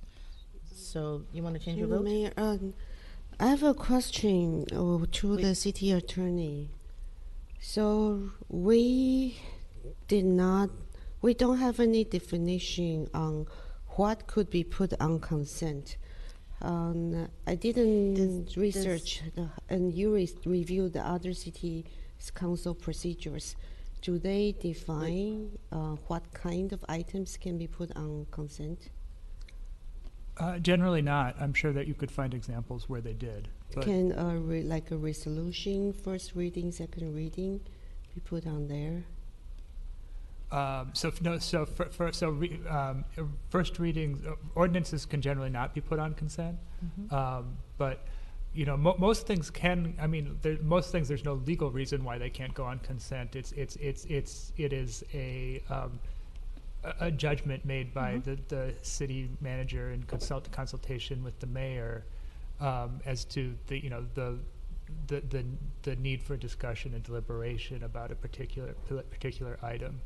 Okay. It would be possible, I suppose, to try to define that. Generally, I would say that most rules don't. I'm sure that there's some examples we could find if there was an interest in doing that. But legally, what's required to not on consent are ordinances, first reading, second reading, and how about development proposals? May I bring it back to the topic? I think we need to know what could be on the consent, right? We're talking about adding. Oh, okay. City manager. Yeah, city what attorney, could be added? Your prerogative. Yeah. How about like appeal to someone appeal to planning commission? Can we put it on consent to just reject the appeal? Generally, no. Generally not. No. So in addition no. to ordinances, public hearings can't go on consent. There are other items that are provided by statute that can't be on the consent calendar, such as compensation for your appointed employees. Oh, if we can get a memo about that, that would be great. So we are more clear. It seems like it's complicated. Sure. Yeah, we could certainly do that. Yeah, Mayor okay. Wei, so typically, consent calendars, as Chris mentioned, I use this discretion, but typically these are minutes, financial reports, contracts, anything that's not controversial, and that will help council to move along your project. There's certain project that requires a public hearing, entitlement project, appeals, ordinances, but the second reading, the final reading, sometimes can go on a consent. How Okay, about thank like you. budget request? That usually budget allocation, depending on what it is, if it's already being budgeted, you're just doing an allocation that yes or no. This is where the discretion comes in. But if it's additional budget request? I think we're getting into a lot of details, but we'll provide you a memo. Okay, great. Thank Okay, you. thank you. Thank you, City Manager. So we have 2 and 2 and 1. So I would change to with Councilmember Moore and Councilmember Vice Mayor Chow, so we can move forward. All right, so let's move to 8.52. Removing it from consent calendar. Councilmember Morse delete the whole 8.52. Councilmember Froon allowed section 8.52 to allow council members to move at most one item from consent agenda without providing notice before the council meeting begins. Maybe we have some comments from I Councilmember Froon? would, given the change now that has occurred to 8.5.1, I would add to it the text that was deleted from that section. Items may be removed from the consent calendar only by a member of the city council. Okay. And to adding to it, right? Okay. So now we have, can we have a straw vote? Mayor? Yes, please. Thank you. So I have some comments on this one. Mhm, sure. Okay, so the city of Cupertino has been very respectfully allowing members of the public to remove items from the consent calendar.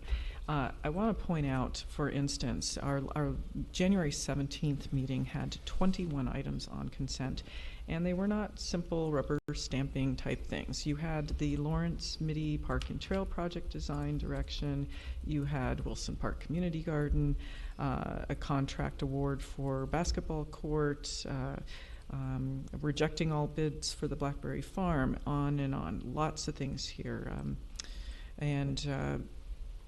Now also, as I had mentioned previously, there was a request to shorten up some of the, decrease some of the duties of and wholesale remove. There's certain committees loading up council even further with that, and so there's probably a danger that we're going to have even more items put onto consent. In fact, show me the money, financial transparency needed, was put on consent.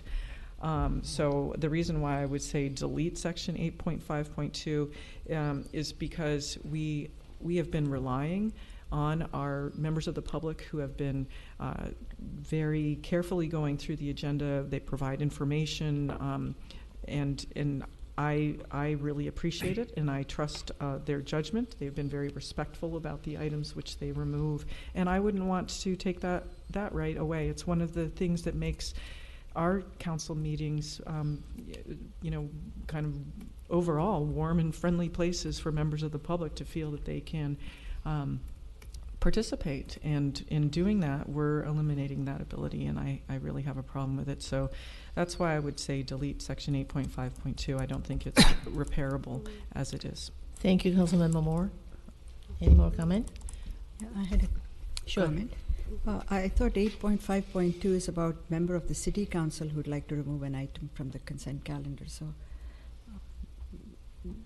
why would that be a problem? Yeah, the city council member can remove item from Right. the consent agenda. Absolutely, yeah. Go ahead. So as it's, do I? Yes, please. As it's written right now, the public member does not have the right to remove agenda item. But our current practice has been the public can comment and say they want to pull an item, hear staff report on that item, and we have been able to, we have allowed that. And if the current way it's written, unless the council member requests it to be removed before the meeting, the council member hearing a public comment cannot request an item to be removed on the dais. Yes, So and Councilmember that's just- Froome's suggestion actually should allow council members to Yeah, I move like at least that. one more item from So- the consent agenda. Yeah, so my comment is, actually, I usually would email the city manager before a meeting if I plan to pull an item, so that the staff know they'll be prepared to with some representation. I think that's a good practice. But it's true that sometimes I don't know the information. The public may know. They might bring something to the council meeting. It would be great if they can email the council ahead of time, then I can pull that ahead of time. It may not work out all the time. So I'd like Councilmember Florence compromise that allow each council member to grant that request to pull an item at the Thank you. meeting. Yeah. Thank you. So I do believe Councilmember Froome added to the end of his proposal to say items may be removed from the consent agenda only by a member of the city council. Is that correct? That's correct. It's Okay. there for clarity. So we have two comments, one from Councilmember Moore to delete it, one from Councilmember Froome to this and add that sentence to it. And may we have a straw vote, please? Pardon? Yes. me, thank you. I'm also seeing Councilmember Fruin saying to revise it to allow council members to remove at most one item. Mhm. Is that part of that That be suggestion? at the meeting, At but the before meeting. you can N- councils I who would like can't to agree move with any that. item from the consent agenda shall notify the city manager and city clerk prior to the meeting. But that doesn't say you can pull it at a time. So Councilmember Froome added, if the council members want to remove, they can remove at least one more item from the consent agenda without providing notice for the council meeting begins. Because the comment is we might hear a public comment from or communication from a public, and you might say, oh, I would like to have more information on that. So that is what it's been there. Yeah, so I can't agree with that because Okay. because you put 21 Yeah, items, so and your this was straw your vote- choice. Your You- straw vote is, You put 21 items on consent, and I have a feeling we're going to see a whole lot more. And what you're doing with this rule is making it so that if a member of the public tells us that there's a problem, I can only pull one item off. And the member of the public who made those comments during oral communications, you're taking away their ability to pull something from consent. So what you're making sure happens is that we don't have discussion and public accountability and let's hash these things out like we did on the 17th. You're taking away their rights and our rights, and I disagree with that. okay. So I'll interject on that one point, if I might. We are all charged with reviewing these documents in advance. We have not surrendered any right to pull an item from consent in advance. That's all that's asked. Yeah. This prevents us from ambushing staff and leaving them unprepared so that we have a bad discussion that winds up going until who knows when. That does not make for a good meeting. This is a compromise so that if we do have something that has genuinely been missed and we've been alerted to it by a member of the public at the last second, we still have a mechanism for addressing it. I don't think that there is some desire here to ram things through, which is what seems to be suggested at the moment. We should all be doing our homework in advance, and if we want to pull something from the consent calendar, then ask for it before the meeting. And can I ask city manager a question?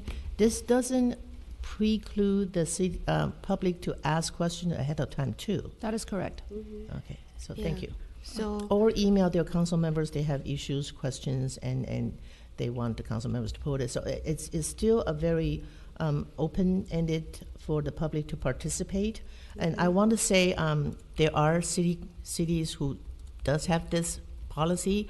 I do believe today at the West Valley Cities Manager and Mayor's meeting, it's the city of, if I do it correctly, Los Gatos That is true. have the policy that they do not allow the public to pull consent calendar. But that doesn't preclude the public making comments to consent calendars, email staff with questions, and ask their council members, any one of us or 5 of us, questions so that we are alerted to their concerns and issues. So I will hope that the public knows that this is not to not having them participate, and we really appreciate everybody's here.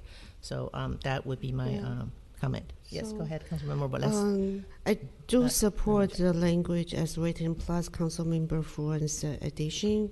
I think the public then just need to email council members ahead of time so that we can make that request on your behalf.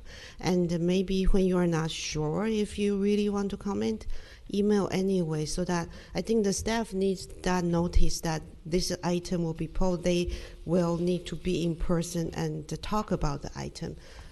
So it's we just need to be giving them a bit more advance notice. I think it's a good practice.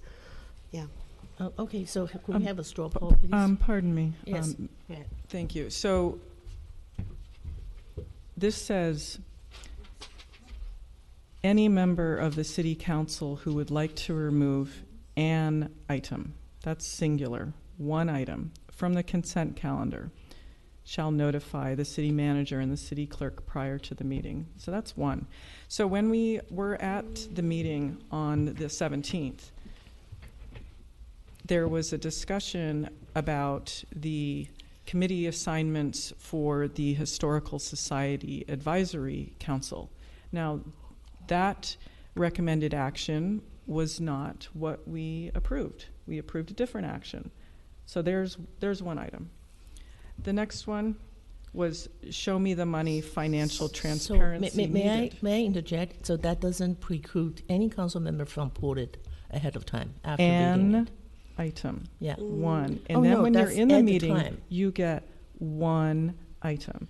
We should be allowed to pull as many items as we need to because we might not agree with the recommended action. And that's not about, did you ask your question? No. It's whether or not you agree with the recommended action, and you might not. So, Councilmember Fung? City Attorney Jensen, if you could opine on the proper construction here with regard to the word "and," I read it as being much more open-ended rather than the closed version that Councilmember Moore is suggesting.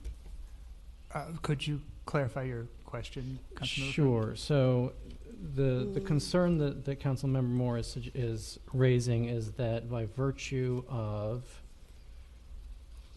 describing the ability to remove an item from the consent calendar, which is in the first sentence, that only allows the removal of one item.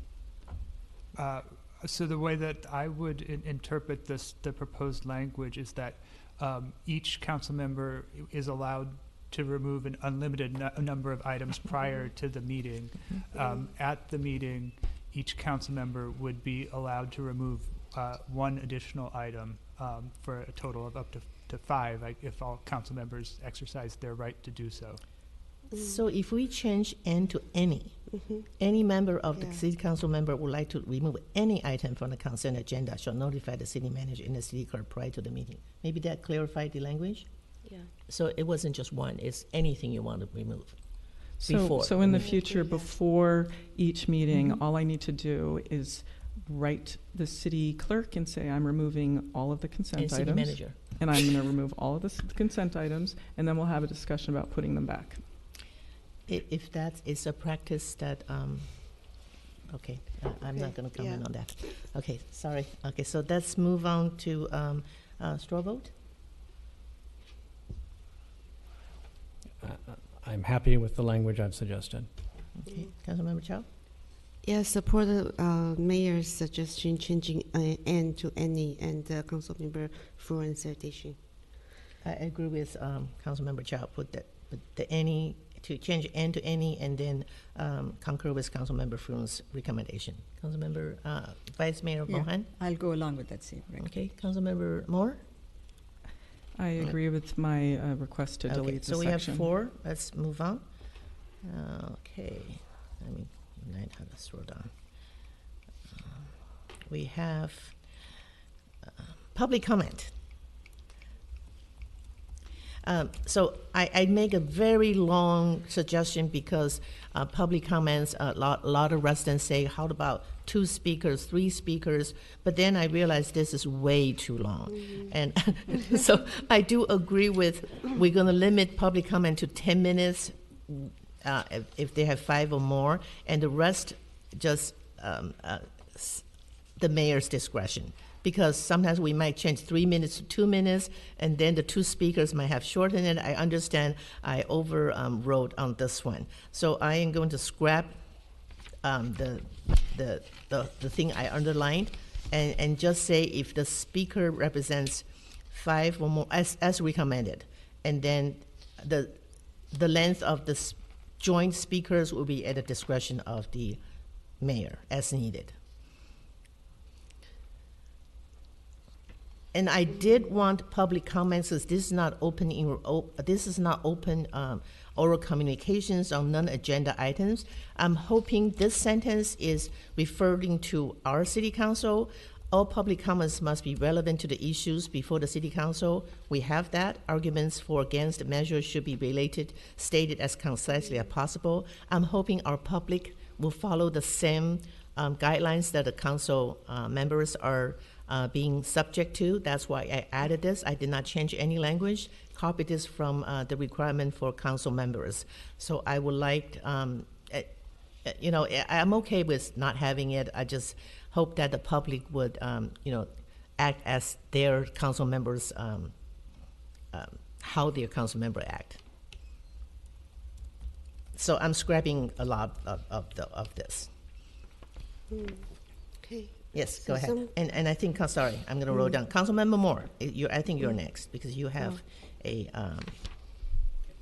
So really, all I wanted to make sure was that a member of the public is indeed allowed to speak on any agendized item. And I don't want them to feel as though they're limited to 10 minutes. Yes, I did. Sorry, I did strike. No member of the public may be allowed more than a combined of 10 minutes to speak during council meeting. I propose to delete that.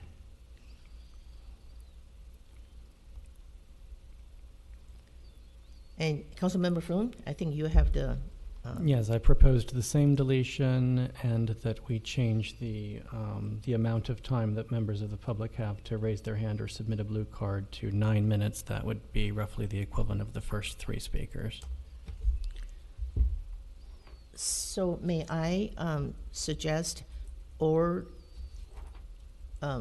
before when the public comment is closed, we don't want to open another 5-10 minutes for people to wave their hands. How can we incorporate that into it? I think that the city attorney can draft language that would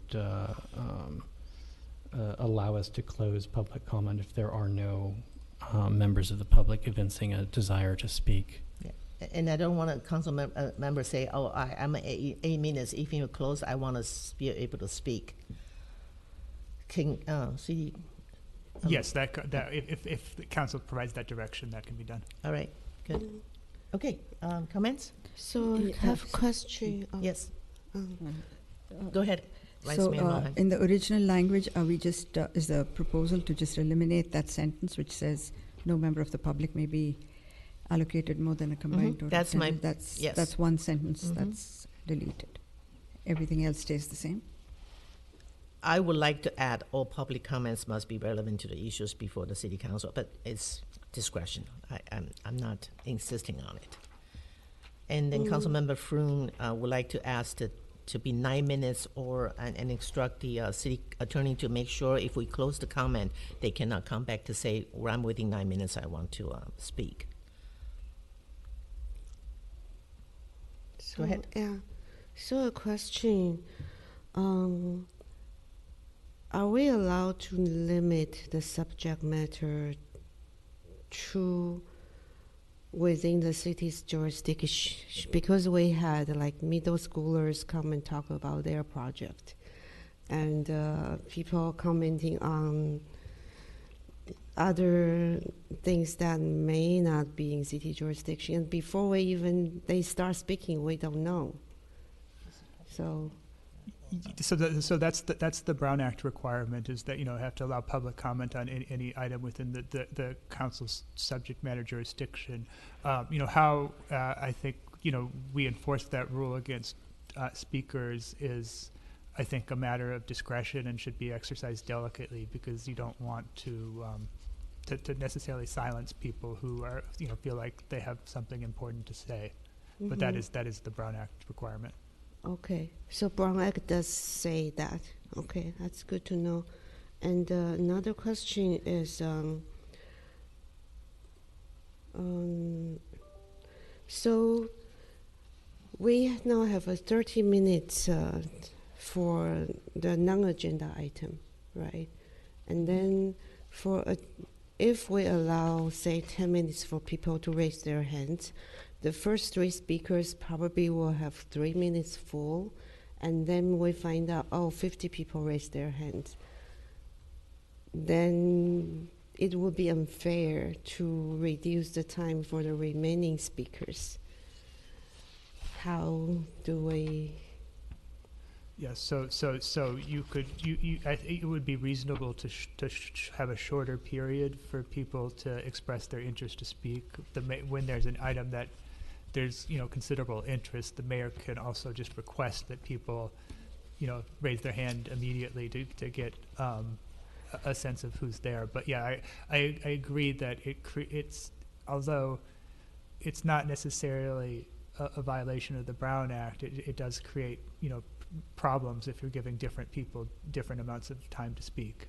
And also we have been allowing people attending virtually to speak first and then in person later. I think we swapped that today, but in case there is a lot of interest, there will be an issue on allowing only one set to speak first. So what I had proposed is to adopt what Cupertino Union has been using, is to have a virtual sign-up speaker card, so that virtually, just like in person, people can hand in their blue card as soon as the meeting room opens. I think for them, it's 30 minutes before a meeting, you are allowed to submit your virtual card. And then the city clerk calls people based on the card. And so people attending in person can also submit that card. That way there is one order between virtual and in-person speakers. And also we know earlier how many speakers might be interested in speaking on an item. And yes, maybe we will still close the time to submit your speaker card, like 5 minutes after the staff presentation, for example. So I think if there were an interest in council in pursuing virtual speaker cards, that's something that staff could pursue. I think that would require support from IT. It's not necessarily something that we could implement it right away, but it's something that if there was an interest from council, we could pursue that system. I think a simple Google form would work. It has timestamp for each entry. So this might require another agenda item to talk about a better procedure that's fair to everyone and still, So right now, as it's written, I'm concerned of the current practice with 30 minutes. How are we going to be fair? Yeah. So may I ask the city manager to reply to Councilmember Chow's request? If we go to virtual, how much tech support and how much time the staff need to work on it? Mayor Wei, I don't know. Okay, so that but we'll definitely okay. looking into it. I would not want to make a commitment not knowing and without talking to my department head. Okay. So, but your consideration, your suggestions, well noted. Understood. Okay, so let's move forward with. We have comments on this. So let me see if I can repeat it. So the comment from me is to strike out the no member of the public may be allocated more than a combined minute of 10. And that's it. I'm not going to add anything else. And same thing with Councilmember Moore. I think we are striking the same thing. Councilmember Froon wants same thing. and plus the public comment, raise your hand to submit card within 9 minutes with city attorney's language to make sure that if the public comment is closed, they cannot raise their hands after public comment is closed. Do we have a straw vote on this? Yes, I'll support. Yes, Councilmember Moore. Oh, Just- Councilmember Fruins supports. I'll support the comment that I made. Okay, Councilmember Moore. Okay, so I just want to check in perhaps with the clerk about the 9 minutes, because we have the clock set for 3. Now somebody's going to have to keep a 9-minute clock. That's all I'm saying, and Yeah. because you'll have people that are speaking at different lengths of time. I think currently, Good with that? Madam City Clerk was keeping the 5 minutes, right? Yes, and the video can set whatever timer we'd like. We appreciate prior notice. We can have it arranged, but we can always, video is very quick on the fly. They have a number of clocks that are prepared. Okay. So are you okay with the 9 minutes? Okay, are you straw vote? Okay. Yes. Councilmember Chow? I support striking that 10 minutes Yeah, limit. But I have another question regarding public comments on consent agenda item. I think it has never been very clear to me on when the public can speak on they want to pull an item, and then when if an item is not pulled, when they can make a comment on that item that's not pulled, and then when they can speak on the item that's pulled. Maybe we can clarify it somewhere in this handbook. So under the proposed rules, and this is a procedure that's used in most jurisdictions, although not all, that there has to be an opportunity for public comment on the consent item before council votes on it. So typically the mayor would introduce the consent calendar, and then there would be an opportunity for the public to make comment on the consent item as a whole before council votes on it. They can make comment on any one of the items, or Yes, one any or one or all. more items. That's correct. But when do they make a comment on polling an item? So under the proposed rules, the public would have to request that a council member pull an item. Yeah, so my question is, our current order, when do they make that comment? If I understand correctly, every Because- pulled item will have public comment. No. Before it's pulled, they are coming and say, Council Member Fruin, I would like to pull item 5. When do they make that comment? I believe So that the he may question support is that. if a member of the public is asking a member of his council to pull an item for them, I would suggest that to be done prior to the meeting. That's different from what we just approved. What was just approved, I believe, Chris, correct me if I'm wrong, only the council members are allowed to pull item. Right. So I think what City Manager Wu said is correct. It's probably best if it's done prior to the meeting. If there was one item that a member of the public wanted to be pulled, they should request that from the council member. Do that before the consent calendar is heard. Okay. Then they must make a comment during the oral communication, but then they cannot comment on an item that's on the agenda during the oral communication. So there is no time. There's the opportunity before the meeting. I think that is the best opportunity. They should talk to council members in person to pull that. Or email. I mean, you get, certainly the members of the public know how to reach council to comment on agenda items, and so that would be the same process that they ordinarily use. Okay, so let's go back to the straw vote. Current straw vote is to accept Councilmember Fruin's recommendation, plus with City Attorney Jensen to clarify the closed, no comments after the public comment is closed. And Councilmember Chow, you have not straw vote yet. So I support striking the limit of 10 minutes. And add the 9 minutes? I think 9 minutes. I'm concerned You there want to is make another proposal, or you want to say yes, or you can make another proposal? Another comment. maybe the mayor can clarify if after 9 minutes a lot of people are speaking up, how are we going to reduce the time, or are we going to have 3 minutes for the first three and 1 minute for the rest? How? I'm concerned that as we lengthen the time, So it would will you be like not to fair. propose a different limit? 5, current is 5. You want to do 6, 5, 3? I think 5 is sufficient, but I like Mayor the Paul used to virtual be 3. speaker card. Even. So do you have a recommendation? I would like to support 5, but then have the agenda item on a better method of handling both virtual and in-person speaker cards.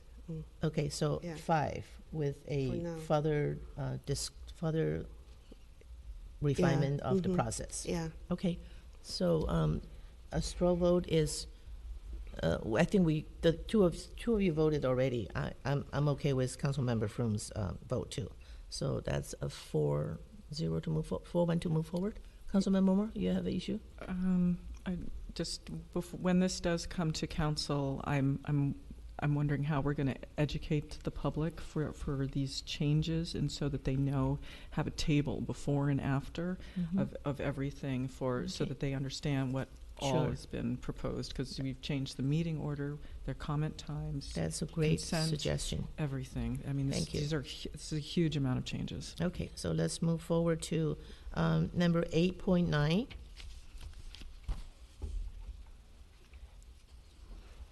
There's a staff recommendation to add explanation of what's ex parte and what is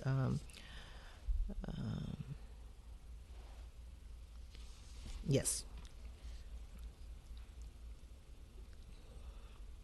Are we, do we have, what is quasi-judicial matters?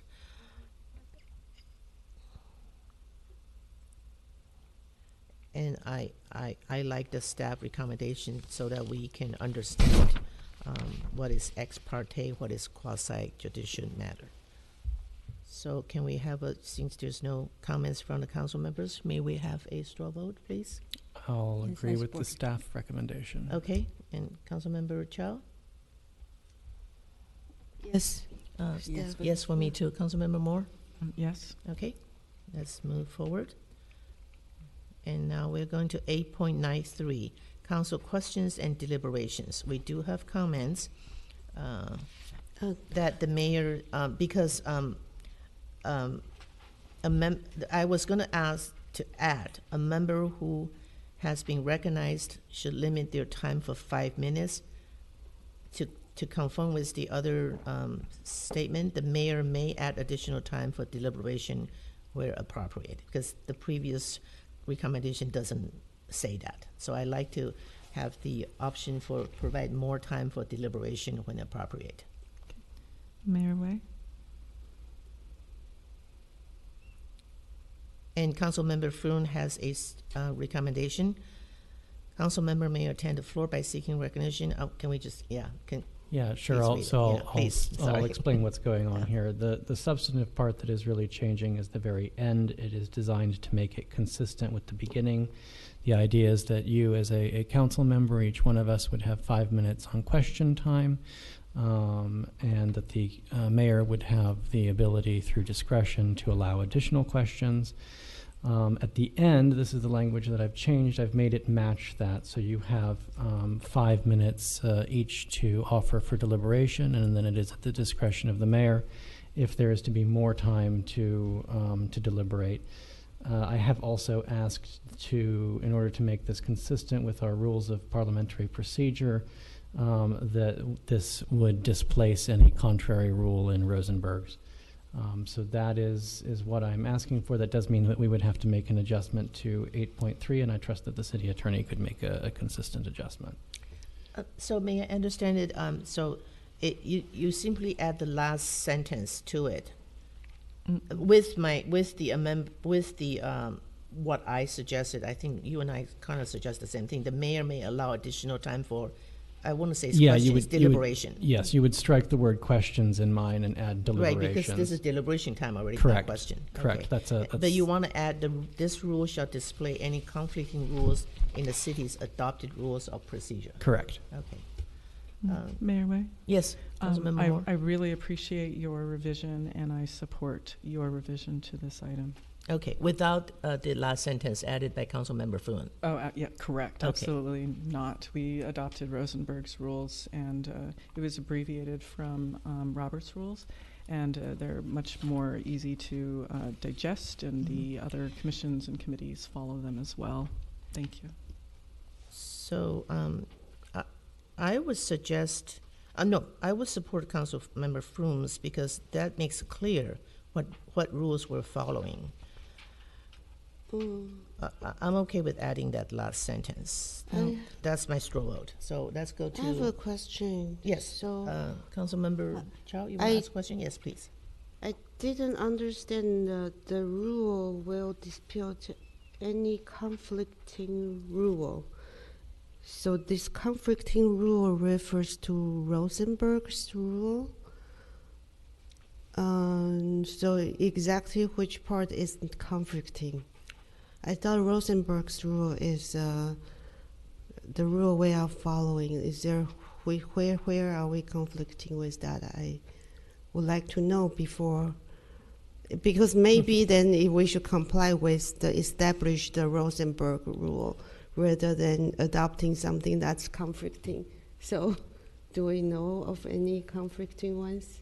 So just sort of the threshold question. So council adopted Rosenberg's rules that could make modifications to the rules. It's not unusual for jurisdictions to do that kind of adopt modification to the rules.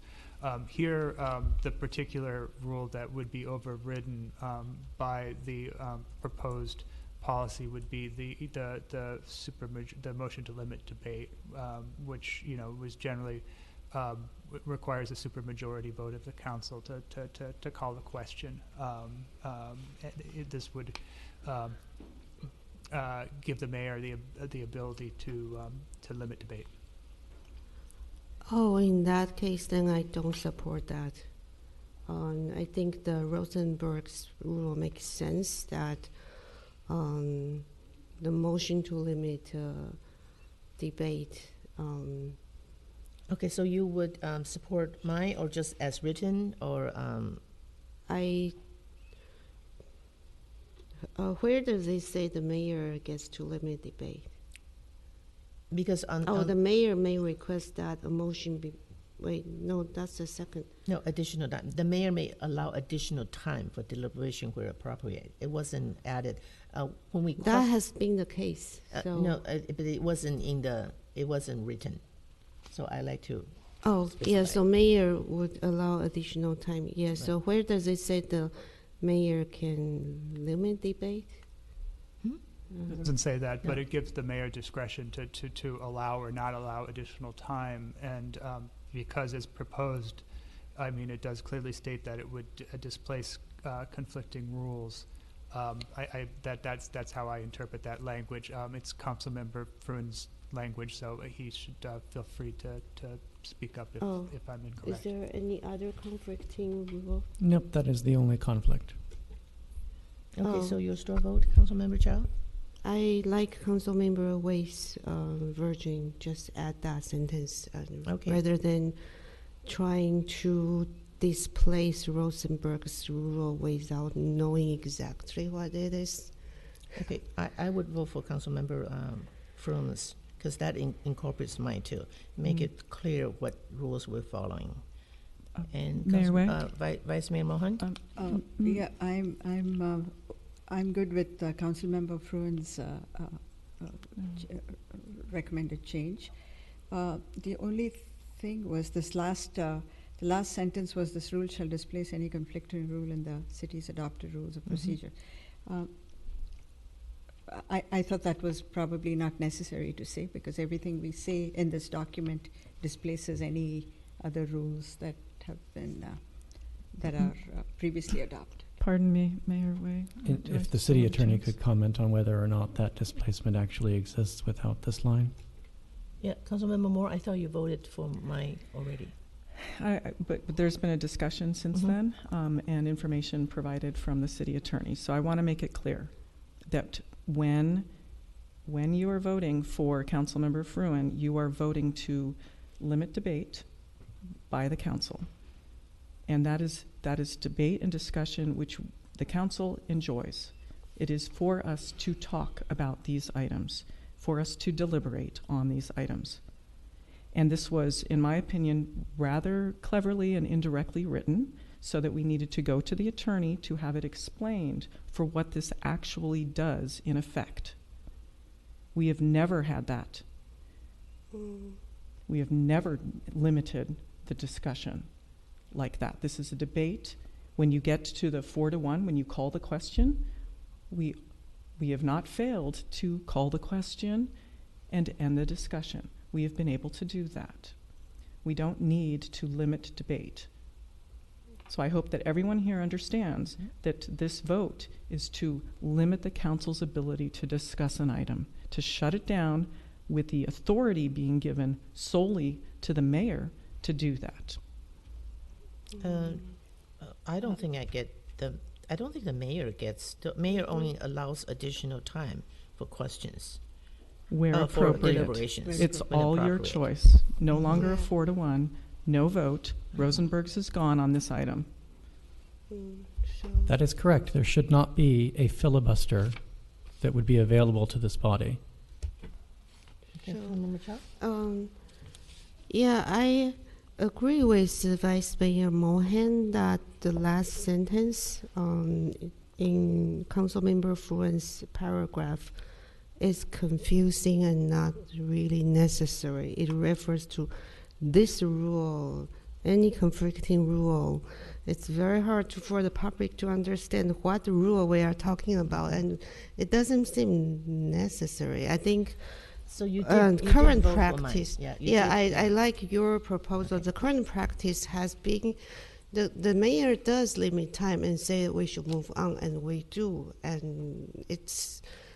The mayor does have already that authority to say enough discussion. I think I'm okay with that. And other council members can call a question, and then we can say, okay, let's move on. So I think that's already good enough. Okay, That's so we not have, adopting something that no one understands. Okay. So, So we have Councilmember Fruin. You want to say some more things, or before we go on to other Like I votes? said, we would be ratifying a filibuster from this body if this rule is not adopted.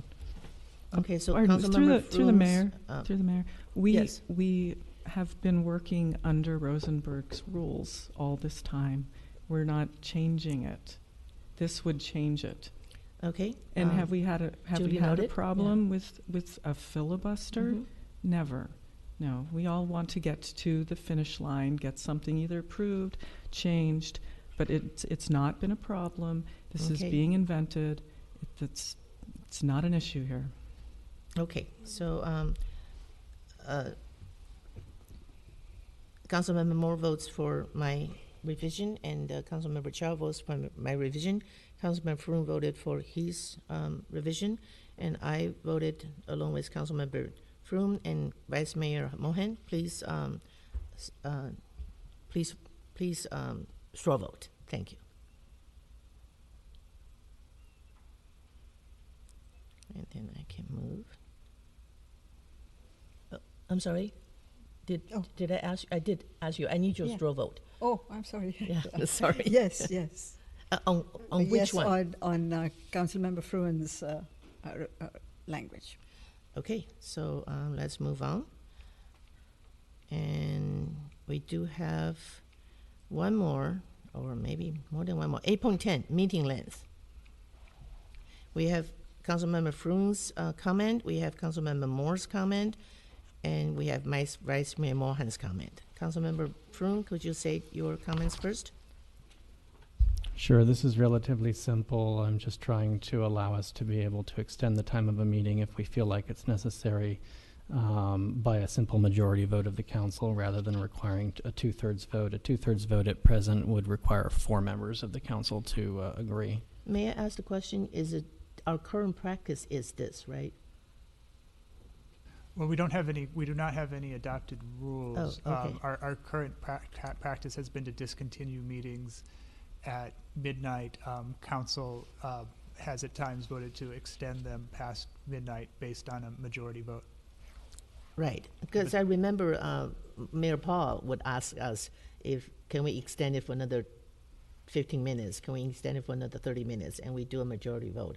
It looks like this is what it's said. For a majority instead of 2/3, because 2/3 will require 4. Is that what Councilmember Froome's intention?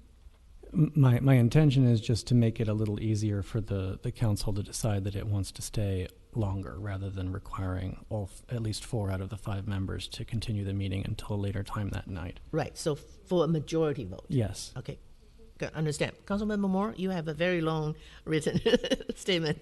Can you explain it? It was just simply to maintain the 12 p.m., or I should say 12 a.m.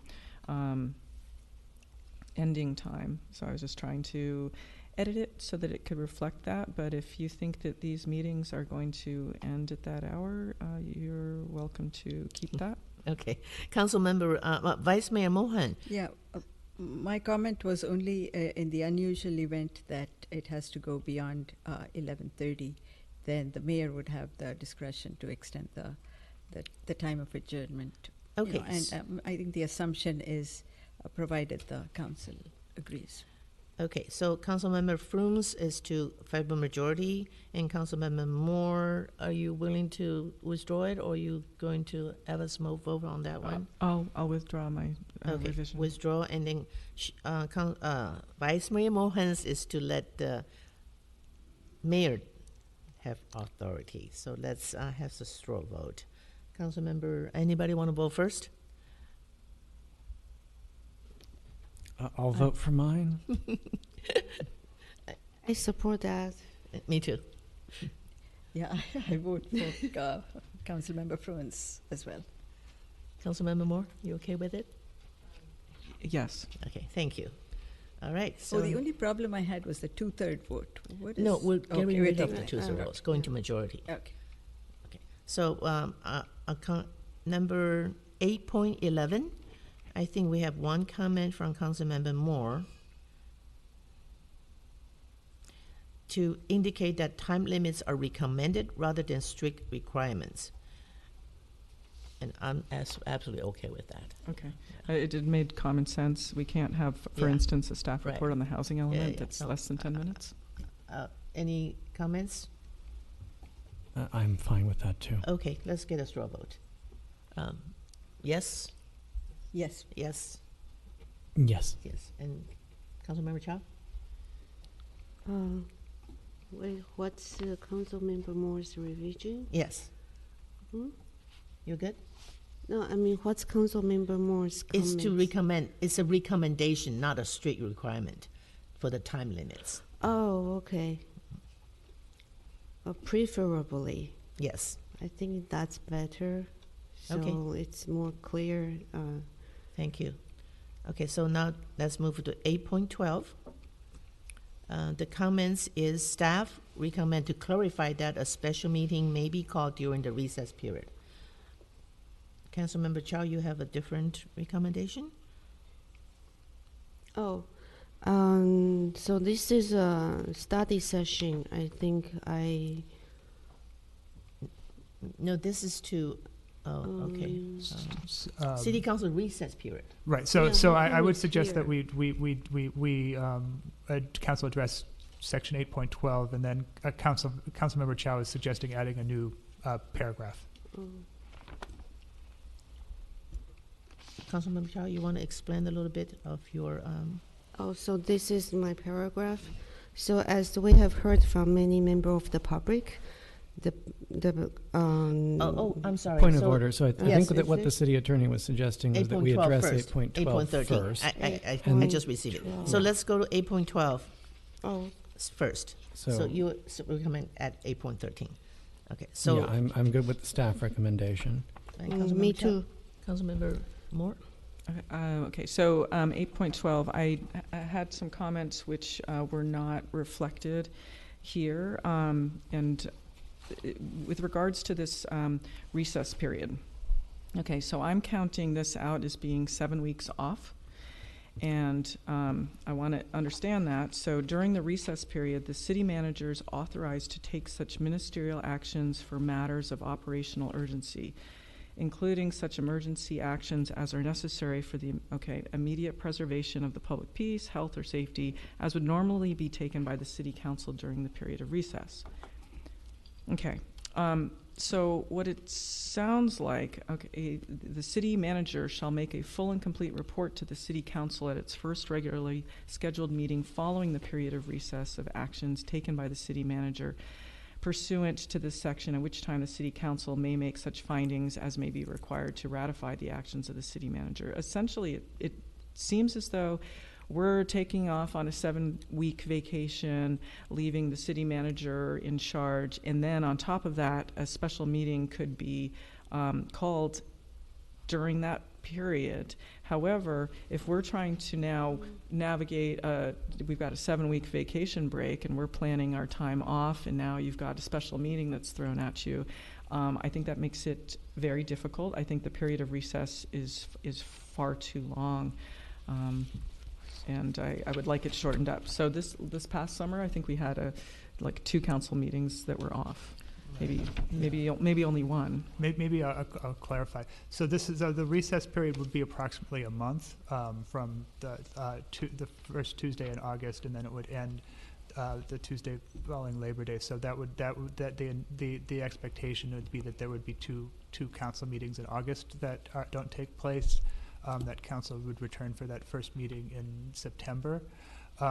I think the expectation would be that hopefully we wouldn't need a special meeting during that period, but I thought that clarification was important in case, for example, there was an urgent litigation matter that required a closed session. So certainly, you'd want to try to get everybody there, but unless council were comfortable delegating much more significant settlement authority, for example, to the city attorney during that period, I would want to have the ability to go to council to if there was a need for decision regarding the resolution of litigation or the initiation of litigation, or there could be other emergencies that would warrant a special meeting. For example, if we had some kind of natural disaster. So that's the thought, but it wouldn't be something that would be expected. So a question: so council can always change that we want to have a meeting in August if the council so desires, right? That's correct. I mean, typically what the council has done is has canceled meetings kind of on an ad hoc basis over the course of the year. This is an attempt to regularize it. It's obviously up to council if it wants the period to be shorter or longer at a different time of year. This is a common period where many councils are dark, but so this was just an attempt to have a regularized process that doesn't require the sort of ad hoc consideration of this issue every year. Okay, but anytime the council wants to change this, we can put it on the agenda and change it. That's correct. Yeah. Okay. Thank you. I had a question. Yes, Councilman Vice Mayor I always thought that the recess was in August. This is July. August. Right. So why is this a change? So there is no formal recess policy that council has adopted. There's no policy. Okay. We always vote on it. Councilmember Moore? So the 4th of July falls on a Tuesday. Does that mean we're having the city council meeting on July 5th? That is correct. Or is that, okay, so it's not canceled. It's actually part of the Muni Code. Okay, right, I thought I had read that. And also, when it says that the recess period shall begin the first Tuesday in August, does that mean there'll be a meeting on that Tuesday or not? So the intent of the meeting is that the intent of the language is that both meetings in August would be canceled, but council would resume on the first Tuesday in September.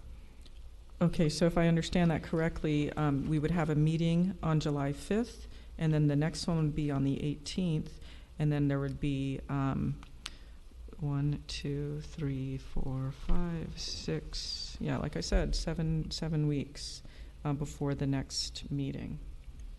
So that, to me, that's too long. Through the mayor, if I may. Yes, please. Last Tuesday, if you remember, clerk's office actually established the 2023 calendar, which was approved by council. So we could bring that up again to refresh your memory. That was the regularly scheduled calendar events for this year. But as Chris mentioned, that you have all discretion to call a special meeting for any other budget reason or any other project that you wish to discuss. Okay. Thank you. I think we should do a straw vote on this one. This should be pretty. Question. Go ahead. Please make it short. I Thank you. thought It's that 10 in o'clock. the past, the recess is usually in July because that's when the families are going on vacation.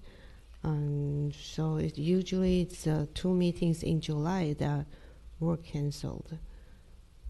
If council wishes to have the recess in July, I don't have any Is particular there preference. any reason why it's moved to August? It's to align with the Labor Day?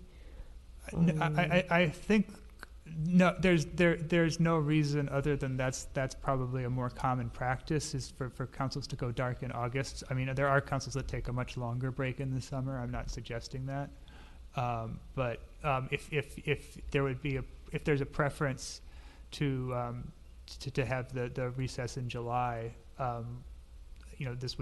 this is certainly something council could adopt a different schedule. Yeah, I think So July maybe- makes more sense because that coincides with school schedule. If council members who have kids, they might need to Councilmember take Chow. that If I time. can make a suggestion, July is usually the busiest season because we just adopted the budget.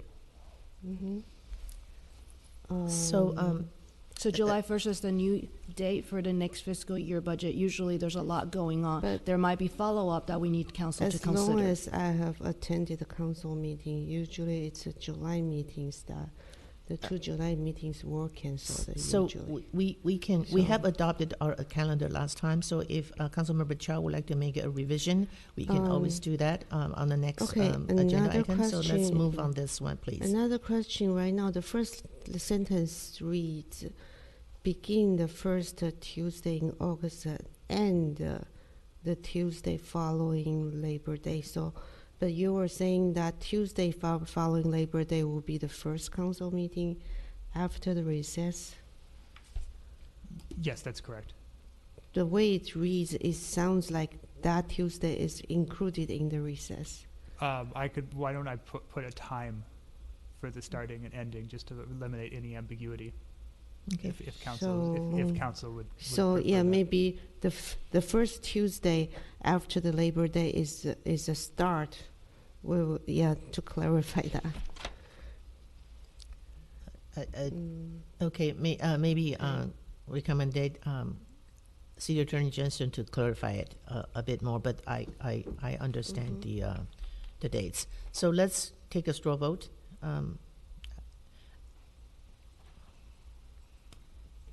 I support the recommendation.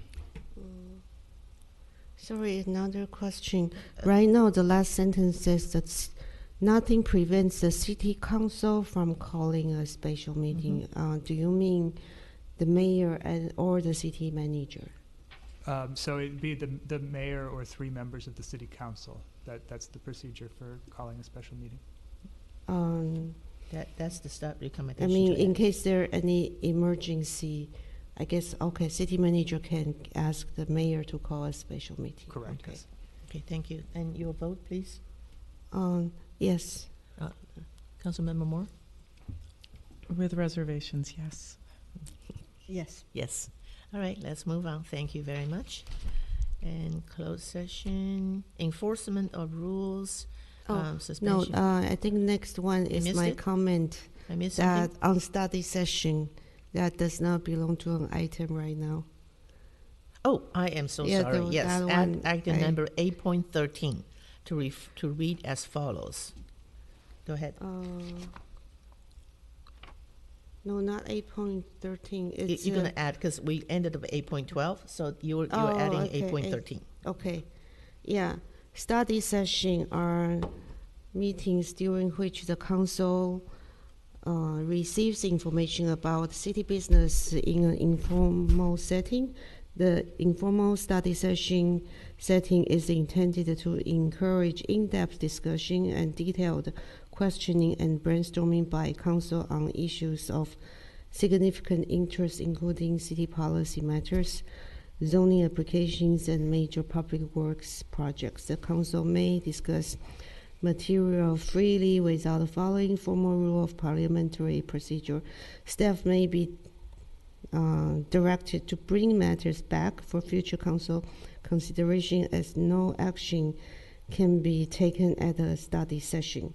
The decorum rules still apply to the behavior of the city council. Of course, I did not come up with this language. I copied it from, I think, Palo Alto. But Berkeley also defines what study session is, and that no action would be taken. So I'm not married to things like not following parliamentary procedure. I think it's okay to follow that. But I would like to more clearly define that we should not take action on study session. So, because that has been the practice of Cupertino, and so that the public knows if the council can give direction, and if anything formal action will be taken, will be in a next regular session. Okay, thank you. Any comments from staff, council members? Yeah, I like the general thrust of the idea, but I think it's something that would be better discussed at a future agenda item. We might be able to consolidate a number of them into a revision of this set of rules. Any other comments? My comment was I thought we had a brief discussion about this at the start of today's meeting, where the study session, as told to us by the city attorney, was no different from any other. So I just want to ask the attorneys to confirm that there is. It's not whether it's legal or not. It's probably what this council wants to do. Right. Right. Just to clarify the earlier discussion, there is no state law or city ordinance or policy in place that makes any distinction between study sessions and other types of agenda items on which council may act. That said, there's nothing preventing council from adopting this type of policy if it wishes to do so. Okay, thank you. So 8.13, that's Councilmember Chow proposed to add. Can we have a discussions? Do we have one more discussion, Councilmember Moore? I think I would just simplify it if we were going to add it at all, that the study sessions, that we do not take action on study sessions. Something simple. Something really simple. So I would propose just add study session. Staff may be directed to bring materials back for future council consideration, but no action will be taken at the study session. Something to that effect would be sufficient for now. So, so that's your recommendation. And Councilmember Froome believe that we should study it a little later. I have a question. Sure. So Councilmember Fruin just shared a note with the city manager, and I was wondering if we could, as they said, share it with the whole class. Thank you. We're just wondering if we want to ask the council to continue until a time for the second item to be considered. Oh. Yes. Okay. So let's finish this first. I think we're almost at the end. I am okay with because again, anything we decide and voted on later in the next meeting, it can be revisited. I mean, this council has discretion to do otherwise. So these are just a general direction. And I do believe we haven't made any decisions during study session, even though there was a action item recommended on the study session. So I think this council is pretty flexible on that. I have no objection if we put this in as simple as recommended by Councilmember Moore. So I would like to suggest City Attorney to come back with a proposal to add it simpler languages. So just to clarify, the idea that is that council would take no action. So that just to be clear, what that would mean that there would be no direction from the full council at a study session to provide to staff to do future work. We could certainly work around that by not identifying things in study sessions when we needed that kind of direction. But I just want to be clear that that would be the implication of that kind of hard and fast rule. Can I clarify? Sure. That's not my intent. I think council can give direction, even take a vote on this informal direction to staff, but no final action should be taken. Just like I think Rhoda brought up searched the 9 years of study session. It stated, okay, study session and then final action at a later date. So, but it's okay, like climate action plan, we provide direction on what we would like to see, and then a revised version would come back. So that's the intent. Okay, I understand the intent. I'll see what I can just do. Just our current practice. I understand the intent. I'll see what I can do as far as putting that in words. Yeah, I think it's just following our current practice, not trying to change it, but clarify we don't want to take final action on a study session. Okay, so are we okay with asking City Manager, City Attorney Jensen to come up with some language for us to consider? Are we okay with that, or we want to do another just maybe agenda item to talk about this and not having this be included in the next included in the manual? What is the pleasure of the council members? So what are we saying, that we can leave it out for now, and then the city attorney comes back with revised language? I think when the procedure comes back, the city attorney would make a recommendation on some language. So I think we may decide that's not clear. So let's clarify the options that on the agenda. I think Councilmember Froome prefers we not including this and then talk about it later on as an agenda item. Is that correct? That's correct. Okay. And Councilmember Chow wants this, would like city attorney to come back with language along with this manual in this in the first meeting of February to be included into this current manual. Is that correct? Yes, but could I ask Councilmember Froome a clarification question on why do what other things you would like to discuss about the item that merit a separate agenda item to talk about? I think we can fold it into another discussion that we would almost certainly be having on later revisions anyway, and that feels more economical to me. I don't generally like adding additional language that I haven't seen. The first time that we will see that language is presumably when it comes back to us on the 7th of February. Yeah, we have to vote on. Is that okay? So what's Councilmember Moore's intent? Shall we have a straw vote, or you have more recommendations? I like what I was hearing from Councilmember Chow, and I trust the city attorney to come back with the language. Along with the next, the February agenda. Okay, so we have two proposals. Do you have any more to add? No, so are we removing this from this? So the two proposals is, one is to remove it, not include it on the next agenda item, and then talk about it as another separate agenda item, or when we come back to revisit. Because Councilmember Froome does not like to have a new agenda item and then we have it decided right away next time. And Councilmember Chow would like to put it, has city attorney work on the language and come back together with this manual.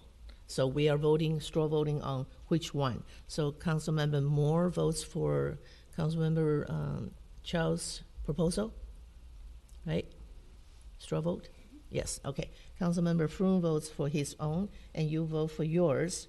And Council Vice. So mine is just the city attorney will provide the language that's simply clarifying the current practice. Yes, that and added into the council give direction, study session does not take final action. Right, but that's added all. into next Yeah. with this manual. That's the difference between you and Councilmember Yeah. Fruin's.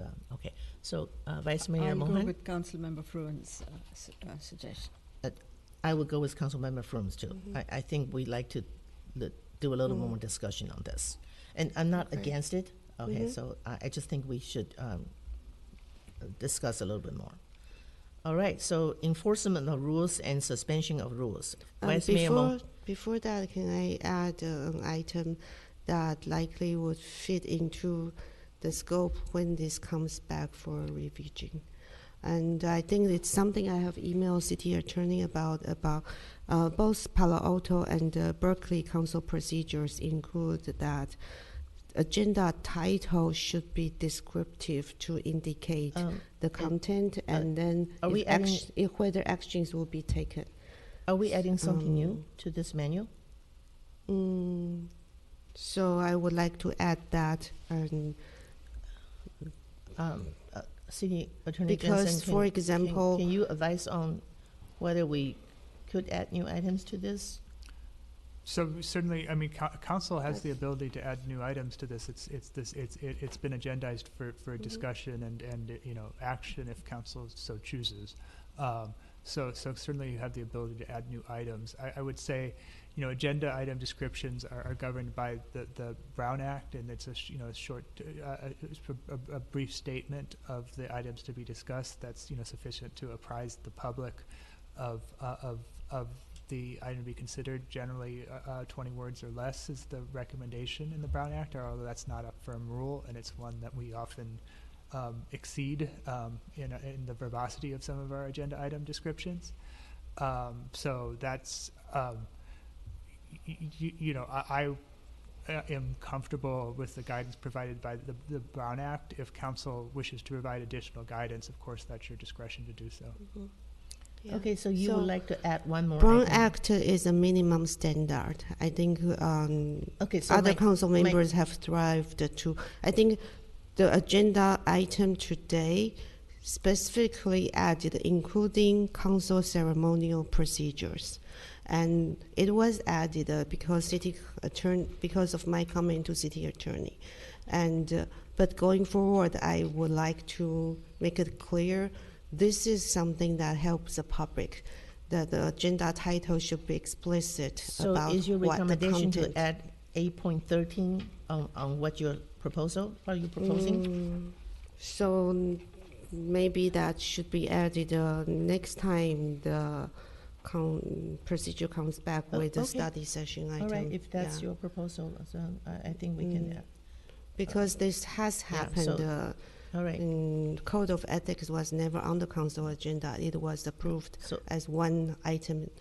Okay, of so 7 I don't think any action items needed now, right? Yeah, I think going forward we just should strive to be transparent. Okay. And explicit on what we are discussing, what we are approving, what actions we are taking. Thank you. So let's move to number 10. Vice Mayor Mohan has a recommendation. It's just very simple. I was everywhere I saw 2/3, I would say 3/5. So that's all that I'm saying. You mean majority? It's a majority. Okay.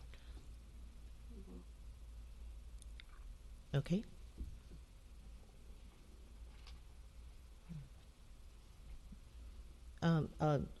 If there's no further discussions, let's have a straw vote on this. Councilmember Fruin? Yeah, so I, I think that the suspension of the rules is a rather extraordinary set of circumstances, so I would generally prefer to leave this as it originally is written. Okay, Councilmember Chow?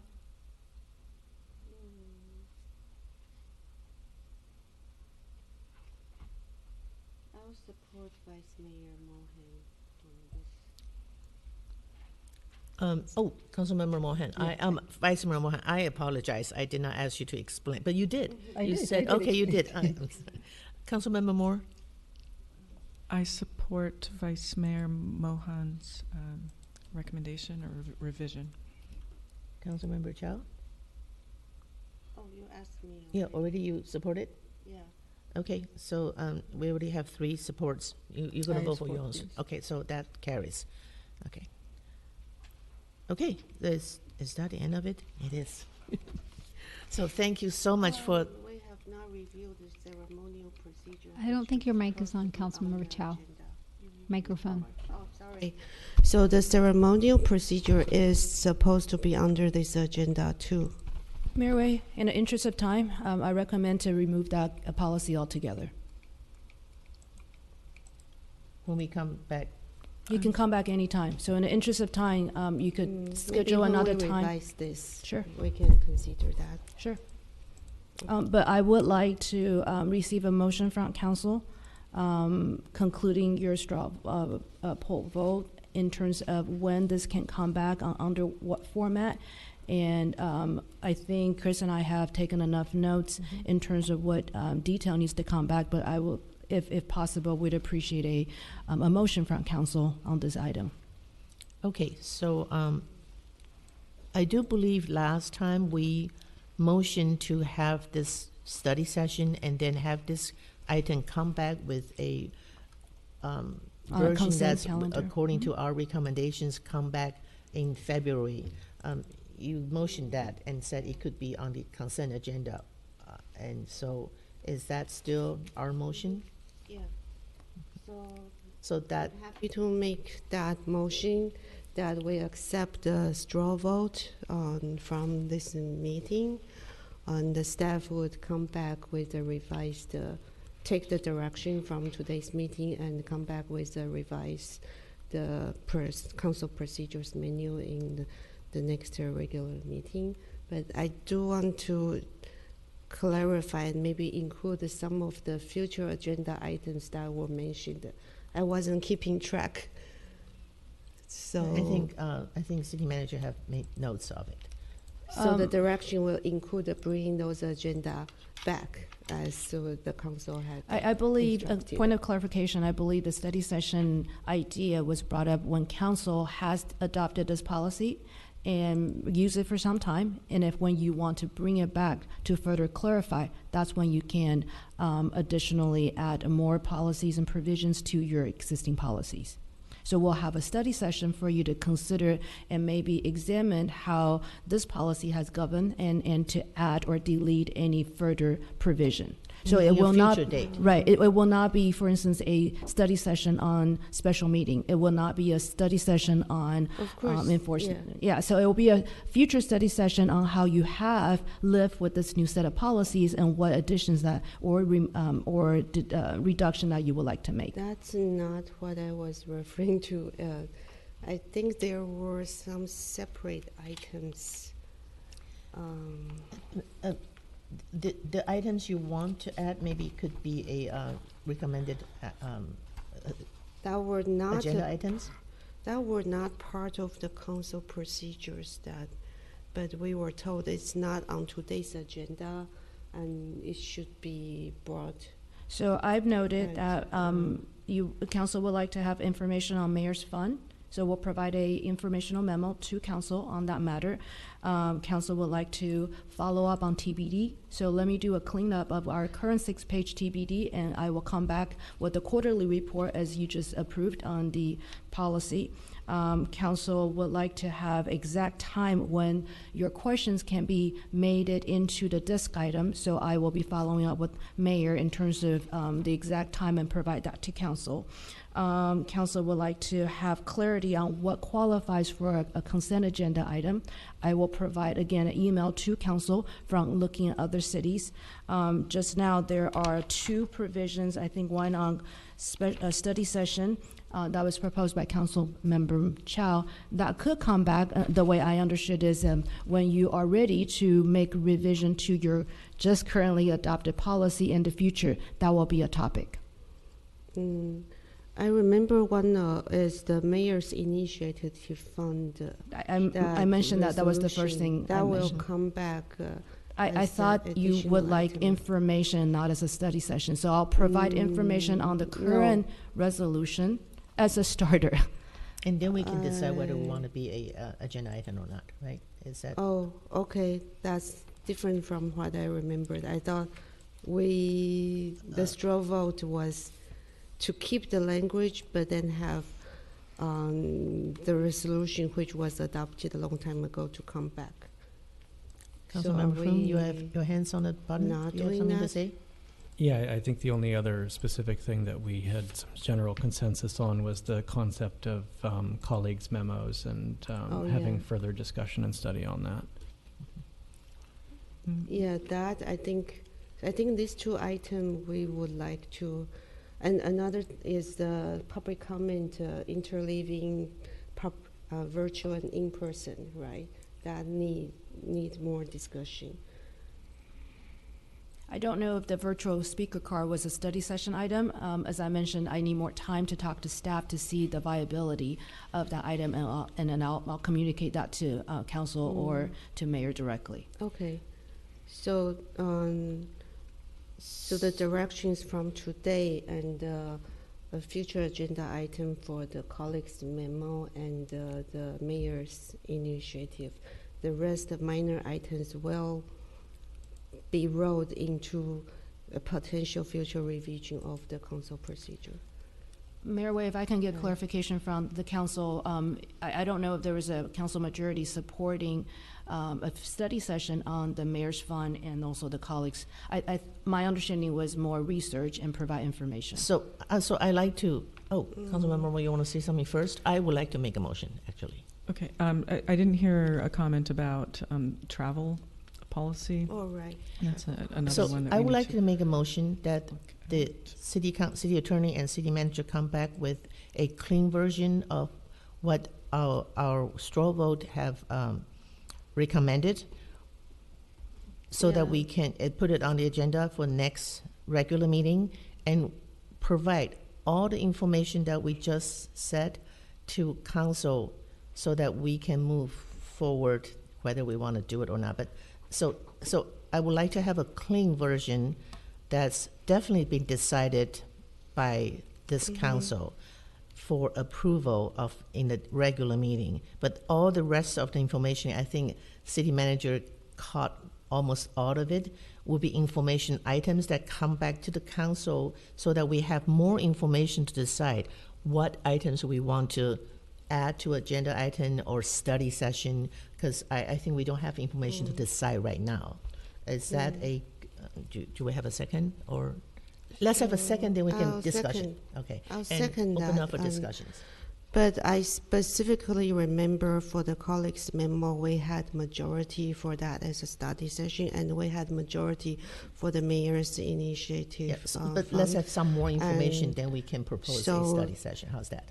Would So that be it's good with important Councilmember Chang? that we have clarification on that and the travel policy. I think it's a good idea that we get more information first. Is that okay? Before we to come back from in the next meeting. So basically, a report on the straw votes. So we have a motion and a second. Can we move on the vote or more discussions? So are we going to get you're looking for a report on the straw votes? Oh, and revise the everything, council procedures to come back. Okay, and so my concern is that we only have about 11 people that have tuned in and to this, and I'm hoping that the staff report is going to be very comprehensive about all of these changes, because they are, like I mentioned before, truly significant, and I haven't seen anything like this in forever. So I think the public really needs to be informed about that. Absolutely. It's this is our second study session, and it's being from 4 to 10:30. So I think we caught everybody's attention, and yes, we are going to make this very clear and public. So any more comments from before we vote? I just want to make sure that the motion is sufficiently clear to the city manager and the city attorney in terms of what's expected. Yes. Okay. Okay, thank you. May Madam City Clerk, may we have a voting by light, please?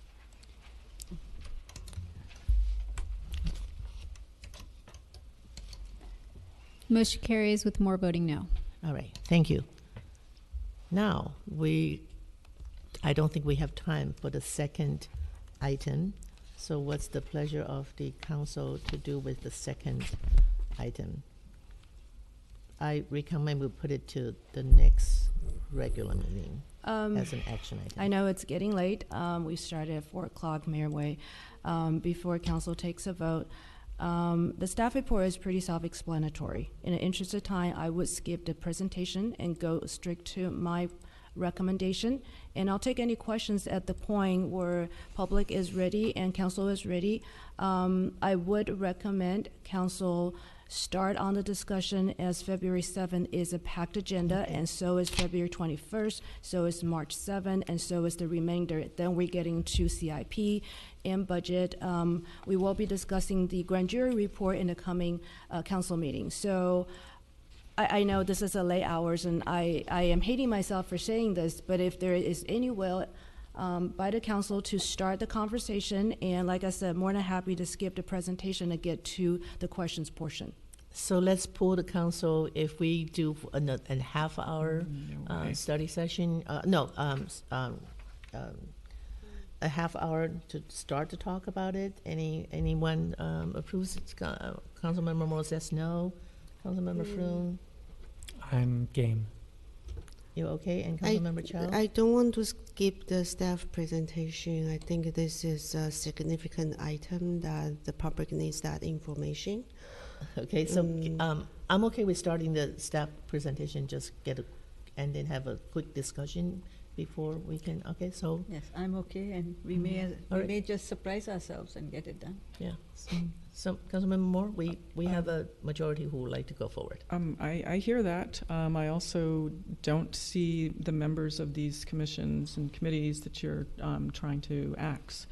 And that's really disturbing. So they're not here for this presentation. They're not here for this discussion. I don't know if they were all informed that this was happening right now. So I really have a problem with that. This is not transparent. If I may, I do believe this is a publicly special meeting that everybody knows. If it's, can I have City Attorney or City Manager pitching this? Sure, I'll take a stab at it, and Chris and Kirsten jump in. This item has been on both the January 17th and January 25th agenda. It's been publicly agendized. It is on the city's website. We do not make a point of providing the staff report or a special reminder to the commissioners or the committee members, as this is a council policy. But I mean, I believe this item has been adequately agendized for the Brown Act purpose. Yeah, nothing to add. I mean, council, it's council's discretion to discuss it. All right, thank you. So can we proceed with the staff report, please? Sure. So am I running the presentation? Sure. Yes. Okay. Thank you.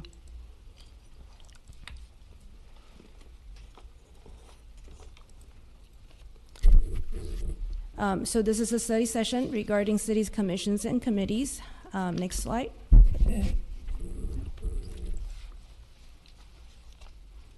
The objective for this item is to, sorry, Kirsten. Sorry. No worries. I know we want to go fast, but not that fast. So this is to receive direction from City Council to consolidate not all of the commissions or committees, but certain ones, given that they're similar in duties and responsibility. And if Council decides to move forward, staff appreciates Council's direction to proceed with necessary municipal code amendments to come back in a public hearing and the first reading and second reading, where the ordinance will become effective 30 days after. Next slide. Agenda for tonight is introduction, as I just mentioned, and provide background on existing committees that city has, in addition to the existing commissions and committees that the city has. What's not on the agenda is I will briefly go over the subcommittees that has been created by council probably in 2021 and mostly 2022. I will also briefly talk about the commissions and committees in other cities within our county. And I will end my presentation with the staff's recommendation and entertain any questions from the council. Next slide. So as I mentioned, I'll start with some background information. What I did is to pull the table from the staff report, but color-coded the commission with the responsible department liaison in a different color. You will see that Parks and Rec is colored in green, public works in brown, community development in blue, and I believe city managers later on you will see in red, and admin services in black. This is a way to help me visualize the amount of commissions that each department oversees. For instance, Arts and Culture Commission, and their responsibilities are laid out in the table, reports, and it has a staff liaison with the Parks and Rec Department.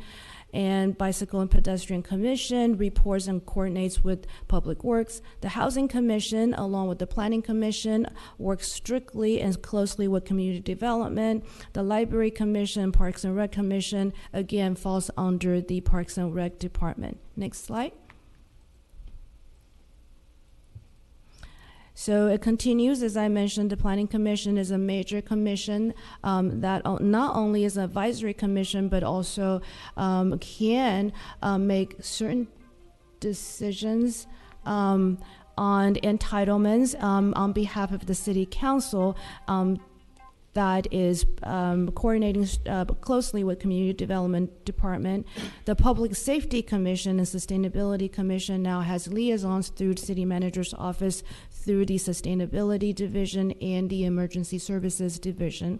Teen Commission is one of our most popular commission. It will be the 4th commission that the Parks and Rec Department coordinates and supports.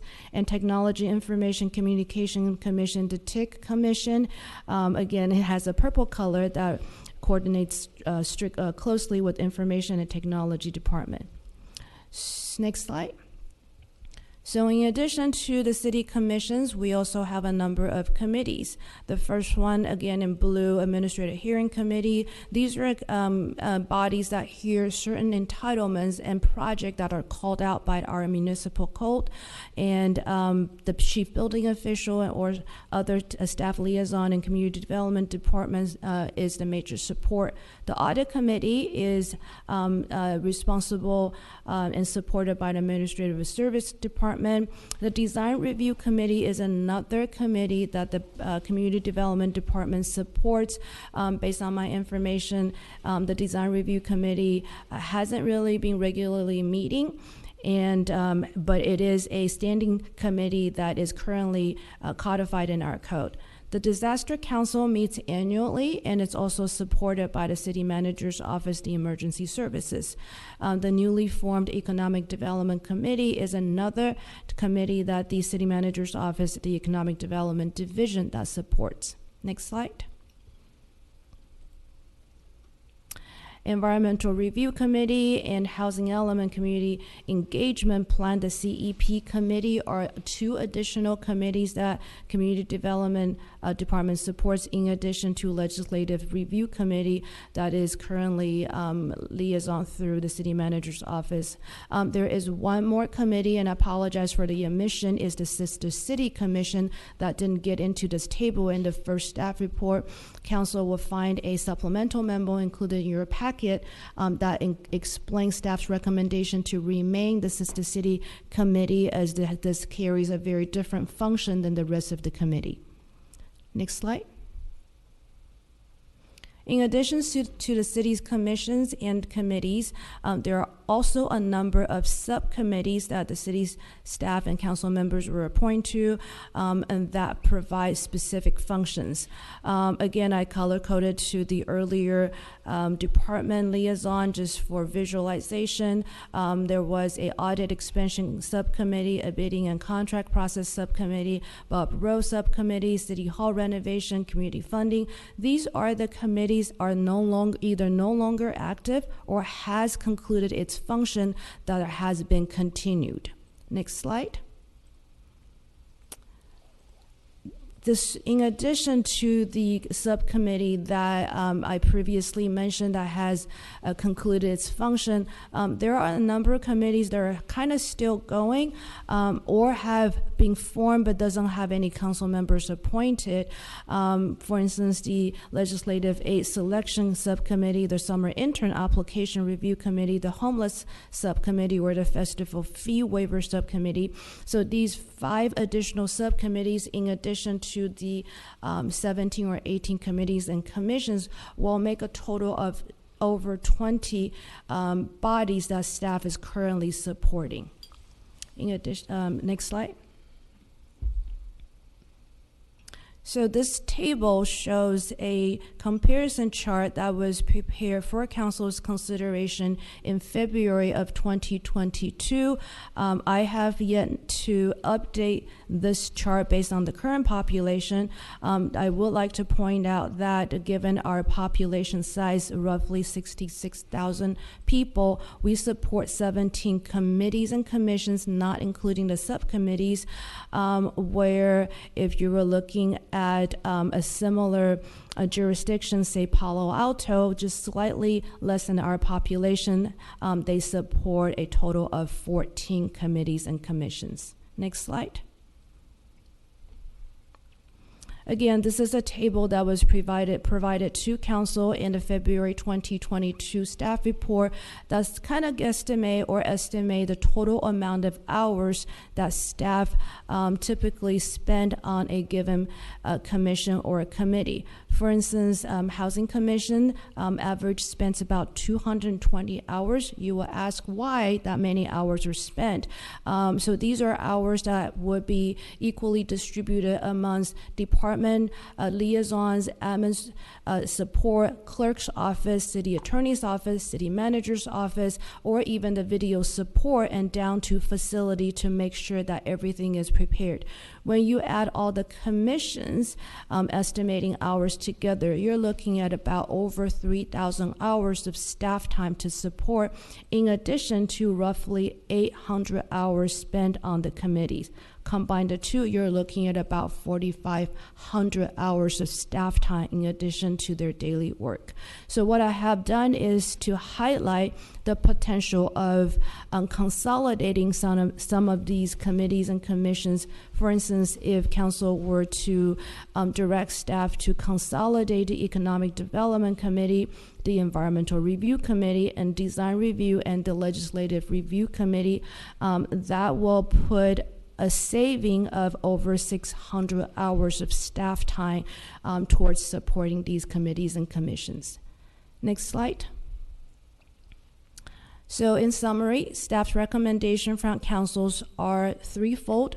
We're hoping to receive direction from Council to, number one, consolidate certain commissions and committees as we recommended in the staff report, to discontinue all of the previously formed subcommittees that are either no longer active or have not really have any appointments made, and finally, to proceed with any preparation of necessary ordinance amendment to come back to Council, and this could be as early as February 7th. And this concludes my presentation. Thank you. Council questions? I think that's limited to 3 minutes so that we can go. Oh, I'm sorry. Let's go to council questions. Can we just do a 3-minute question, please? Because to me, this item this is the second time, and I read it very carefully back and forth and did some research. So I asked my questions ahead of time. Go ahead. Anybody wants to go first? Okay. Councilmember Moore, please keep it short, please. Thank you. So, the subcommittees that mentioned, many of them have not even met, right? So I think it's good to clarify that. And some of them, I don't think they ever has met. So. Through the mayor, if I may. So Kirsten, if you can help me pull that slide. I think it's the second slide for the subcommittee. I did clarify, and also in the staff report, that these are the committees that were recently formed by City Council. Yeah, I have those here. But have not either have the council members appointed, therefore they cannot meet. No, not this one. This one that says no longer active. As far as I know. The next one, Kirsten. Yeah, this is one I'm asking. Oh. Yeah. So it says no longer active.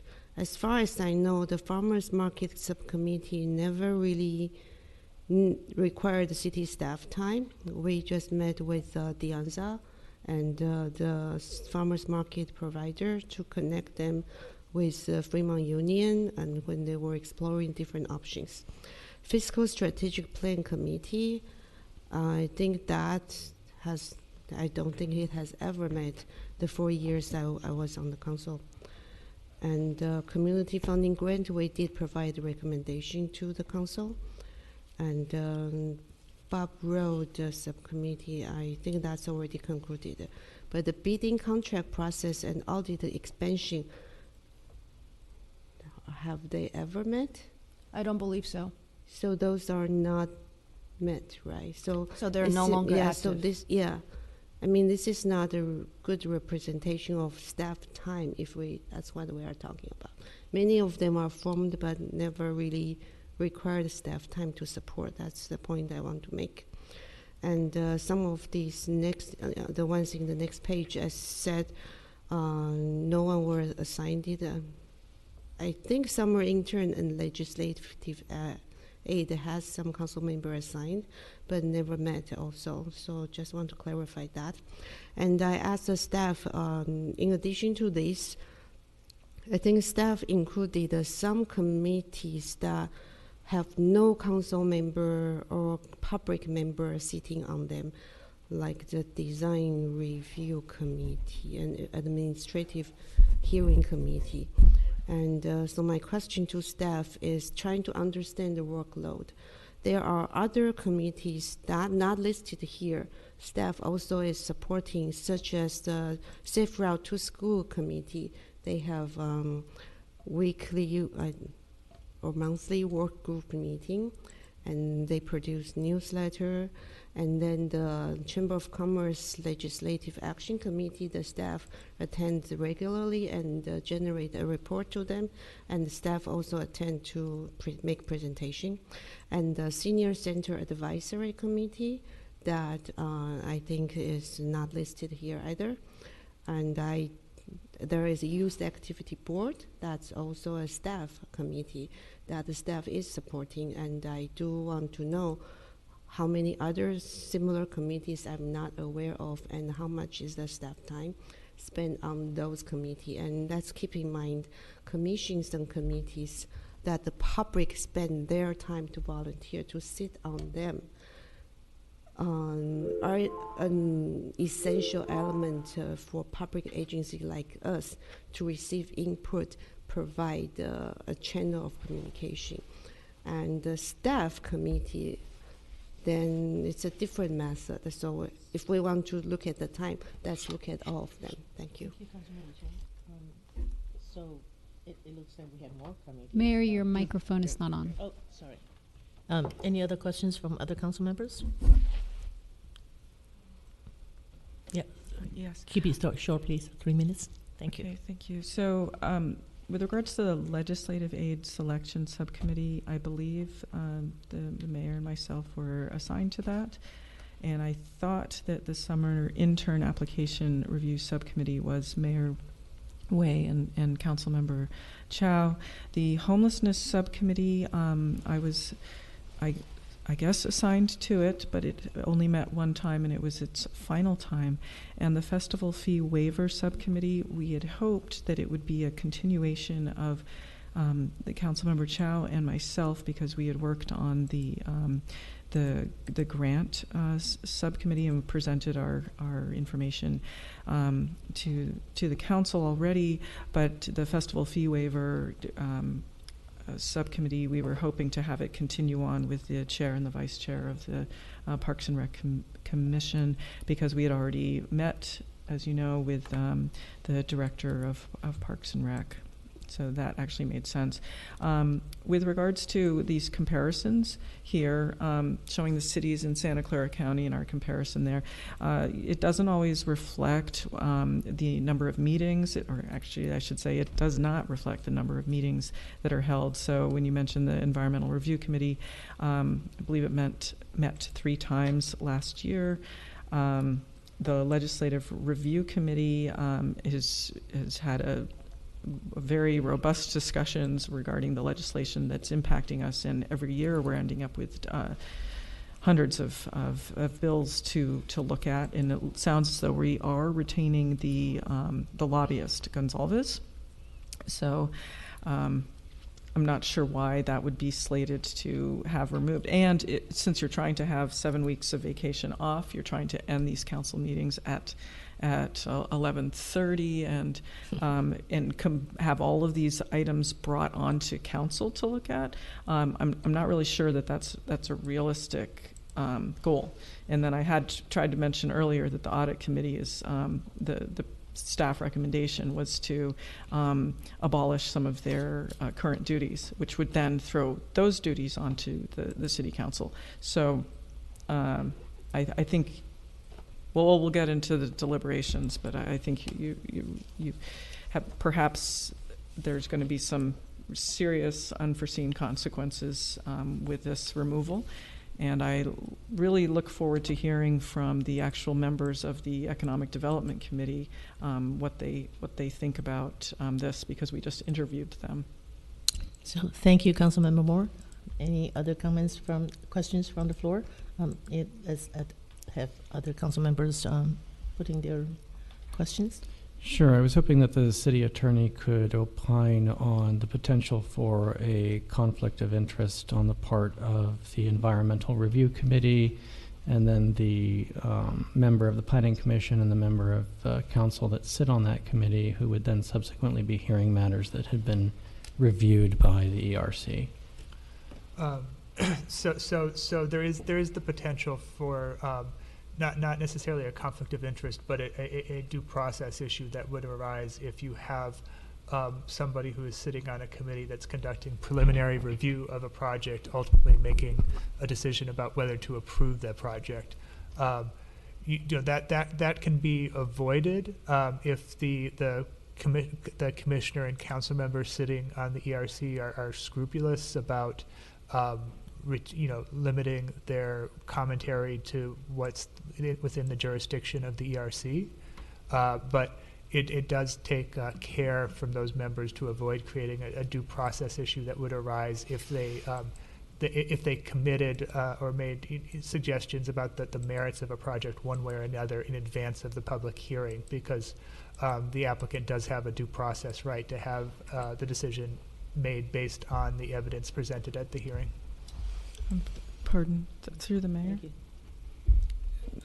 If Councilmember Moore would like to ask the question, I'd just ask that my time be stopped. Okay, Councilmember Moore, please. I'd like to respond. So, to city attorney, I have been chairing the ERC for the past 4 years, 2 on planning and 2 on council. I have not been informed of a single complaint. If anything, I've been praised for adding training to that, making sure that we had attorneys come and inform us of what our duties. So, were there complaints that you've heard? I'm not aware of any due process violations as a result of the conduct of the ERC. As I said, as long as due care is taken, it's manageable. It is an unusual structure, and perhaps the due process issues are part of that. But I'm not aware of any complaints. Thank you. And I think, if anything, I've erred on the side of not expanding the discussion and to be sure of following those rules. So, in follow-up, are there any other cities that have an ERC structured the way that ours is? I have not been able to identify any in California. Thank you. Any more questions? Not council questions? I think you have your 3 minutes already. Can you save it for your comment? Okay. So, what's the city manager? Do you have your note? So right now we are approaching 10 minutes to 11. Is that right? Yes.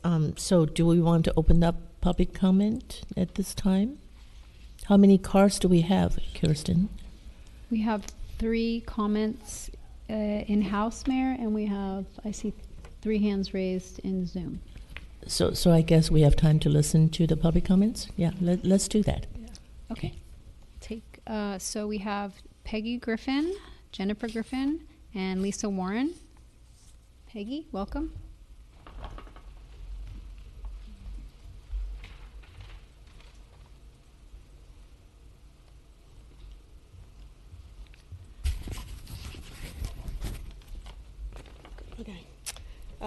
Good evening, council and staff. I understand the desire to reduce the amount of staff time needed to support commissions and committees, but I think there must be a sweet spot where you can accomplish this without losing so much functionality.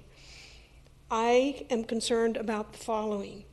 The Environmental Review Committee. This committee has a critical job to protect the current and future people who live and work in Cupertino by reviewing all discretionary projects that aren't exempt for evaluation for CEQA. The members of this committee were actually trained so they would be familiar with the issues. Environmental reviews can take time, and they should not be stuffed into a packed agenda that encourages items to be passed on consent or rushed. They need to be reviewed thoroughly by committee members that are familiar with the material, who have other items who don't have other items on the agenda. If it takes 80 hours annually, so be it. If it will protect the current and future health and safety of construction workers and members of the public. It also protects the city against future litigation from health issues that arise due to exposure to contaminants. I request that you keep this committee and make sure that the members are trained. Design Review Committee, I'm going to skip what I said, but please, my request is, the staff report is confusing because on page 1, it says that it will be rolled in the functions that were previously designated for Design Review Committee and Environmental Review Committee would go into planning. But then on page 5, it says that it'll be as needed or as appropriate. So which is it? You need to be clear. You can't just do it on the fly. Legislative Review Committee uses 400 hours. That's a lot of time, but it's necessary. With our continuing changing laws, the city needs to be proactive, and the way to do it is to have a committee focused on this. As you see, everything gets stuffed in consent and passed in one vote. Economic Development Committee, the reason this was created was because it was a de facto behind-the-scenes committee, and the public wasn't visible. It was a privileged meeting between city staff and the chamber. This way, the public has information. As we have seen recently, the new city way is to stuff everything under consent and don't allow the public to pull items. That's what will happen to all the ERC and DRC and legislative items. Thank you. Thank you, Peggy. Next we have Jennifer Griffin, followed by Lisa Warren. Welcome, Jennifer. Good evening, City Council. I'm going to talk about a lot of stuff because we obviously didn't get to talk about anything for the last 4 hours, and you guys were making a lot of decisions that the public had no control over, and I'm very, very concerned about. Yeah, I've been coming here for 22 years, but I have never seen anything like this manual put together. No one used to mess with the agenda, maybe 2 times a year, and we discussed it. I don't like this new type of politics that's come in here. You guys have been sitting on the city council for, what, 2 weeks, 3 weeks? So already we have a brand new manual about what we can't and can't do. The public can't say anything. Are we in nursery school? And then we're getting, okay, the other thing is we're getting rid of committees. That to me is a red flag for shut the public up. I'm sorry, my brother was a National Guard member and he died from multiple myeloma. The family's belief is that it was from places where he was stationed. Multiple myeloma is a product of contamination from PCBs, et cetera, et cetera. He was 49 years old. He was a National Guard member. I don't take lightly that we are getting rid of the Environmental Review Committee. My brother might be alive today if areas that he was stationed at had been properly cleaned or disclosed to the public. I don't take his life lightly. My family has not recovered from his loss. He was a psychologist. He was also a youth minister leader, and he was a National Guard member. His loss is something that the world, he should still be here. He has a grieving widow who has not recovered. And I am not willing to sacrifice my city to having environmental contamination kill other people.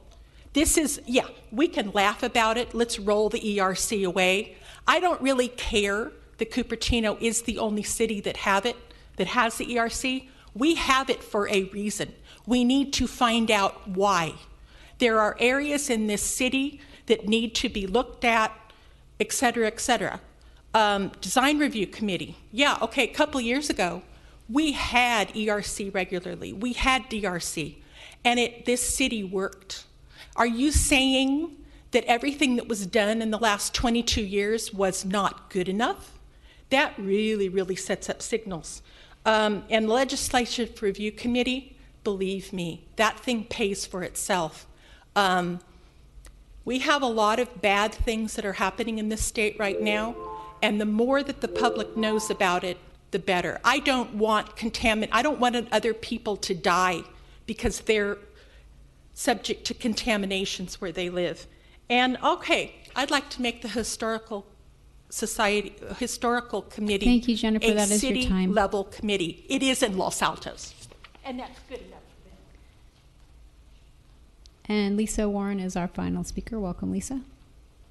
Hi. Peggy always, she always goes before me and she always hits a lot of the same spots. So I'm thankful for that, and I guess I'll be able to keep this a little shorter. Collapsing all the subcommittees may not be the greatest idea. I realize that some aren't. They're not viable at this point. However, I would consider that you continue to hold a spot for the City Hall Renovation Subcommittee, because there's already new fluff coming out about potentially changing what has already been decided by that committee after hours of service and good work with staff. And so you may just need it again. You will likely need it again, and it's a very worthwhile committee, and I hope that if it continues, Councilmember Moore remains on it because she's done the work. Also, given we don't know what will happen with our housing element, we may still need the Bubb Road subcommittee, because that's not something that's we're out of the woods yet. So just consider maybe putting it on hold, but not getting rid of it. Environmental Review Committee. Peggy was spot on with everything she said, and I'm sure she had more to say. There was a comment from the city attorney that you need scrupulous people in that committee not to have due process issues, and you had that in Kitty Moore, and now she's no longer on that committee, which is a shame, but it certainly should not be a committee that is done away with. The fact that we have it and have had it for quite some time is a good thing, and we need it more than ever when the state continues to neglect the environment and allow their bills to stomp all over what we should be caring about. Design Review Committee. That's something that is rarely used. 6 months ago I checked, and I think it was they had 3 meetings within a 2-year period. But it's not because it shouldn't be used. It should be used. It's not being used the way it was designed to be. Too often, issues that should have gone to design review are just handled as a director of community development makes a vote on his own. And if you go back and look at what those decisions have been, many of them should never have been solely the director's discretion. Okay, I'm going to skip Legislative Review Committee, which needs to stay. You've got the lobbyists, use them in the right way. Economic development, this was just created. People were chosen. It's important to keep it for multiple reasons. And I'm out Thank of you, time. Lisa. That's your time. Thank you. And so Thank Lisa was our you. final speaker in Community Hall. Now we will move to Zoom. We have four people with their hands raised: Donna Austin, Rhoda Fry, Louise Sadati, and Tessa Parrish. Welcome, Donna. I will allow you to unmute. Okay. Yes. Am I unmuted? Okay. Thank you. Thank you. I totally support the consolidation of all of these commissions. They can easily be consolidated. It's just a waste of our precious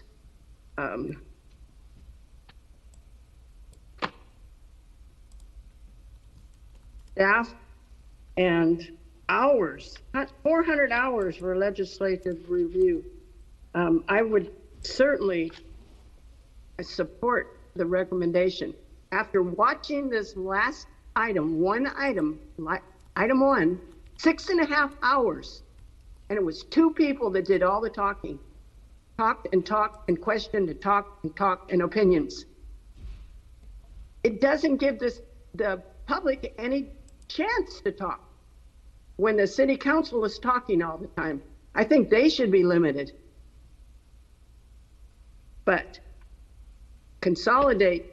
definitely consolidate these commissions, eliminate the ones that aren't even, the committees that aren't even meeting. And I just totally agree with the recommendation by the city manager. And I recommend that you adopt it for efficiency. The grand jury report showed and stated things that Kitty Moore had done. And one of them is asking all these questions and using staff time and not going through the city manager. We need to make our meetings more efficient so that real governing can happen. San Jose Mercury News said we were the least efficient city as far as our meetings or getting anything done. It's pretty sad. And having all of these commissions and committees, and it's not helping the public get more input. In fact, it's scattering instead of consolidating. And I highly recommend that you follow what the city manager says. Thank you. Thank you, Donna. Next we have Rhoda Fry, followed by Louise Sadati, followed by Tessa Parrish. Welcome, Rhoda. Hi, good evening. I concur with both Ms. Griffins and Ms. Walton. We are having massive changes in land use, much of it from commercial, and that commercial allows more ground pollution than residential, and all of the other myriad of issues that go with it. Look no further than Bayview in San Francisco and look at the generational illness and premature mortality due to the failure of the city to do due diligence. Look, Jennifer said succinctly, we're shutting the public up. This is no good. It's much easier to cancel a meeting than it is to revive a commission, such as the design review. Design review didn't meet at all last year. So, that whatever the 40 hours, it didn't happen. They were saved, but it'll be harder to put it back. So please retain design review, environmental review, economic development committee. I was so excited about that coming on board, and especially the legislative review committee. I learned so much from Jennifer Griffin coming in and talking about what's going on with legislation. We really need that in our city. Please retain the design review committee and environmental review committee. These committees already do not meet very often, and it would be much easier, as I said, to keep them on standby than to have them reform them if necessary. City of Los Altos actually has a design review commission. It isn't even a committee. Don't we want to make Cupertino a better place to live? The types of people who serve on design review are going to be somewhat different than the types of people who serve on planning commission. Someone who serves on design review has a narrow focus and specific expertise. The same is true for environmental review committee. Many of these meetings are, as I said, already being canceled, so let's keep them penciled in case they're needed. Again, specific interest / expertise is required for this work. You might have an architect serve on design review and an environmental specialist serve on the environmental review committee. Members on one would not likely serve on the other. Moreover, having a meeting of people with a specific focus on a specific topic will yield superior results and advice to the Planning Commission. And that's exactly what we're doing right here tonight. We're having a specific meeting on these specific things. And so we need to keep these special meetings around for design review, environmental review, economic development, and legislative review committee. I also want to, there's a quote in there, council discontinue all previously formed subdivision committees and delegate areas of concerns to the city manager to review and research. This is really troubling. It should be up to the city council to determine whether a subcommittee is needed. And hey, I'm going to stay 2.5 minutes and wish you good night. Thank you. It's past my bedtime. Thank you, Rhoda. And our next speaker is Louise Sadati. Welcome, Louise. You'll need to. Can you hear me? Yes. Okay. Hi. So this is Louise Sadati, and I am speaking in favor of consolidating all the different commissions and the committees and the subcommittees and the everything. Because what it does is that it adds layer and layer and layer and makes things less transparent, because your typical resident cannot ferret out and go through all these different committees to get to the facts. And the goal of the council and any committee should be efficiency, because this is, I think the city's goal should be good governance with transparency and less bureaucracy. This is the first time I've heard people shouting for more government, more bureaucracy. I want more bureaucracy. And everybody has their favorite committee or pet project. And yes, I understand that. And if we kept everybody's favorite committee and commission and whatever, it would just keep growing and growing. And then pretty soon, it's government run amok. And basically, less is more. If we have our council meetings run with less repetitive talking, some people seem to repeat their statement over and over again when the point is mute, because 3 or 4 people already passed the point, passed the item, but speaking and taking up a lot of time causes the meetings that end up being unmanageable. And the same thing goes with having all these extra committees and commissions. The goal should be not everybody getting to keep their favorite commission and committee and subcommittee. The goal of everybody should be efficient government that is transparent, because you have less layers and impediments. So you can make things less transparent by adding more committees, subcommittees, et cetera, and so on, to overwhelm residents that cannot stay up until 11 o'clock when they're working. So upon that note, I'm going to prove that less is more by stopping here. And I would appreciate it if when people speak at the council, that they keep it short and to the point. Thank you. Thank you, Louise. And our final speaker on Zoom is Tessa Parrish. Welcome, Tessa.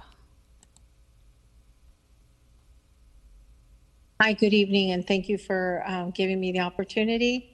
I would like to suggest the keeping of the Environmental Review Committee.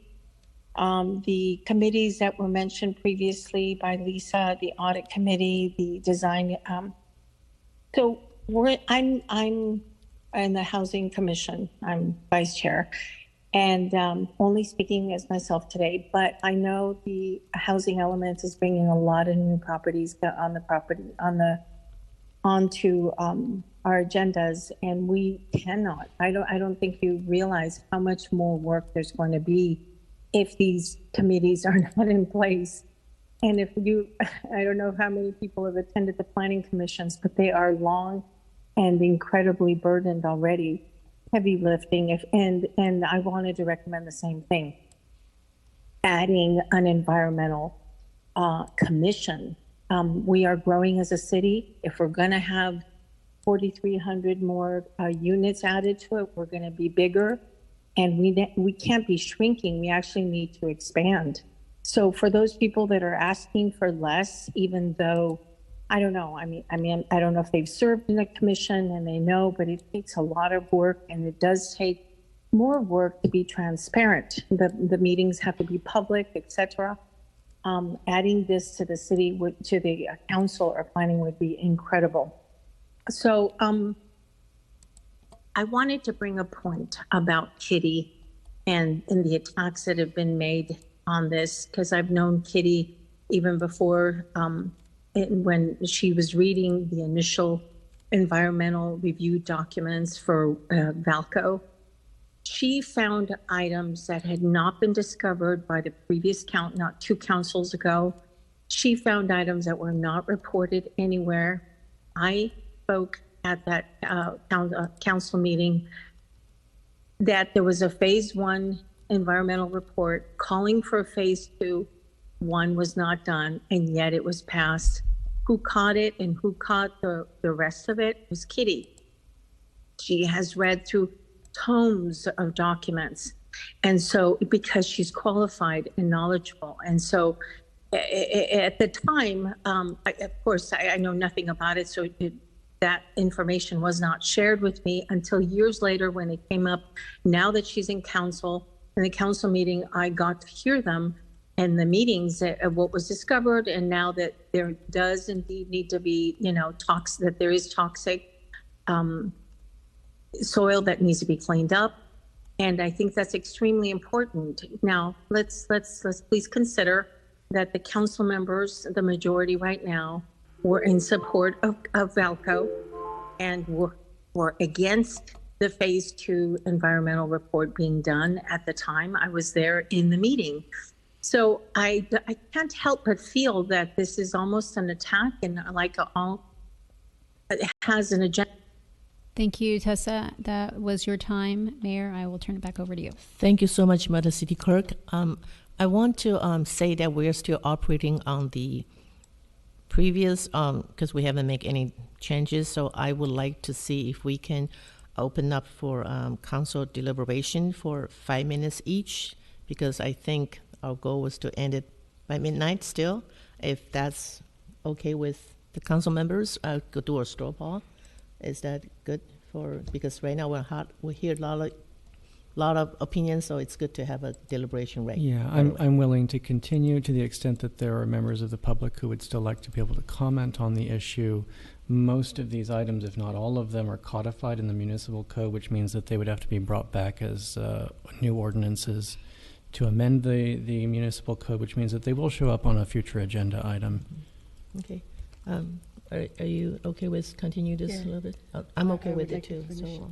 So I'm going to open up for council deliberation, 5 minutes each, please, because we have about 45 minutes left. But for the sake of deliberation, I'd like to entertain a motion and a second so we can deliberate what is going to be deliberated on our motion and second. Does anybody want to make a motion? I'll move that we adopt the staff recommendation. Do we have a second? I'll second. So now we have a motion and a second. We're going to open up for deliberation. Please be considerate and limit your discussion to 5 minutes. Who would like to speak first? Seeing none, maybe I will speak first. Usually I try to speak last. I really want to make it really clear, this is not to diminish any public participation. And I would like to say, this is not a final decision. The staff recommendation that has been on the motion being made and second is for staff to come back with reports, with items so that we can further discuss it.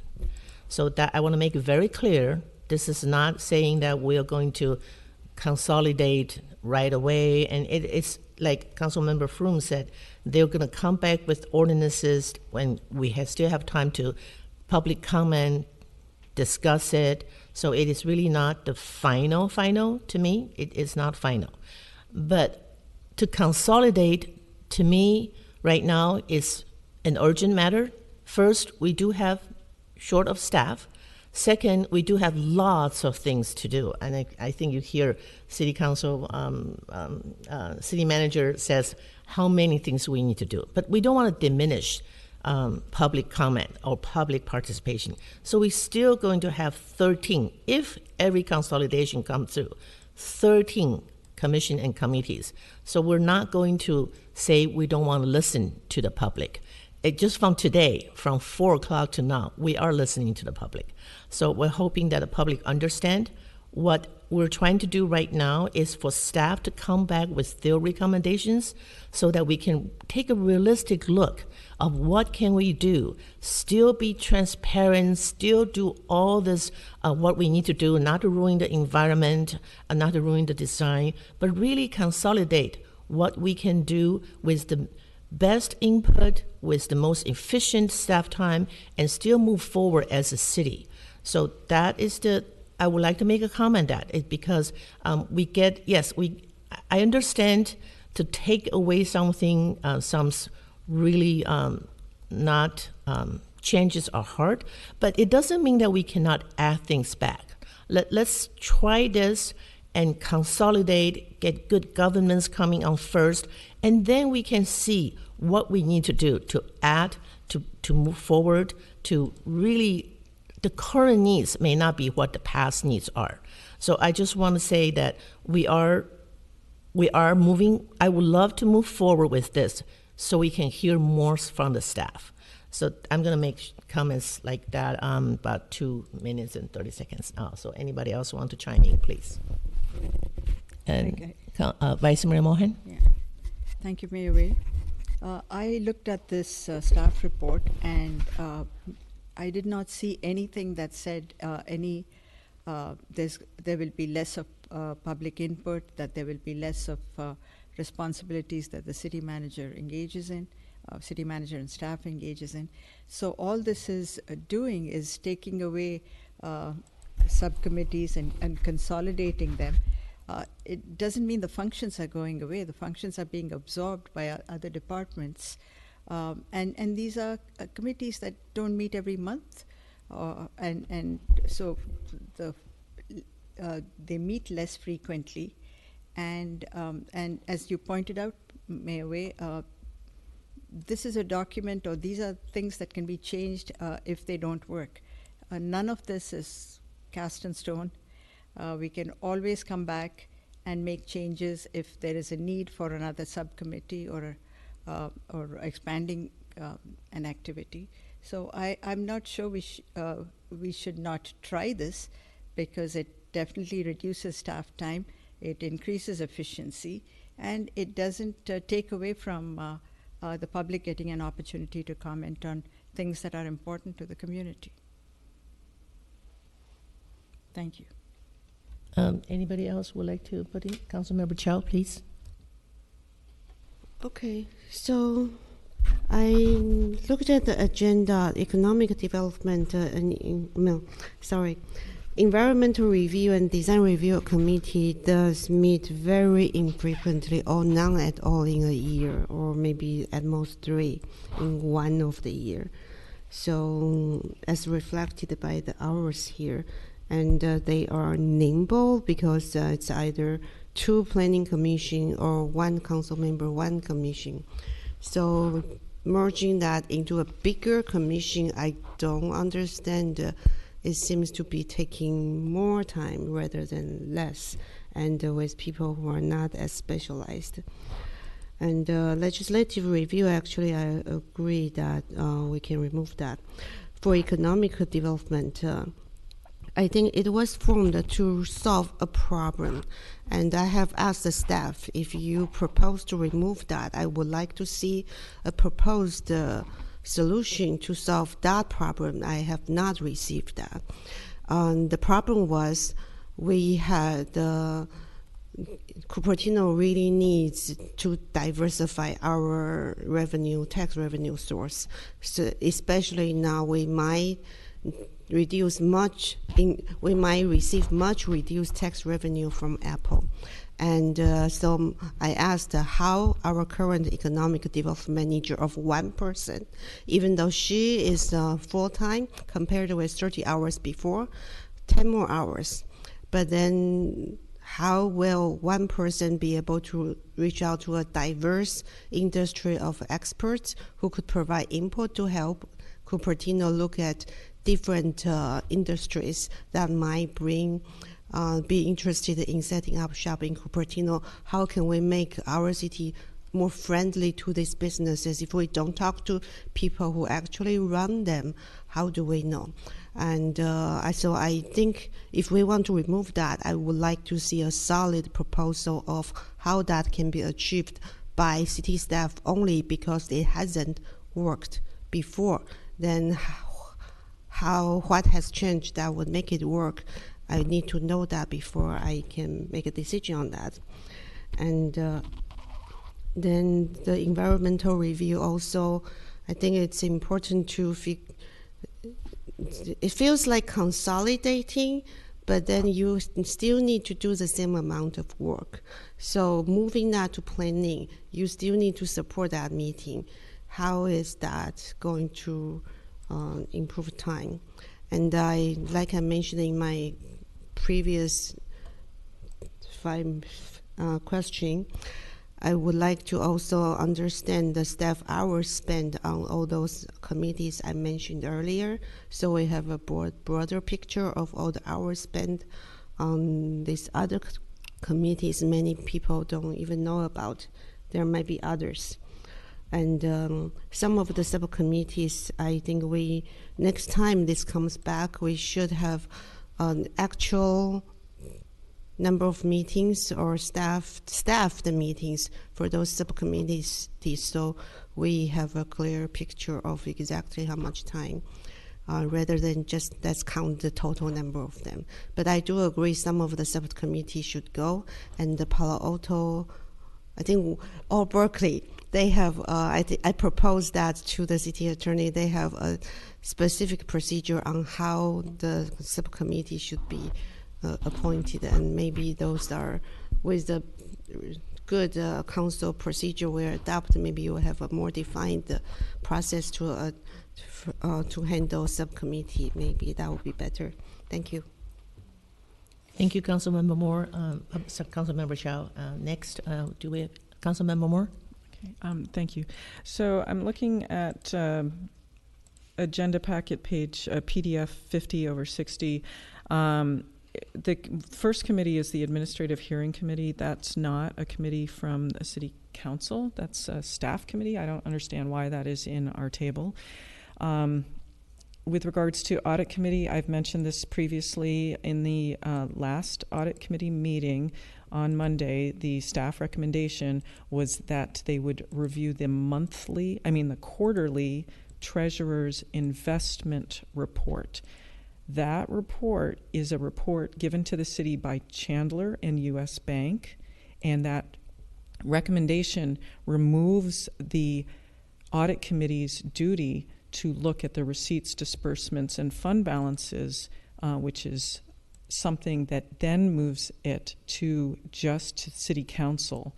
And the reason why it's better for us to have this at the audit committee is because we get a first check-in and somebody already looking through those documents before it gets to council.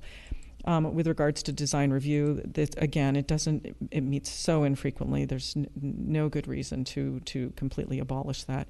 Economic Development Committee.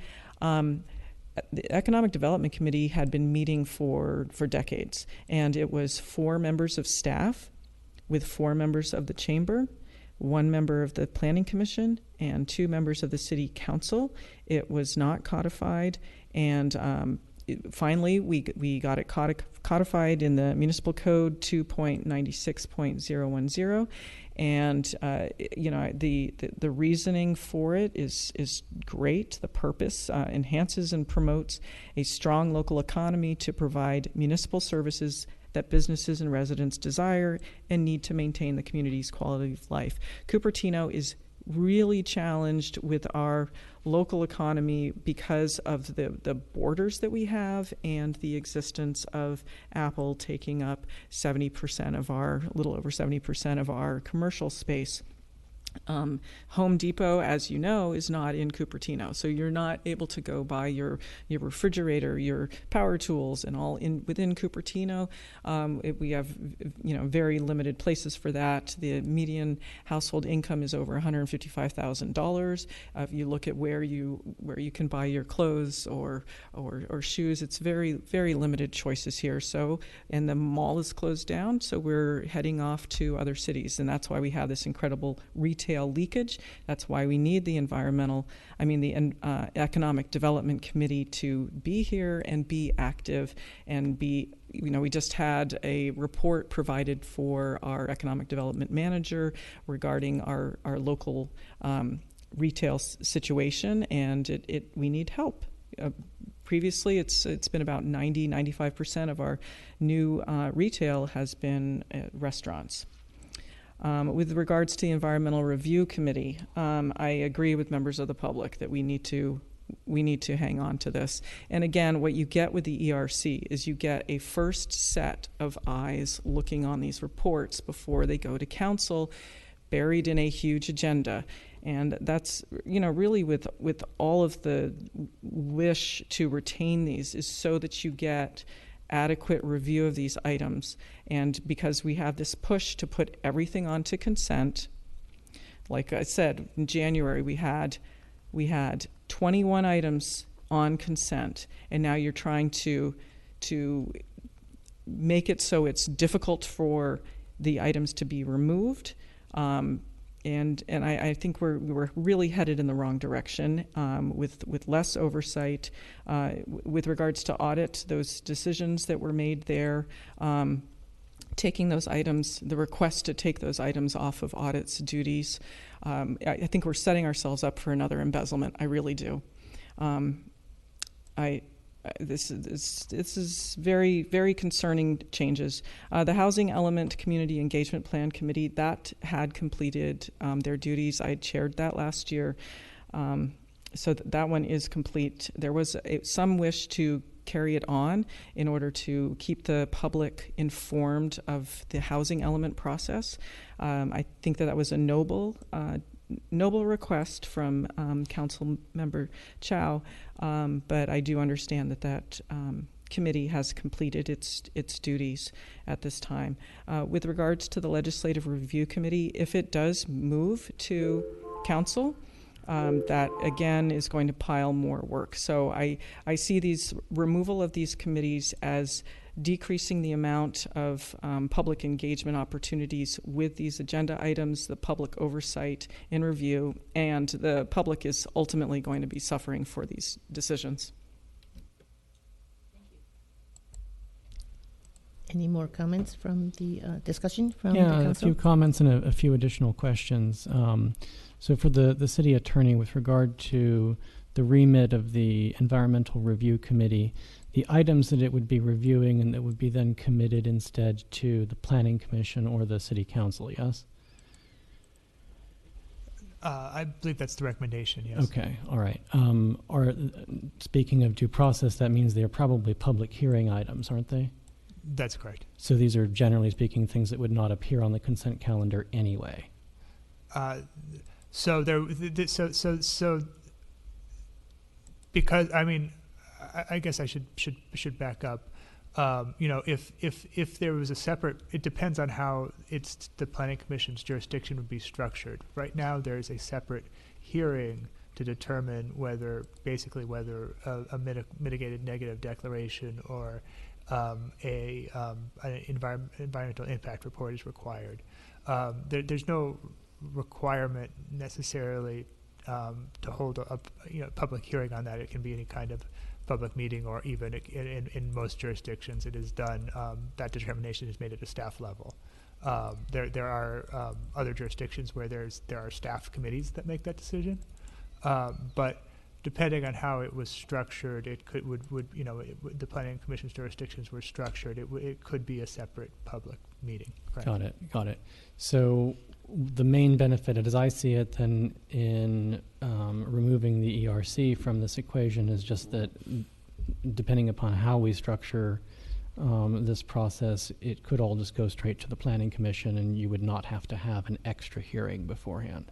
Yeah, that would certainly be an option that council could consider. Okay, that seems like a process improvement, and you would have 5 sets of eyes on it anyway. For the city manager, my understanding with regard to the design review committee is that it is already made up of 2 members of the planning commission. Is that correct? I believe so. Okay. Are there any specific additional technical requirements to be on the design review committee? I don't believe so. I don't believe the council has established policies regarding criteria or eligibility for any commission or committee members. Okay, so it's just 2 members of the planning commission in general, so I don't really see a problem with folding it into the planning commission as is, especially if it doesn't meet very often to begin with. And then can you clarify that the Economic Development Committee has never met? It has not met. Okay, all right. And the members of the public who were chosen for that committee in November, they've been informed that it has not, that there are no scheduled dates yet for it to meet? My understanding is that subsequent to the interviews, the clerk was busy with the swearing ceremony, the orientation, and other matters to support council, so they have not had any paperwork done for the Economic Development Committee members, and therefore we're also waiting for council to appoint a committee, council members to support the Economic Development Committee. I think the committee members were expecting a January meeting to occur, but we don't know what that date is. Okay, all right. Have you gotten questions from any of the committee members about scheduling? I believe most of them are pretty patient and appreciative of how much time that staff needs to take to allow the proper onboarding. Okay, all right. Thank you for all of that clarification. I'll just offer in addition with respect to the Legislative Review Committee. I've watched or listened to every Legislative Review Committee meeting since I think its 2nd meeting. I don't feel like this committee has managed to achieve what its original goals were. If we still have the lobbyist, I don't see any reason why the lobbyist couldn't work with the city attorney to help leverage the interests that we have and inform council of upcoming legislation that might impact the city. Those are my comments. I just remind everybody of the saying that a camel is a horse drawn by committee. So it doesn't necessarily mean that just by virtue of having a committee that you're going to get a better outcome. We have to balance all of these things between the amount of time that each one of these committees and commissions occupies and what the results are. Thank you very much. And Mayor Way, if I can add one more to Councilmember Fruin's earlier point on Environmental Review Committee. My understanding is of the recently passed Housing Law SB 330 limits the amount of or the number of public hearing entitlement project can't go through. If my memory serves me right, my planning background tells me it cannot exceed more than 5 public hearing, or is this 3? 5. So typically that would include your environmental scoping meeting sometimes, your planning commission, your council meeting, and your 2nd reading and whatnot. So having a consolidation with the planning commission would alleviate the risk of not comply with SB 330. Thank you, City Council Wu, for your expertise and explanation. So I think I have a couple minutes left. This is not intention to rush anything through. This is our 2nd study on this issue, and I have studied back and forth and back, asked questions. For example, the Economic Development Committee. The recommendation is the city is conducting research on Economic Development Committee in other cities to evaluate what will work best for the city staff. City anticipate presenting this research for the City Council's consideration in April. Oh, sorry, I was reading something not quite right. Okay, that was the previous City. Okay, so what I want to say is, On the Economic Development Committee specifically, it's an open meeting, and everybody would have noticed, I abstain from appointment from every commissioner because it's such a new committee, and we're having new council members, I don't know who, but sworn in very soon. I strongly objected, and I think it was noted, that the previous council appointed the commissioners without the current council's ratification. So I just totally believe that if we want to be really transparent, we really need to take a look at this committee and then say what would work best, incorporating our economic development director's opinions and come back to the council and make recommendations. That is just my personal purview, but to consolidate really doesn't mean we're going to let the jobs go. And I think Councilmember Froome in one of the public comment was right on target. Having less committee doesn't mean we're not going to get the job done. And the staff recommendation is really to bring back a law to the city council. So that's why I believe we need to move forward with doing more research, consolidate, and go from there.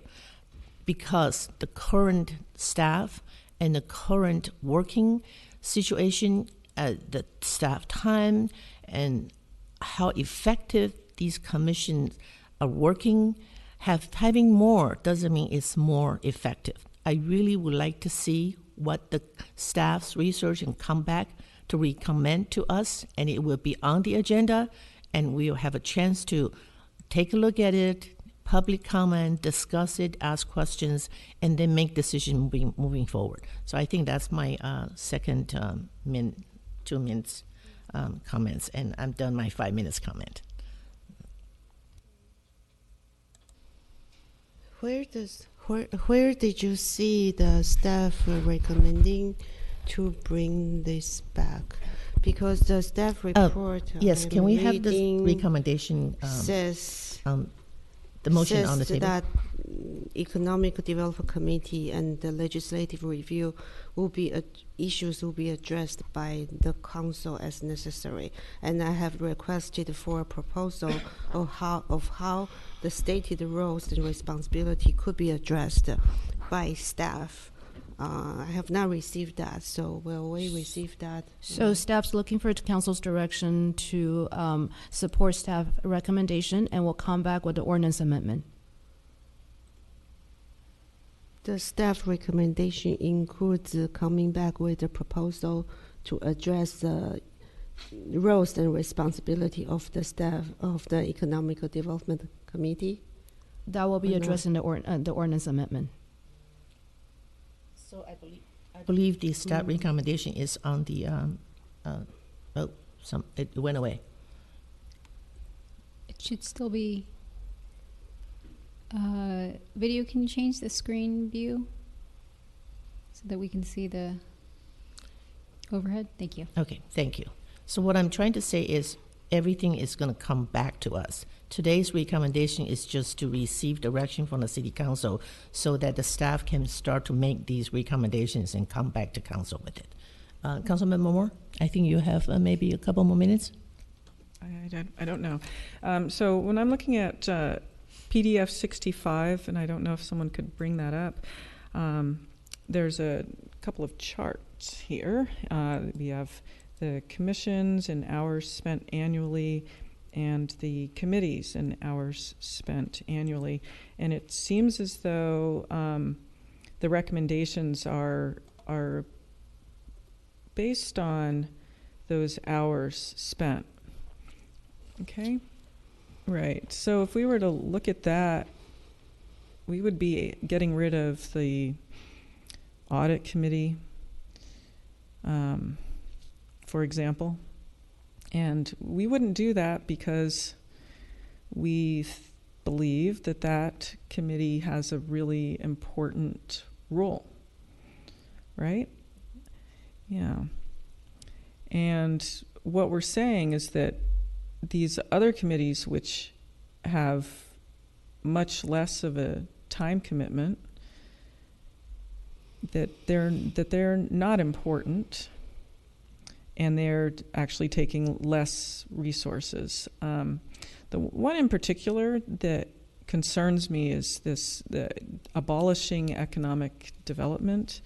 I did not hear members of the public coming out when this item came to council, when we finally codified it.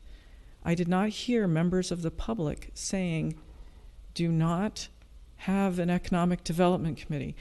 People have been talking for years in Cupertino about how we don't have a diversified economy.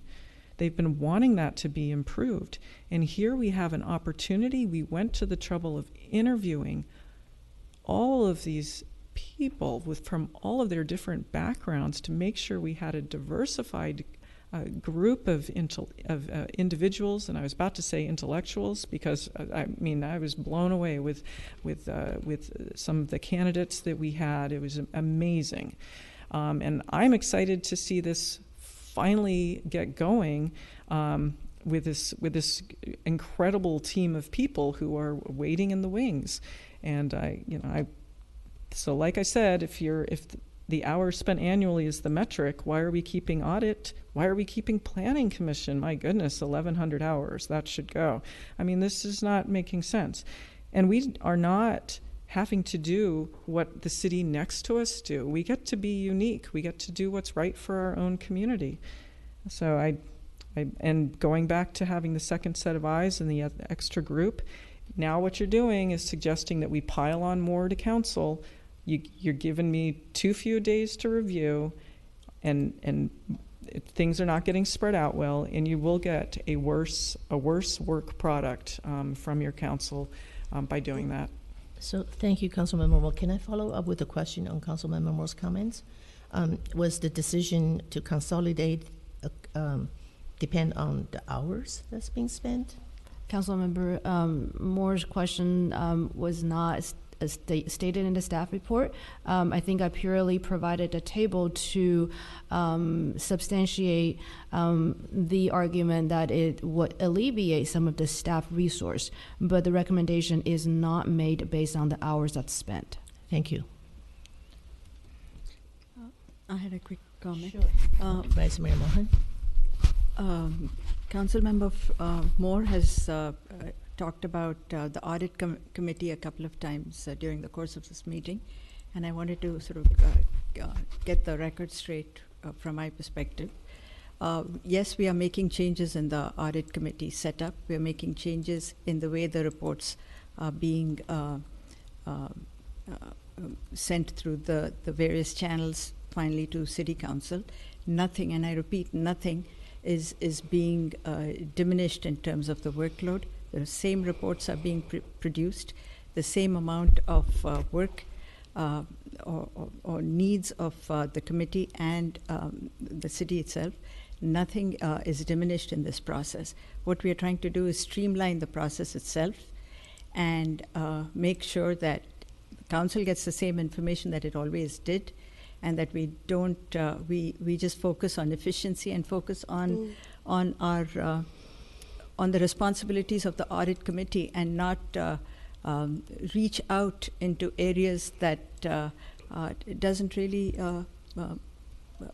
come under the purview of the audit committee. So I wanted to make that clear. And the other comment I wanted to make, and it sort of goes back to the audit committee remark that Councilmember Moore made at the beginning of the meeting, that there was some kind of a bias on this part of the city staff with the staff report recommending a chair and a vice chair. We had not met. The first time we met was way after that staff report was prepared. It was basically a placeholder, and I don't know how anything relating to bias can be alleged, because their recommendations were not even upheld by the committee. So this staff report did not hold up, and a completely new recommendation was put forth by the committee. Thank you. Thank you, Vice Mayor Mohan. I just want to follow up with one comment. Every one of our council members is doing a really good job. but that doesn't mean new council members will not do as a good job as our previous councilman. I hope that the respect is there to respect our colleagues' ability and what they can do to set a new eyes to different committees and commissions. That would be just my comment. Thank you. How much time do I have? I think now we have 15 minutes. I really like to have 10 minutes to really work on whether we want to move forward or not. So maybe another 5 minutes together. So I'd like to request that the Administrative Hearing Committee be removed from the list because that's not a council or no commission, no council members sit on that committee. It's misleading to put it here and count it as one of the total committee. And the Disaster Council, I was assigned to that council, and it didn't meet for a whole year and then met once. But mainly it's receiving report from the fire department, and those are reports I think could have just been reported directly to the council, and those are really good information to have for the council. I would suggest that we remove that and then have the Disaster Council be part of the council, following the staff recommendation to refer those items directly to the council because those are information council and the public should have that. Then that removes 60 hours, and I think then Economic Development Committee, that we should let that, it's being worked on and people have been appointed. I think we should just let that run, and their term is now 2 years. And I think we took Councilmember Wade's concern in mind when that was approved. I would suggest that just let it run for 2 years, and this council can decide after 2 years how well it runs and maybe modify the municipal code. I think that that's not make this political and you want to undo everything the previous council did. It seems pointless and a waste of city time that has been put in this. Thank you. So why don't we do this? We have a motion and a second, and the council members each have 1 more minute to give staff recommendations so that when they come back with their recommendations, they can incorporate some of our recommendations. That will be good because this is really for staff to come back with a lot of recommendations, ordinance, so we can still study. So is that a good recommendation? If I may, I'd like to propose a substitute motion. Sure. If nobody wants that, sure, go ahead. So I'd like to propose the I follow the staff recommendation to merge environmental review and design review to planning. Can you speak louder? Oh, yeah. Sorry. Thank you. I mean, I agree with removing legislative review committee, and I think design review and actually design review and environmental review committee can be combined into one committee, but not merged with planning, because as you can see, planning already is taking a lot of time. I think a small committee actually is more nimble and more efficient. And then I would like to recommend that administrative hearing committee is removed from this list because that's not a council commission. And merge disaster council so that to do that, perform that function as part of the city council meeting if that meets the legal requirement, and then retain economic development committee. So that's my proposal. So your proposal is to accept the recommendation with your amendment. So my proposal is remove legislative review, merge environmental and design review into one, and keep economic development committee, and remove administrative hearing from this entire list, and merge disaster council functionality to city council. But does it include the staff recommendation? Which part The of the whole motion and then with your amendment? Are you? Oh, I mean, removing the subcommittee part, right? Removing the existing subcommittee. So is this a brand new substitute motion without any of the original staff recommendation, or is okay? With It's your staff. amendment? It's a staff recommendation regarding the subcommittee portion to remove those existing subcommittee. I'm still don't quite get it. So your motion, just the motion, doesn't include any of the other staff recommendations. Could you repeat what's the staff recommendation?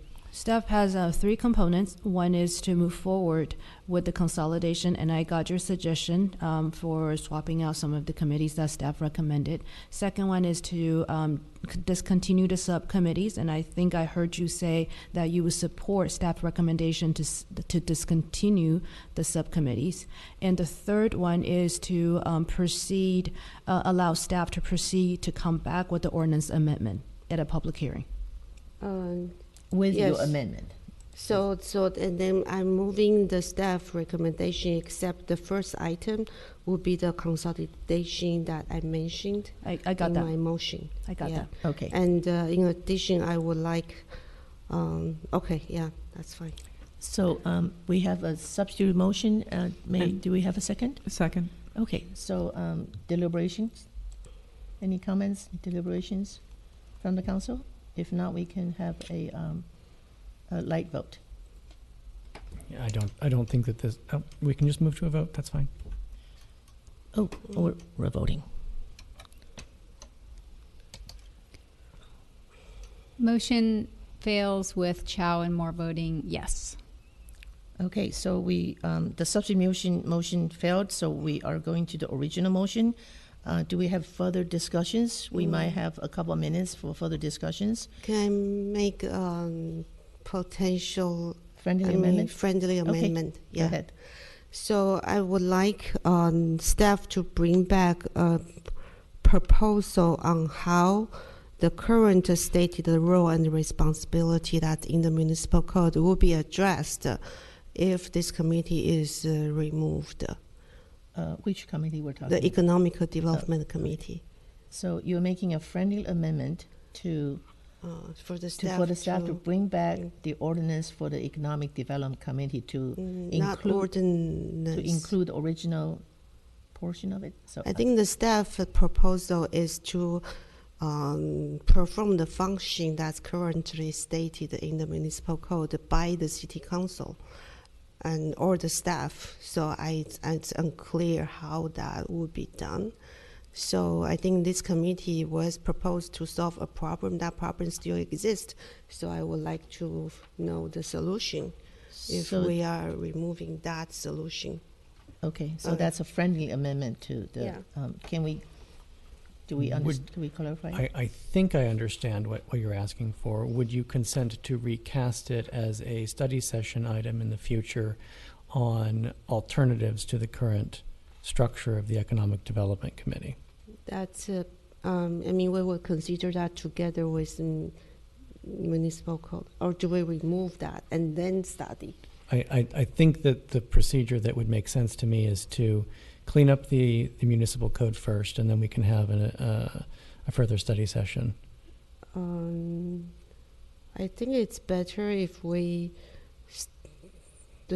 I think the cleaning up of municipal code for Economic Development Committee should come concurrent with a proposal, so that we are not throwing the baby with the bathwater when we are saying we want to start from scratch. So would it be sufficient then to ask staff to return with alternative suggestions? Yeah. Okay. I could accept that. So the second, let me clarify it first. The seconder would need to accept that friendly amendment too, and with also the motion, the council member who made the motion. Would you accept the friendly amendment that the council member Chow had made? Or do you want to clarify what's the friendly amendment? My understanding is that the staff report would be accepted with in addition to the friendly amendment. Yes, she's adding a friendly amendment to the original motion. As modified by Councilmember Fruin. And the only comment I wanted to make is if it is directed specifically at the Economic Development Committee. Maybe we should repeat it again. Yeah, I think that's everybody's understanding. Is that your understanding, Madam City Manager? I actually lost track. If you don't mind, repeat it again. Sure. So then the friendly amendment is the motion as amended would be that we accept the staff recommendation with the proviso that staff would return with alternative options with regard to the Economic Development Committee. And point of clarification, so when would council like staff to return with the alternative? Good question. I think the mayor and the city manager Before the ordinance amendment is considered or after? Concurrent with the ordinance, that's the friendly Would it be amendment. sufficient if an alternative is provided in the staff report as part of the ordinance amendment? Yeah. Okay. Thank you. Okay, thank you. So would you, I'll come back to discussion. Would you accept the friendly amendment? I would accept And it. Motioner, you accept because you, okay, so now discussion. Councilman Momo, please. Okay, if I may, I'd like to make a substitute motion that we move the staff recommended action.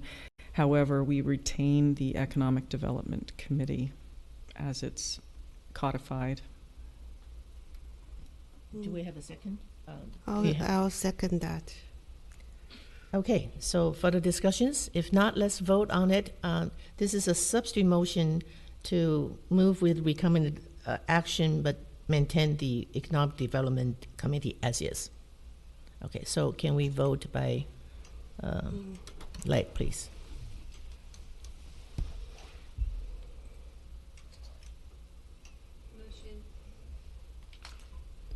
Substitute motion number 2 fails with Chow and Moore voting yes. So I'd like to go back to our first motion with your friendly amendment. Let's vote on that by light, please.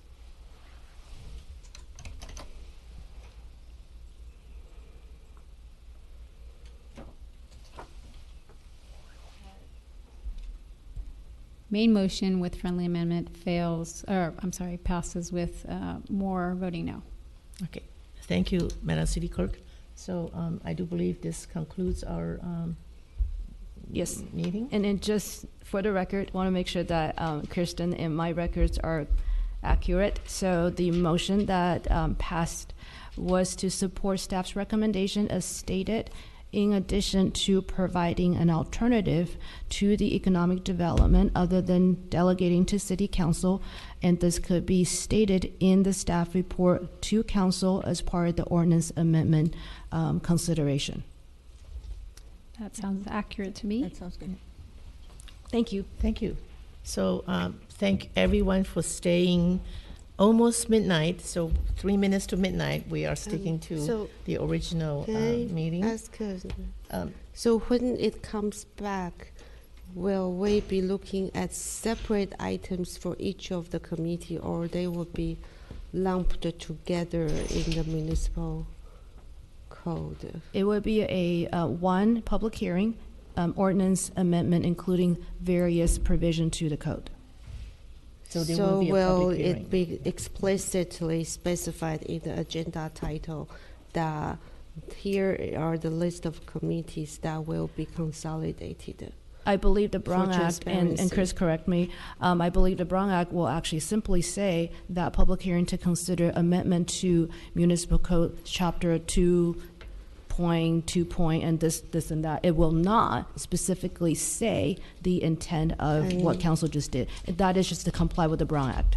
I think Brown Act specified the minimum standard, and for the interest for the public for transparency, I request that we spell out the committees that will be consolidated in the agenda title. So, yeah, so we'll look at what makes sense given the Brown Act requirements and with the interest of transparency in mind.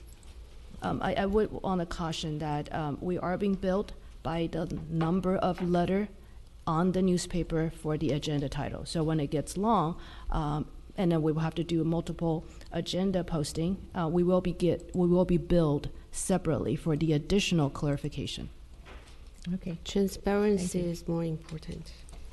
Okay, thank you. Yeah. So meeting is adjourned right at 12 o'clock, I believe.